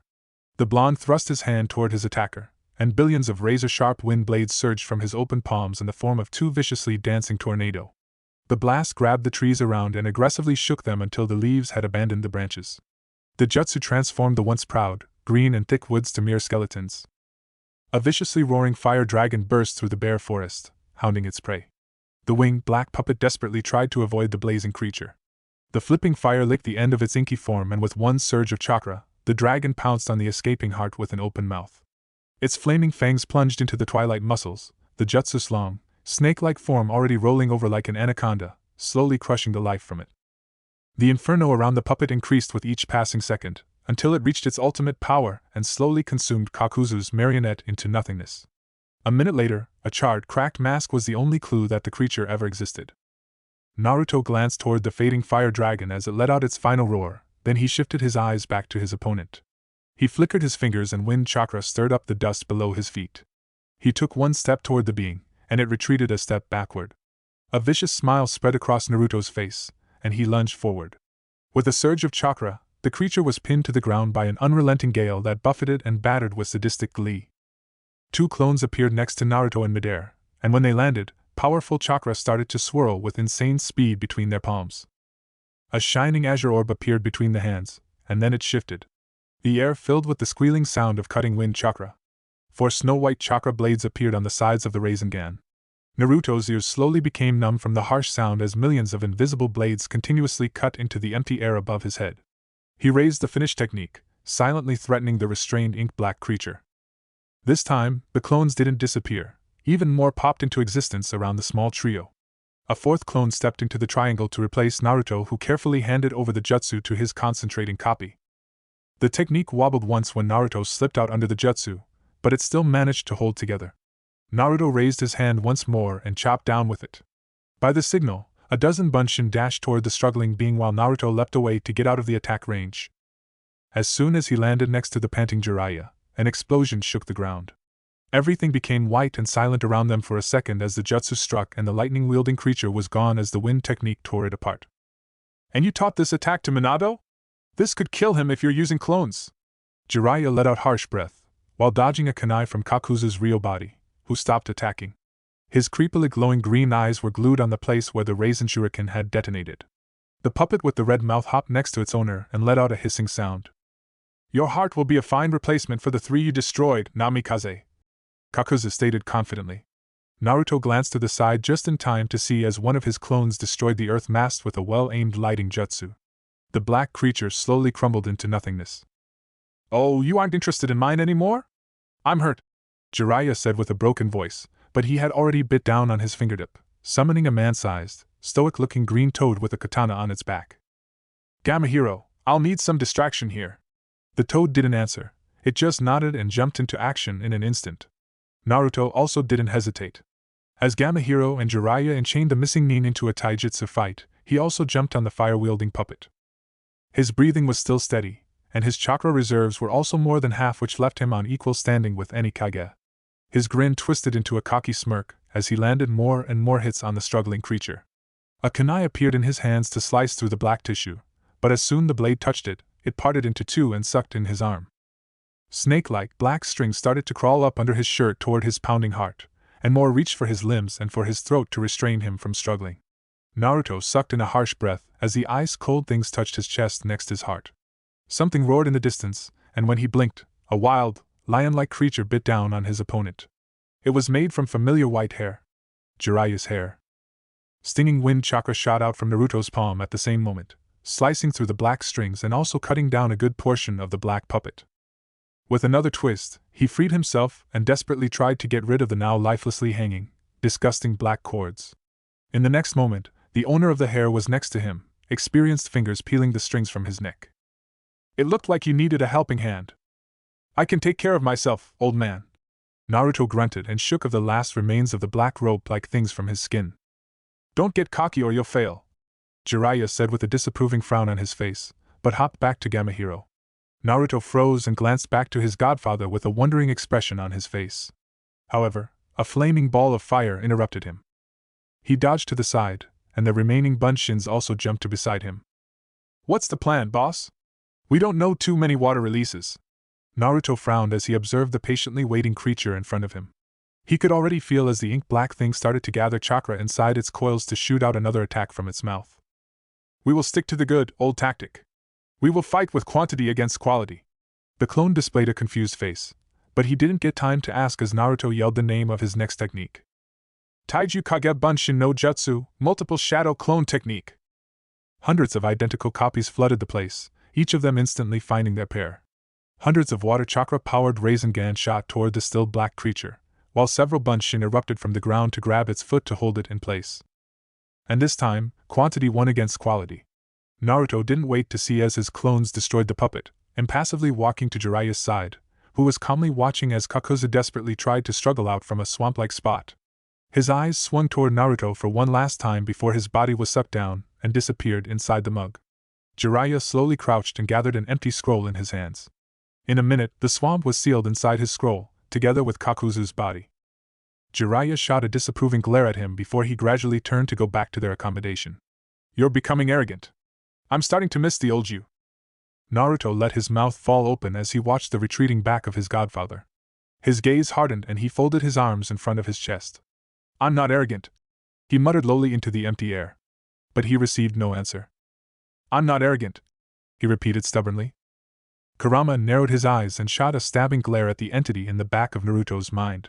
The shadowy figure's silhouette was sharper than last time, the formless mess of hair on its head had become a lighter, yellower color than before. The ghost-like figure slowly raised its head to glance up to the non-existing sky. The black scara and the crimson orbs flashed with a vicious glint, and a sly half-smile appeared on the Mirage's whiskered face. Oh, but you are becoming one, it purred into the shadows.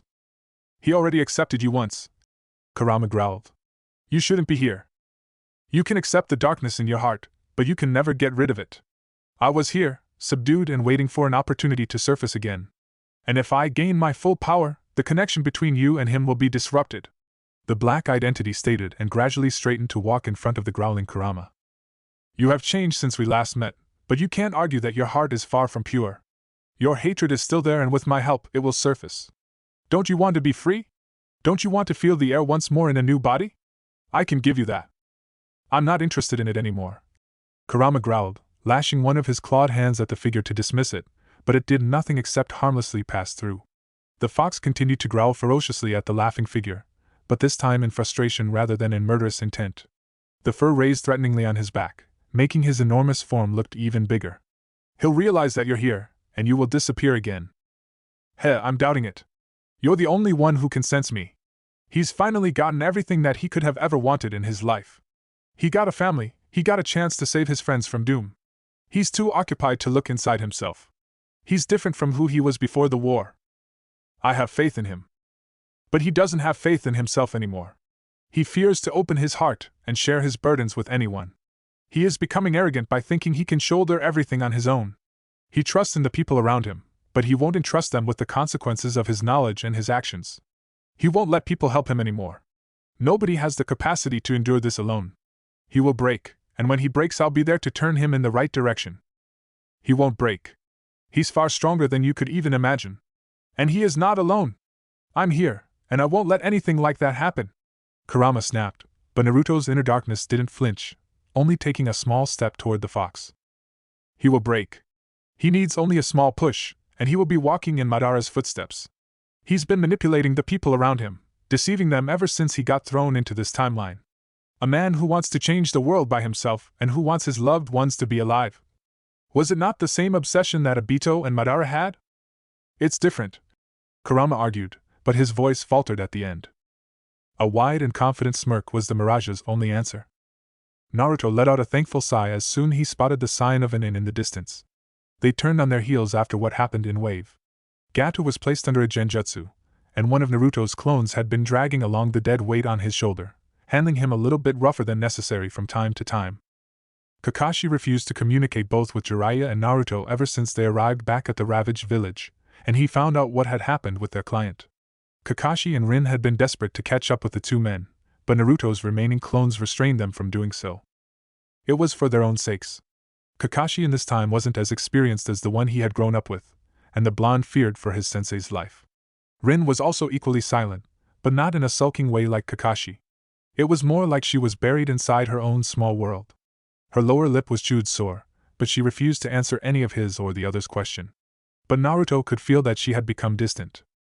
Finally, they stepped into the almost empty motel, and while Jiraiya and Kakashi argued on the prize of the only 2 rooms of the inn, Rin and Naruto headed toward them.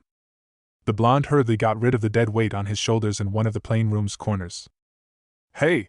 You can't handle him like he's a flour sack! Rin growled as she went closer to examine the new bruise on Gata's temple. What did he do to you anyway? Naruto narrowed his eyes and grimaced. Nothing besides selling us to a missing nin. And that was the smallest crime against me. The blonde grunted and hopped down on his bed to finally get some sleep. Even though he was way stronger than when he first fought with Kakuzu, without using Sage Mode or Kurama's power, his limbs were still sore from the strain of the fight and the long travel. Kurama wasn't in a rush to help him out somehow. He had also been quiet during the last few days. With another grunt, Naruto lazily turned toward the wall, showing his back to the girl. Rin watched the blonde for one long and tense moment, her tooth once more chewing her lower lip as she retreated into the next room with a deep frown on her fine features. The other 2 males quickly occupied the plain room after a quick glance of mistrust towards Gato, and Naruto was finally able to relax and drift off into sleep. But for his biggest annoyance, his peace was disturbed once more. A soft knock interrupted his dreams in the middle of the night. Annoyed beyond words, because it wasn't every day when you could literally swim in an enormous bowl of ramen, the blonde slowly dragged himself to the door to pry it open. With a loud yawn, he desperately tried to blink out the last bits of the juicy topping and the soft noodles from his head. What do you want, Rin-chan? Do you know how late it is? I forget something back then. Can you help me? She pushed a thick book under Naruto's nose. You know, when you brought Sensei 2 weeks ago you forgot to sign the papers, so I brought them with me. Couldn't it wait until morning? The blonde muttered. Naruto tried to brush out the dream from his eyes, but he obediently grabbed the book, quickly signed it with a pen he didn't remember having, and another loud yawn. I've never had to sign any documents until now. It's just formality. Rin muttered with a deep frown on her face and snapped the book out of the blonde's hands. However, in the next second, the book slipped out from Rin's now shaking hands to land face down on the hard floor with a loud bang in the silent night. Naruto let out one more enormous yawn and lazily reached down to give it back to Rin. His fingers dug into the opening where he signed it and gently raised it toward the girl. But he paused when he noted as Rin shakily raised her hands to restrain a shriek. Her eyes were wide and shocked, and her gaze were fixed like a statue's on the open page in Naruto's hands. The Jinchuriki unconsciously traced back her eyesight, and his own eyes also widened. Sensei. Rin pressed out in a slowly rising tone, but nothing happened. Naruto shot a quick glance at his back where he could hear Kakashi's faint soft breathing and Jiraiya's muffled snore. He thanked every kami for the privacy seal Jiraiya had activated because of Naruto's loud snoring. He carefully reached back with one hand and closed the door behind him. Kakashi! Rin whimpered. Naruto swept his head back and took a step towards the now shaking Rin, who flinched a step backward, her gaze desperately darting between him and the locked door. Rin slowly gathered herself as lean and graceful fingers traveled toward her weapon pouch on her thigh. Naruto tensed his muscles while thoughts raced through his mind with insane speed. Wild, azure eyes ran from the open book in his hands to Rin and back. His breathing and heartbeat increased and his muscles tensed until the breaking point. The girl didn't stop calling for her teammate. Adrenaline flooded Naruto's veins, and his quick breathing transformed into gasping as oxygen was forced out of his squeezed throat by the raising panic. "Naruto, don't do anything stupid," Kurama muttered with a deep frown on his face as Naruto strained his muscles to take another step forward to try to hush down the trembling Rin. "Rin dash." Naruto pushed out between two ragged breaths and actually took that step forward. "Kakashi!" This time, she really wanted to yell out loud, but the name sounded more like a whimper by her raising fear. Any further words were cut off as Naruto suddenly reached forward to clap a hand on Rin's mouth. Rin grabbed a kunai from her pouch and opened her mouth to finally let out the shriek she had been holding back ever since her chestnut eyes landed on the two simple words screaming on the end of the book. Uzumaki Naruto. However, this time Naruto was faster than the air in Rin's lungs. A surge of chakra. A flash of gold. And they were gone. Only the fluttering curtain in the opened window indicated that something had happened on the now empty and silent passage. Chapter 26, For Whom War Was Unleashed. A strong hand stopped Rin from screaming by covering her mouth, another wrapped around her arms. One held her carefully against her kidnapper's chest, but somehow she could also feel fingers around her ankles. Rin's eyes suddenly swung open when the realization hit her. There were too many arms for one man.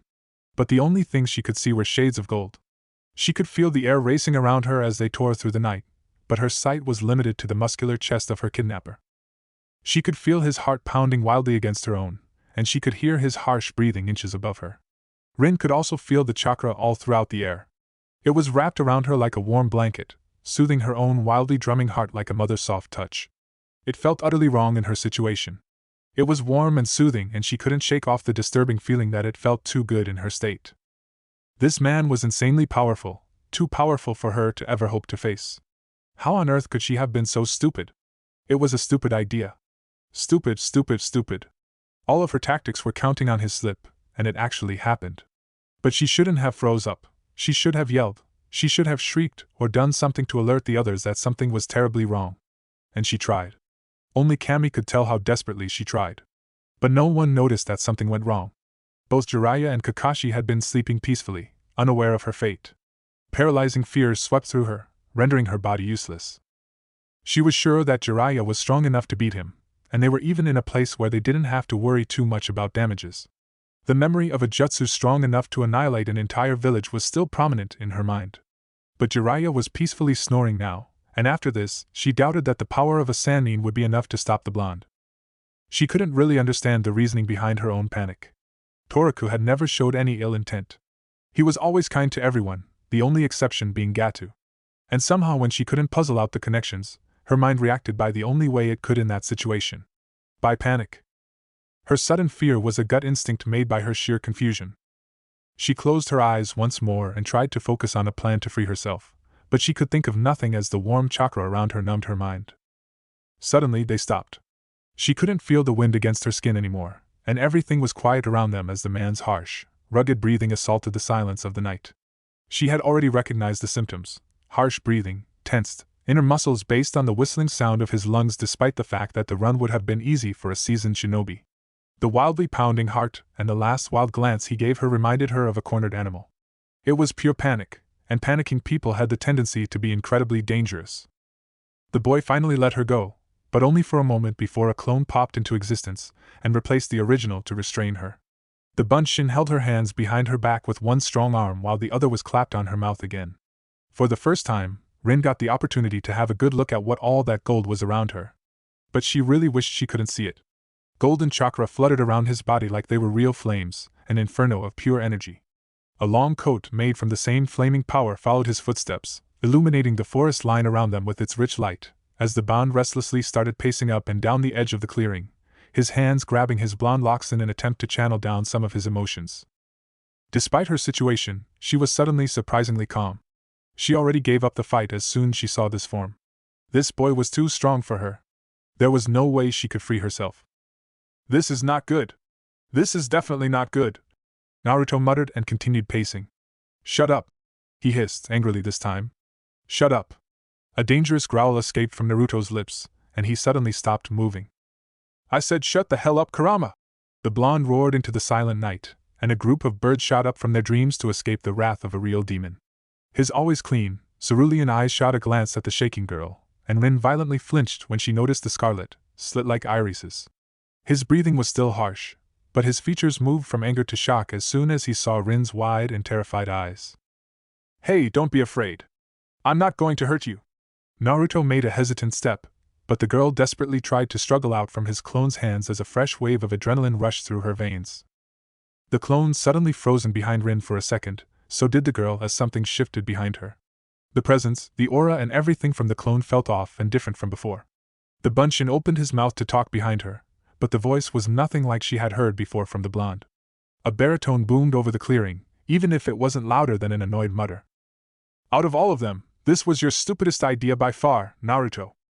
The named blonde didn't answer, instead sinking to the ground and rubbing his face. I didn't think. I was panicking and I'm sorry. I messed up again. He whispered.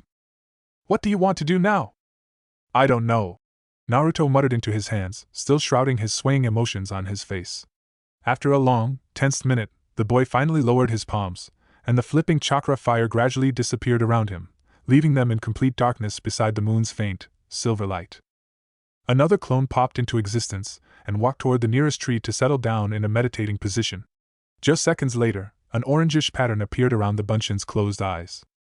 A dozen more replicas appeared beside the blonde and rushed into the dark forest when they saw the nod of the lonely clone at the tree. A minute later, another returned with a pile of wood, and soon, a small campfire was crackling in the middle of the forest. The original Naruto finally looked up from the ground and shot an annoyed glare to the clone behind the still frozen Rin.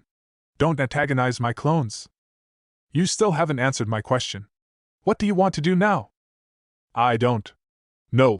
Naruto growled as he folded his arms in front of his chest in a defensive manner. Tell her. No. Then kill her. What? No way. Naruto lunged up immediately, eyes wide with disbelief. The girl started to tremble once more in Kurama's strong arms. Strangely, the clone let out a relieved sigh. Deep down, Rin realized that it was some kind of a test, and the blonde had answered correctly. The tension in the Bunshin's muscles lessened in an instant, and his grip also became softer, however, not enough to free herself. Then your only option is to tell her everything, the clone stated in a hushed, low tone. Naruto didn't answer immediately. He instead averted his gaze from Rin's shaking form and sat down once more. His shoulders were stiff, and his whole posture screamed about the inner fight he was having with his own demons. She won't believe a word.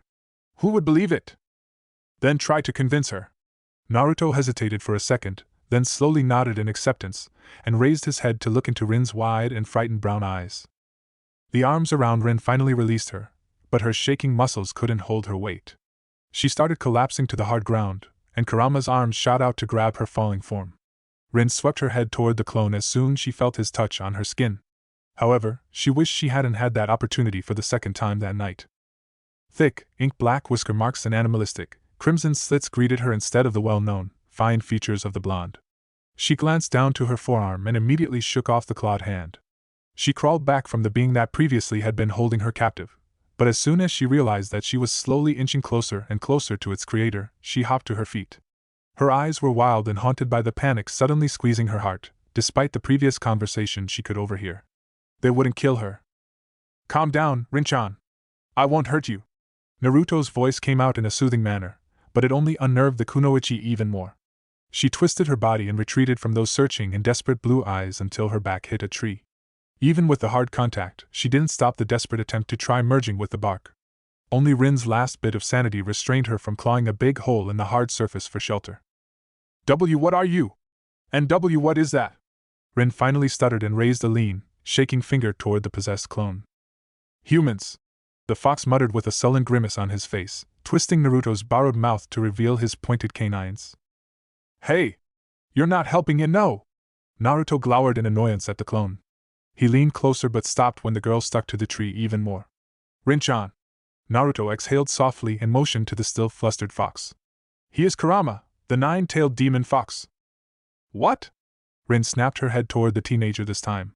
What do you mean by that? The QB is sealed in Kushina. She is its Jinchuriki.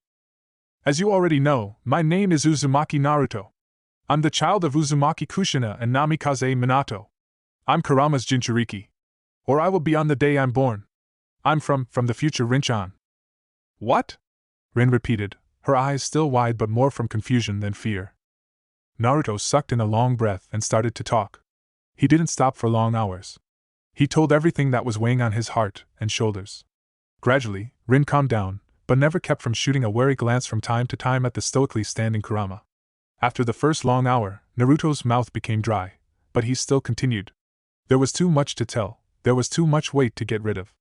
Naruto's gaze was either focused on Rin or on the soft moss under him while speaking.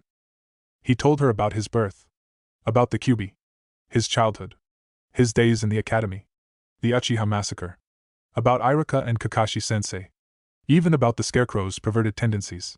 He told her what Gata did in his timeline, and he talked about his first Chunin exam and the Sandaime's death.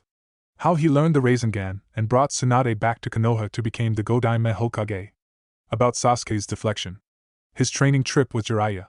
He told about Gaara and Kakuzu. He told her how Jiraiya died. He spoke about his loss and how grateful he was to meet him once more. He told everything about Pain's attack, not leaving out any detail. And finally, Naruto told her about the Fourth Shinobi War, about a masked Uchiha and about Madara. Kurama's face relaxed inside his jailer as a disturbing presence slowly faded from Naruto's mind with every exhaled word. As the burden decreased on Naruto's heart, and as his posture started to relax, the fox's mind calmed down with each sentence. The dark figure continued to vanish with one last, recognizable expression on his face. A final angry snarl bubbled out from his throat, before the mirage faded away. I told you I won't let it happen. Kurama shot a satisfied and cocky smirk where the image had been previously and finally averted his senses to the outside world. Rin interrupted Naruto from time to time with a well-aimed question, desperately trying to get a hold on the tail. She had no such luck. She struggled to convince herself that all of this was a lie, the over-imagination of an insane boy. Because there was no way Minato and Kushina would die on the night their child was born. There was no way someone would order a massacre on every living and breathing Uchiha. There was no way someone would be twisted and strong enough to unleash a zombie army on the world and shove every living person into a genjutsu by collecting the bijou. There was no way all of this could be real, was there? When Naruto finally reached the end of his tale, how he regained consciousness in a different era, how Kurama had subdued his memories to save him from an interrogation. The blonde stopped after a few minutes and fell into a silent state of apprehension. He didn't realize that his fingers were clenching his pants, waiting for the world to right itself. His azure eyes were desperate as he gazed at the girl in front of him. Nervously, he broke the suffocating silence that had descended on them. Do you believe me? Rin furrowed her brows and shook her head. I don't know yet. But so many things would finally make sense. The frown only deepened on Rin's fine features. I thought you were one of Orochimaru's experiments first. A clone with messed up DNA and a messed up memory. Why does everyone think I'm a clone? I'm the one who is always making clones, not the other way around. Naruto grumbled behind gritted teeth and folded his arms in front of his chest, a familiar pout on his face, but Rin ignored him and continued. When I first found Orochimaru's notes about the DNA test, everything was confusing, and all my theories were crazier and crazier. I never thought about the easiest thing, never just let myself believe that the test was correct and that you were actually Sensei's and Kushina-san's child. But time travel. Rin shook her head. That's just crazy. You don't believe me. Naruto muttered with a low tone, his shoulders slumping. The kunoichi watched the boy in front of herself for a second before she inched closer to his side. I didn't say I don't believe you. It's just that, give me some time. Will you do this for me? Naruto hesitantly nodded. Does anyone else know about this? I mean, about the DNA test? No. I stole the only evidence, and I didn't know to who I could have turned to for help. I didn't want to tell Sensei or Kushina-san, and I also had to forget the idea of telling Jiraiya-sama or Kakashi-kun. And when I saw how you were handling Gato, something snapped in me, and I couldn't hold it back. I had to do something. I wanted to know. I thought with knowing your real name I would understand why you were doing it. I thought if something went wrong I'd just scream, but... Rin softly murmured. Then her eyes narrowed and she shot a suspicious glare at the blonde. Hey! Why didn't they wake up? Even if I couldn't scream, I was way too loud for them to have slept through it. I have a tendency to snore loud, you know. Naruto scratched the back of his head with an embarrassed smile. so Jiraiya put up a privacy seal around their bed to filter the noise. Another silent section greeted them until the girl finally opened her mouth. Who was the masked man? Naruto didn't answer straight away. He looked up to his still-possessed clone for guidance behind the girl's back. Kurama narrowed his eyes while he thought about it for a moment but shrugged. It's someone I know. It was more a statement than a question. However, no answer came as Naruto was desperate to make the right decision. It's your choice when you want to tell, but you should tell it sooner or later. I'm running low on chakra. I'm leaving, Kurama said and turned toward the brunette for one last glance. Take care of that idiot from the outside. And don't let him play martyr anymore. He's shouldered enough burdens alone. Help him on this journey. Naruto was glaring daggers, but the fox ignored him. His gaze was locked on the kunoichi in front of him, patiently waiting for her answer. She finally nodded. I'll see what I can do. A wide grin spread across the clone's features, and the fearless demon fox gave a small, almost invisible bow. Naruto almost missed it, but it was still there. Thank you. It was a pleasure to finally meet you in person. The clone finally puffed out of existence after a short nod toward the frowning blonde. Why didn't you just tell them who you were from the beginning? Rin asked while turning to the blonde with a confused expression. His reasoning was lost on her. I wanted to, but Kurama told me it was a bad idea back then. So I hid everything. It was so hard, I wanted to shout out who I am but I gradually submit myself. But Orochimaru made that stupid test and then Shursui and Itachi. Then Danzu, Mom already knows I'm a Jinchuriki, and now you, and I, and now Kurama wants me to confess and open up. But the web of lies is too big now. I don't know where or how to start, how fix it and everything became so messed up. Uncontrolled words rushed out from his lips. Naruto suddenly snapped his mouth shut and tensed, his gaze flickering to the edge of the thick forest, but only a clone returned with another pile of wood to feed their slowly fading campfire.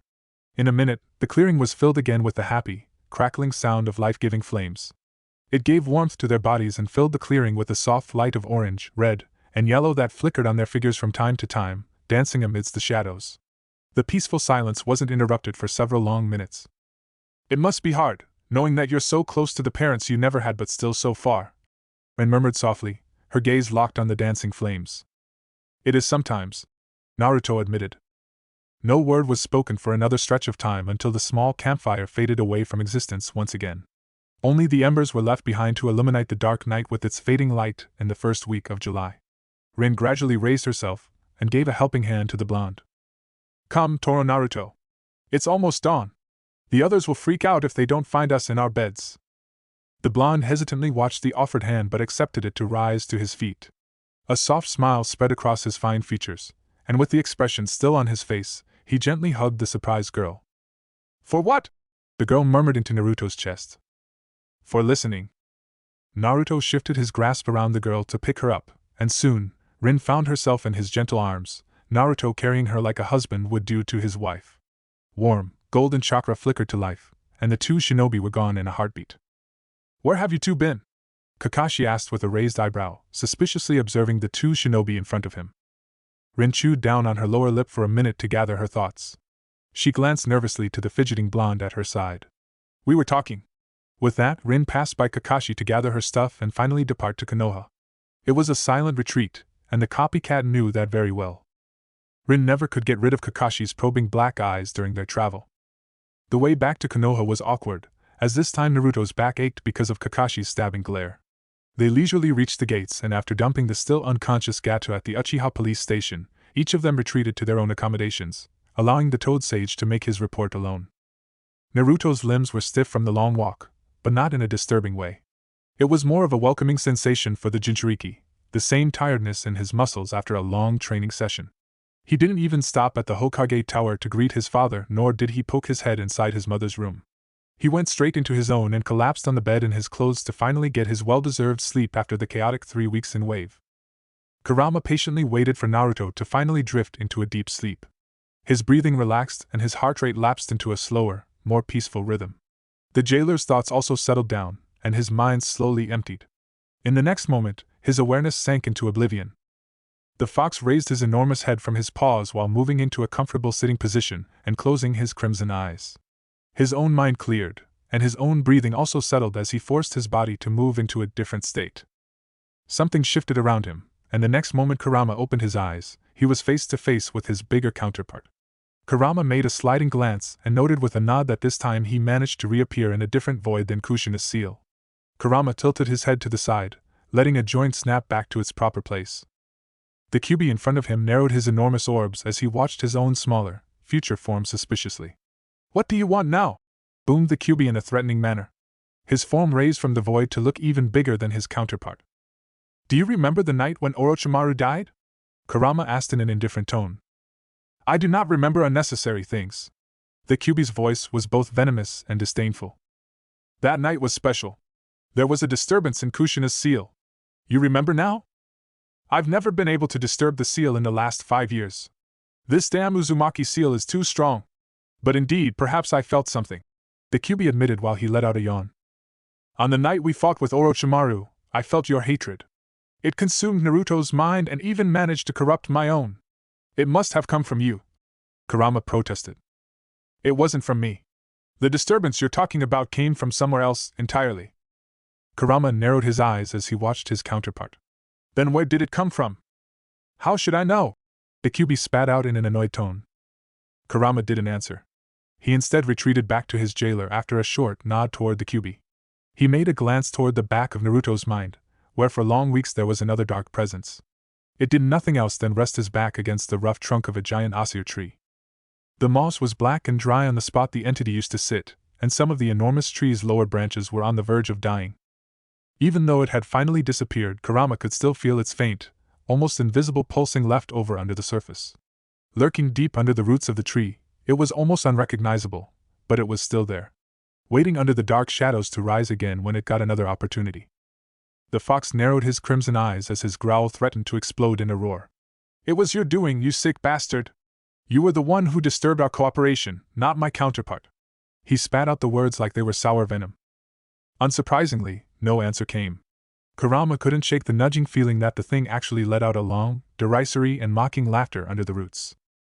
The brush danced between the experienced fingers on the surface of the fine scroll in front of Naruto. His hands made a waltz, and new symbols appeared on the outlined seal. "It won't work this way," Jiraiya stated in an uncaring manner. However, his searching eyes gave light to his previous indifferent tone.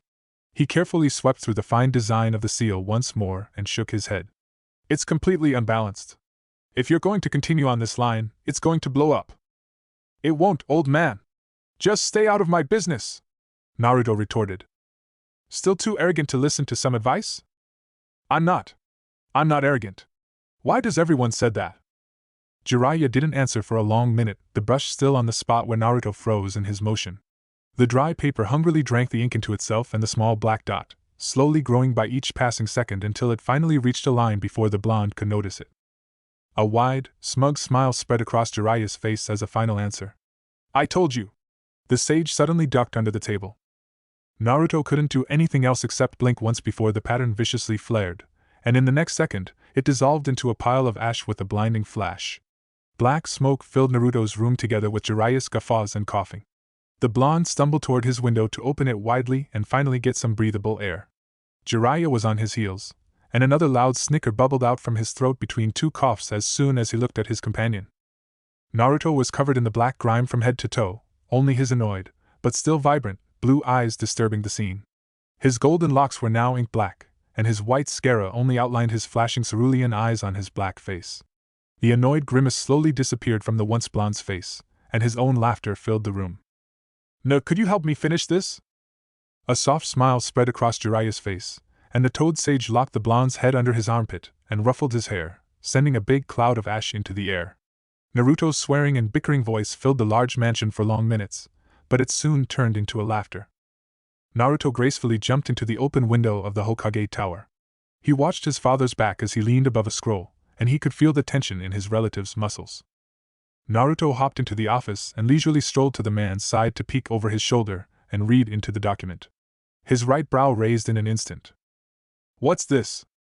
"The new arrangement of the village council and the personal advisory body," Minato stated and leaned back in his seat to finally stretch his numb arms, not caring that he almost hit his brother in the head during the progress.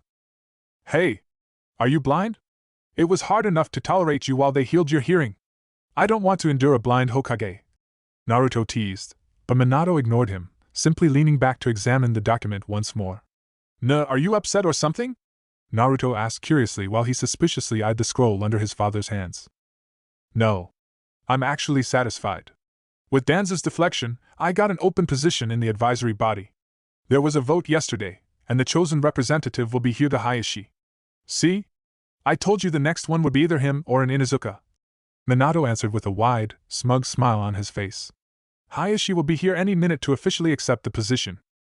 A soft knock interrupted Naruto's line of thoughts, and Rin entered the office with two Hyuga on her heels. Naruto sucked in a breath as soon as he spotted the two identical men. The only difference between the twin brothers was the proudly shining Konoha headband on Hisashi's forehead. Rin retreated next to Naruto's side while the older brother made a slight bow. His cohort did the same, and the two stepped closer. Naruto watched the whole exchange with a deep frown on his face, and it didn't go unnoticed by Rin. When the formalities were finally finished and both she and Naruto were silently walking on the streets toward the Hokage mansion, Rin couldn't restrain the question that had been itching to surface. Is there a problem with Hayashi?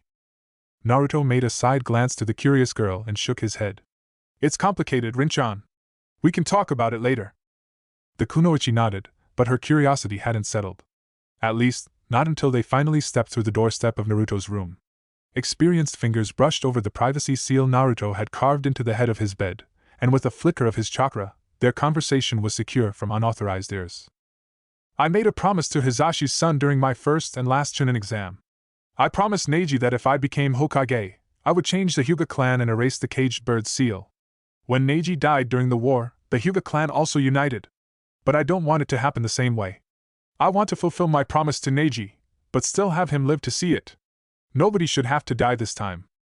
You can't just erase a 100-year-old tradition. I don't really understand everything that happened in your timeline, but I can still see that it was the result of a chain of events. You can't just waltz to Minato or to the compound and forbid them to use it anymore. It's not that easy. You have to change their mindset first. I know Hayashi. He trained me on Mount Myaboku in Taijutsu when we were hiding from Madara and the Jubi. Maybe there is a way to speak sense into his strict head. Naruto furrowed his brows and chewed on his lower lip. Naruto.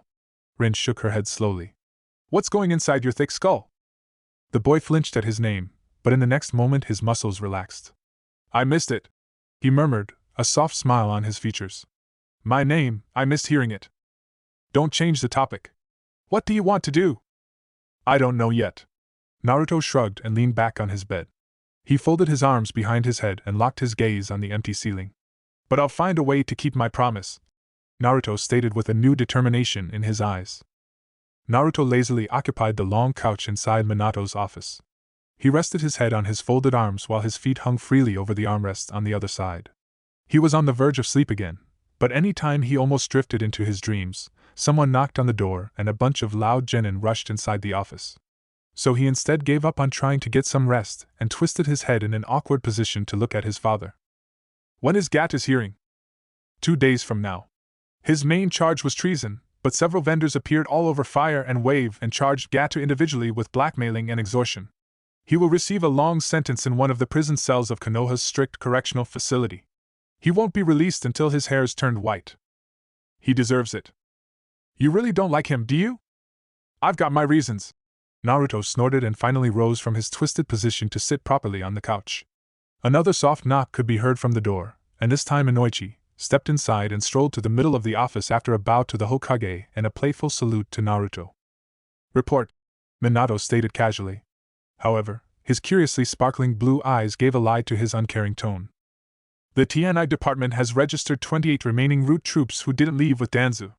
Most of them volunteered for our rehabilitation program, but the rest refused to cooperate. They're still loyal to Danzu, and they won't change their mind. The brainwash was too deep. What are the options for those who refused our help? Naruto perked up immediately, and the Yamanaka finally averted his gaze from his leader. We don't have too many for those who won't let go of their old life in Danzu. We either lock them in a cell or seal away their chakra and ability to hurt anyone. We could manipulate their memories, but that's merely a temporary solution. The human brain is tricky. With time, they would realize our intrusion in their minds. A deep frown appeared on Inoichi's features, and he turned back to Minato.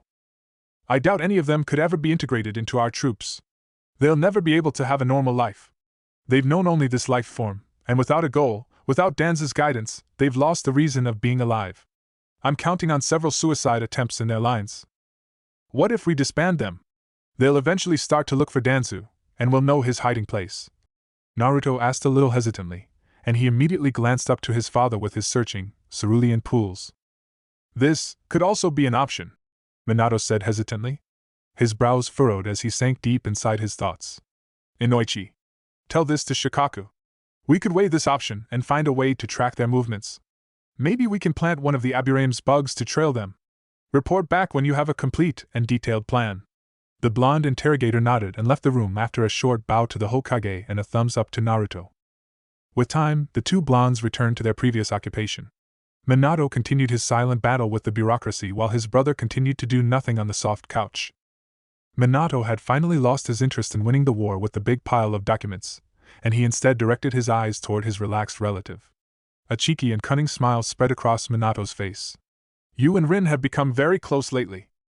Naruto shot a suspicious glance at his father from the corner of his eyes. What's that supposed to mean? You know, when a boy and a beautiful girl meet a lot privately, it could start some gossip. Naruto shot up from his seat.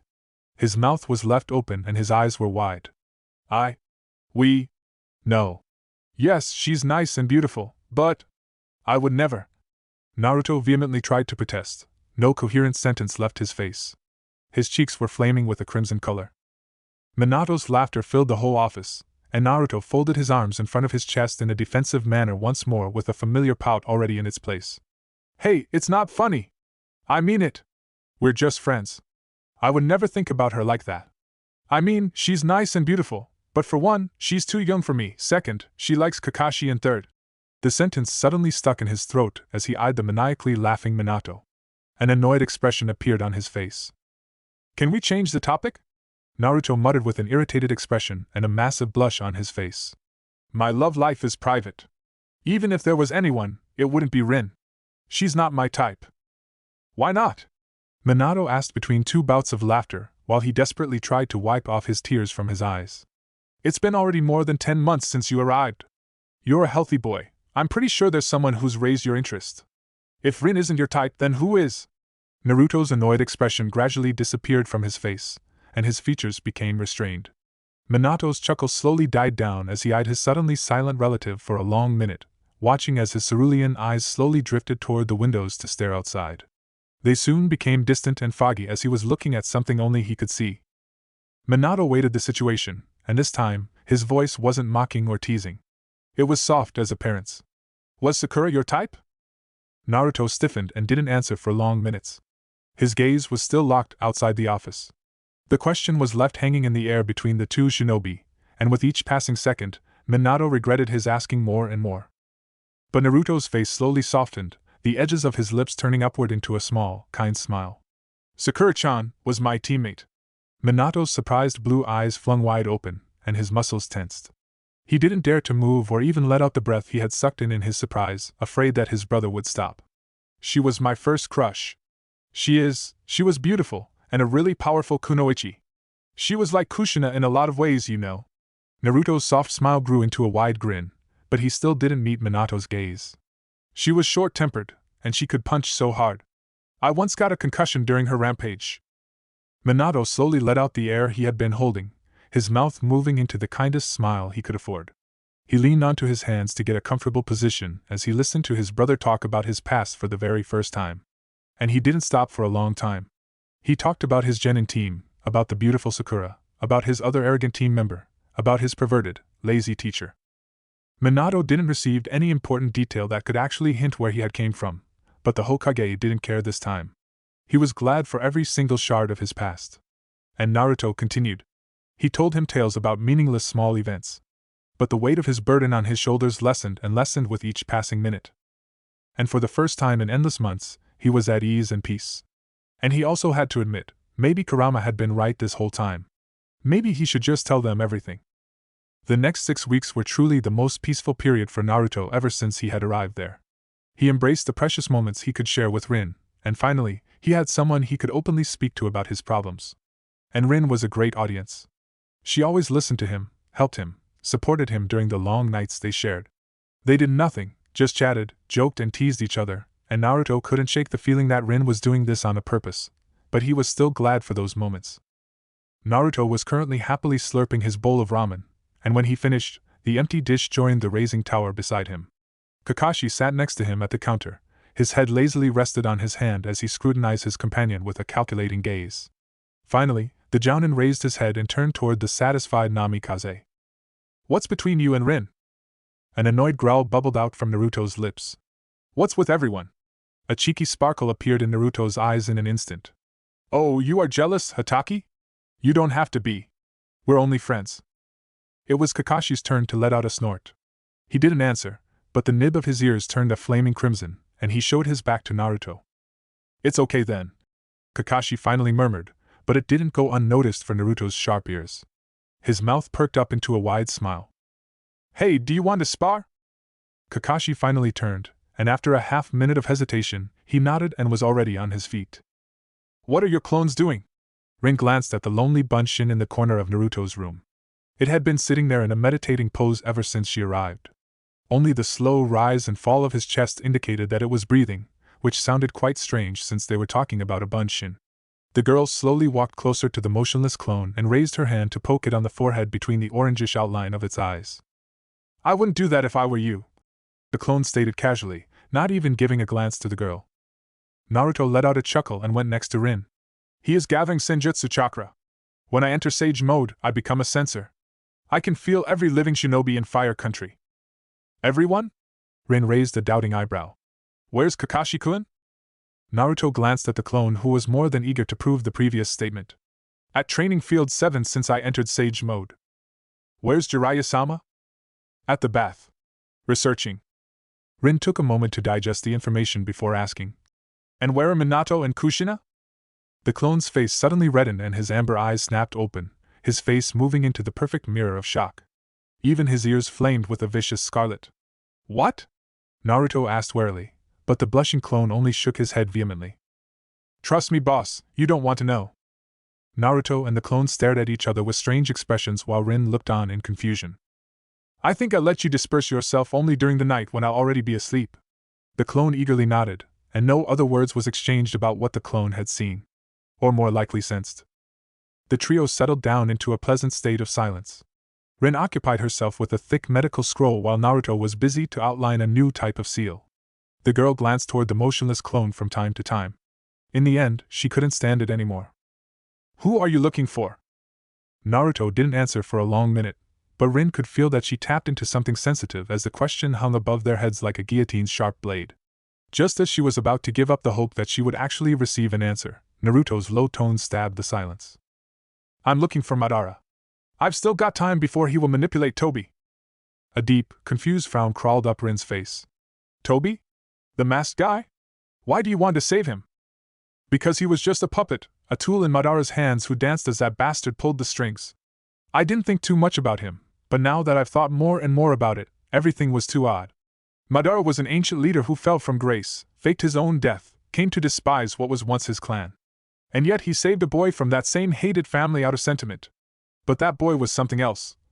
During the fight, he told us that he wanted to get out, to leave the cave, but they wouldn't let him. And suddenly he was allowed to the outside world only to witness his loved one's death." Naruto shook his head. "Madara was old and weak, and he needed someone who would carry out his will. He had found Toby to influence, and use as a mere tool, like a figure on the chessboard. He really loved her, didn't he?" Naruto made a side glance and measured Rin up from head to toe. The blonde averted his cerulean pools once more to stare out of his window. "Yeah. He really loved you." "What?" Rin's eyes widened and she swept her head toward the blonde. His gaze was still locked on something nobody else could see. He dived into his memories as they continued to flash in front of his eyes. Naruto's weak voice filled the small room. "Toby unleashed the war and the Jubi on the world to revive a person. The girl for whom war was unleashed was you, Noara Rin. You died on a mission in Kiri around this time. Kakashi had to." Naruto shook his head once more in an attempt to get rid of the disturbing memories. "You died, and Obito couldn't endure it. He was the one under the mask. He survived the damage during your last mission, and Madara found him, healed him, manipulated him until he became a tool of a madman. But it won't happen this time. Kiri and Konoha are allies now. We can save Obito's sanity." His only answer was silence. Time froze while Rin's hand shakily clenched around the soft bedsheet under her knees. Naruto continued in the hopes that it might calm her down. I've been trying to find him ever since I regained my memories. As I said, with Sage Mode I can sense everybody, but until now, I couldn't even get a glimpse of him. He must be under some sort of seal, like the ones Orochimaru used in his labs. Obito. Obito is alive? Naruto still didn't turn, but when he felt the bed shifting under him as Rin inched closer, he moved to face the shaking girl. Obito is alive? Rin repeated once again. Her voice was raspy and faltering by the sudden grip around her throat. Naruto watched the girl for an infinite, tense minute. Only Rin's unsteady breathing could be heard in the silent room. The blonde slowly nodded, and in the next moment, Rin hurled into his arms. Tremoring hands clenched desperately onto his clothes, the sweet and salty tears of relief soaking his attire. Naruto slowly raised his hands to give a reassuring hug to the quietly shaking Rin. She wasn't hysterical, only silently crying with one or two muffled sobs. I knew it, Rin whimpered into the soft fabric of his soaked and crumpled shirt. I've always known it. Nah, Naruto. Rin exhaled softly into the empty training ground. Her back was resting against one of the 3 thick training poles, and the named blonde leisurely laid on the soft grass with his folded arms below his head. His azure eyes were locked on the same-toned sky and the soundlessly floating, puffy white clouds. Don't call me that outside. Someone might hear. You said no one's even good enough to sneak up on you besides Kakashi-kun. In my timeline. But here and now, it's happened way too much for my liking. Naruto muttered, his eyes still locked on the blue sky. He suddenly raised one of his arms to point toward an unassuming puff of white. Hey! That one looks almost like Kakashi! That's his crazy hair and it got only one eye, see? Rin traced back his pointing finger and grimaced. Your imagination's wild. That one looks like a horse, not poor Kakashi-kun. Naruto tilted before twisting his head to the side with a concentrating frown on his face. It still looks like Kakashi to me. Can I ask you something? Naruto nodded, and Rin immediately utilized the permission. What happened to Obito? I mean, you told me a lot of things already, but I still don't understand. He was so much like you. He was always cheerful and clumsy, and he always stated that he wanted to become Hokage, and I just can't understand how he could have changed so much.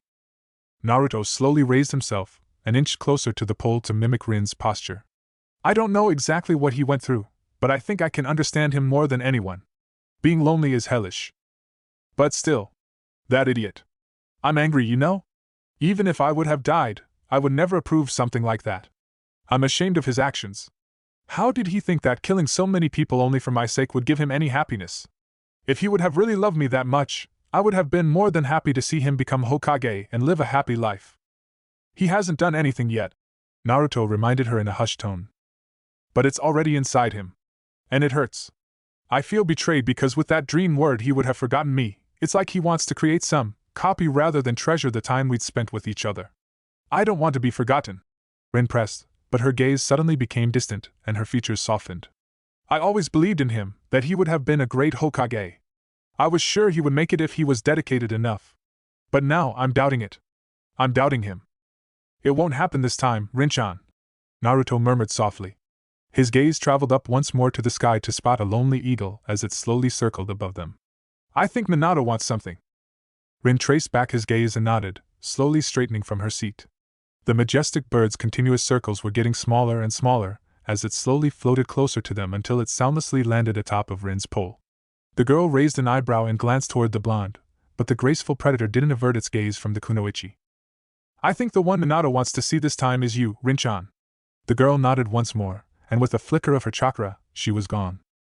She's a nice girl, isn't she? No kidding, a war was unleashed for her. Naruto turned toward the eagle with a wide smile on his face. It didn't answer, only tilted his head to the side as it eyed the still smiling blonde with its sharp, amber eyes. A faint knock interrupted Naruto's nap. He slowly rose from his bed to look out of the window, and the remains of his previous dream were instantly gone.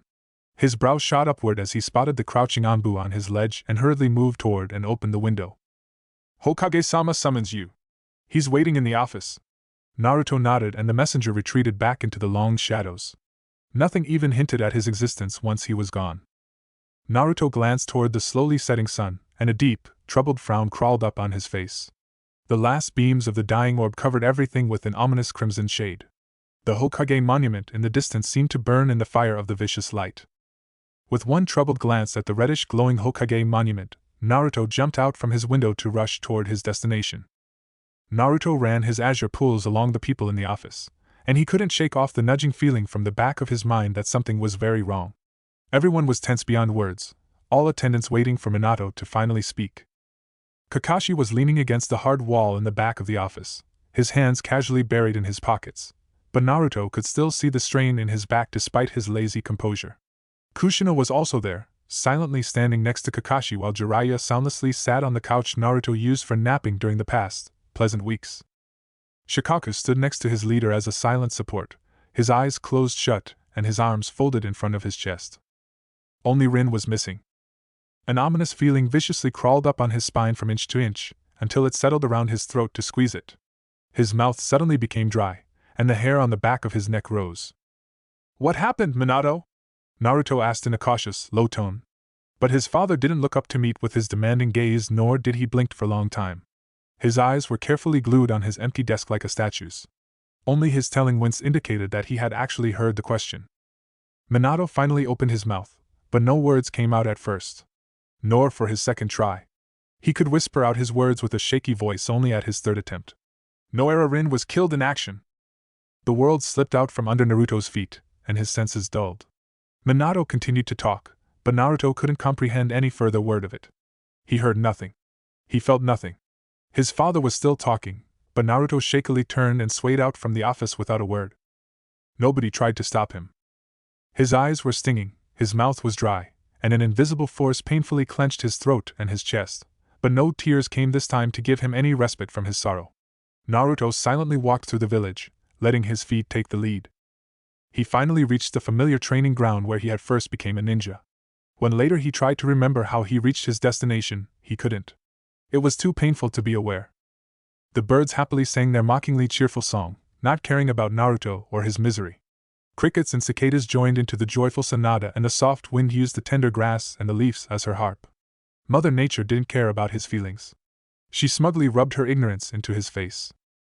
His fist clenched into fist, and his nails dug painfully into his palms in a sudden rush of anger, burning his insides like hot acid. Rage was growling inside his core, filling his mind with its dense red fog.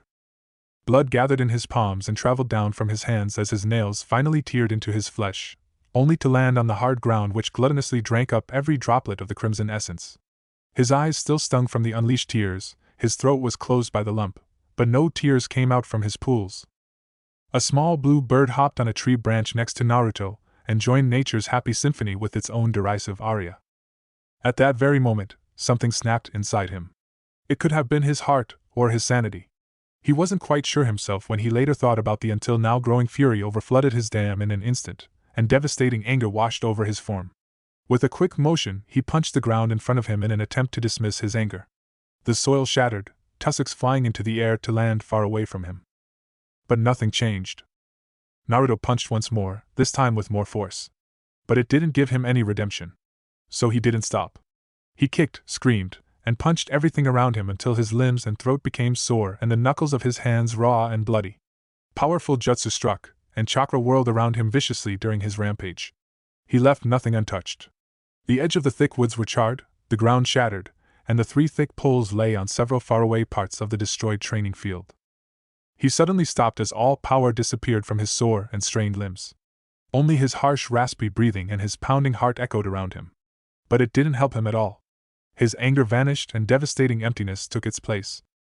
Thankfully, though, the birds stopped singing their mockingly cheerful melody. Naruto's eyes traveled toward the far end of the training field where the memorial stones stood out from the destroyed landscape. He gradually turned and dragged himself until he finally reached the monument. Uzumaki Naruto silently stood in front of an obsidian stone. His sight was locked on the smooth surface. The sun playfully bounced on its shiny surface in the same insulting, happy way as the birds had sung previously. His blue orbs ran through the names already carved into the stone, then moved to the first empty part of the memorial that he knew would filled with Rin's name. Naruto slowly sunk onto the hard soil. His teeth painfully clenched together while sorrow overwhelmed his mind. Kurama silently withdrew into the deepest part of his mind, his crimson orbs focused on something else, on a familiar entity that leisurely rested his back against a dead osier tree once again, and cheerfully hummed a rhythm. The once green grass around him was withered and black. He did nothing, just sat there with a smug smile on his face as he hummed. A low growl echoed inside Naruto's mindscape as it bubbled out from Kurama's twisted lips in a vicious way. 2 hours later, when Kakashi got the courage to look for the blonde, he found Naruto on the same spot he had sank. His eyes were locked on the memorial, hazed but not from the tears. They looked somewhere else. Somewhere far away. And Kakashi didn't disturb him. He instead sat down next to the blonde to lock his own teary eye on the memorial. His Hittite was soaked by his hidden tears, but the wet spot was evident on the soft fabric. They stayed like that for a long time, none of them daring to disturb the other's silent mourning. It could have been minutes, but it felt like never-ending hours for Naruto. And it had actually been hours since the sky was already ink black, and only the stars' faint glow gave any light to their silent form. Finally, Kakashi let out a choke sound, and it pushed Naruto out from his own small world. The Jinchuriki slowly raised his arm and locked it around the trembling boy who was no older than 14. Eventually, Kakashi calmed down. Naruto slowly rose from his seat and raised his hand to his teammate. Kakashi watched the offered hand for a hesitant moment before he gradually accepted it and stood from his hunched seat. They walked side by side toward the Hokage mansion on the empty streets of the sleeping village. "Kakashi, what happened to Rin?" The boy didn't answer for a while, the question left hanging above their heads in a threatening way. Finally, Kakashi let out a soft exhale. "We still don't know the details. She left for a C-ranked mission to Kusa to support a Chunin team as a medic on an escort mission. She snuck away from her camp during the night, and the team searched through the whole area for her at the morning." Kakashi didn't continue for a hesitant second, then finally braced himself. "They found her body near the place where Obito had died." Naruto immediately froze in motion. "How did she die?" Naruto asked ruthlessly. His voice didn't falter this time. It was a demanding order. Kakashi also stopped. However, he didn't look up from the dirt road as he answered. His body was collected, but his voice uncontrollably trembled. "She was stabbed by a missing nin. He confused her for someone else, an Inuzuka. He wanted vengeance on the clan for his dead wife. She had to die because an idiot thought she was someone else. She shouldn't have had to die this way. It was meaningless." Kakashi started to tremble once again. "I should have been there. I promised to Obito that I was going to protect her. You understand? His last wish for me was to protect her. He left her to me. And I failed. I failed once again. I couldn't save Obito, and I couldn't save Rin. You will also die. Sensei will also die. Everyone is going to keep dying around me. I failed, and I will fail again." Kakashi shoved Naruto to the side and sprinted away from the blonde to disappear into the chilly night. Naruto emotionlessly stared at the point between two houses where he last saw Kakashi. "No," he said with a hollow voice. "The one who failed everybody was me.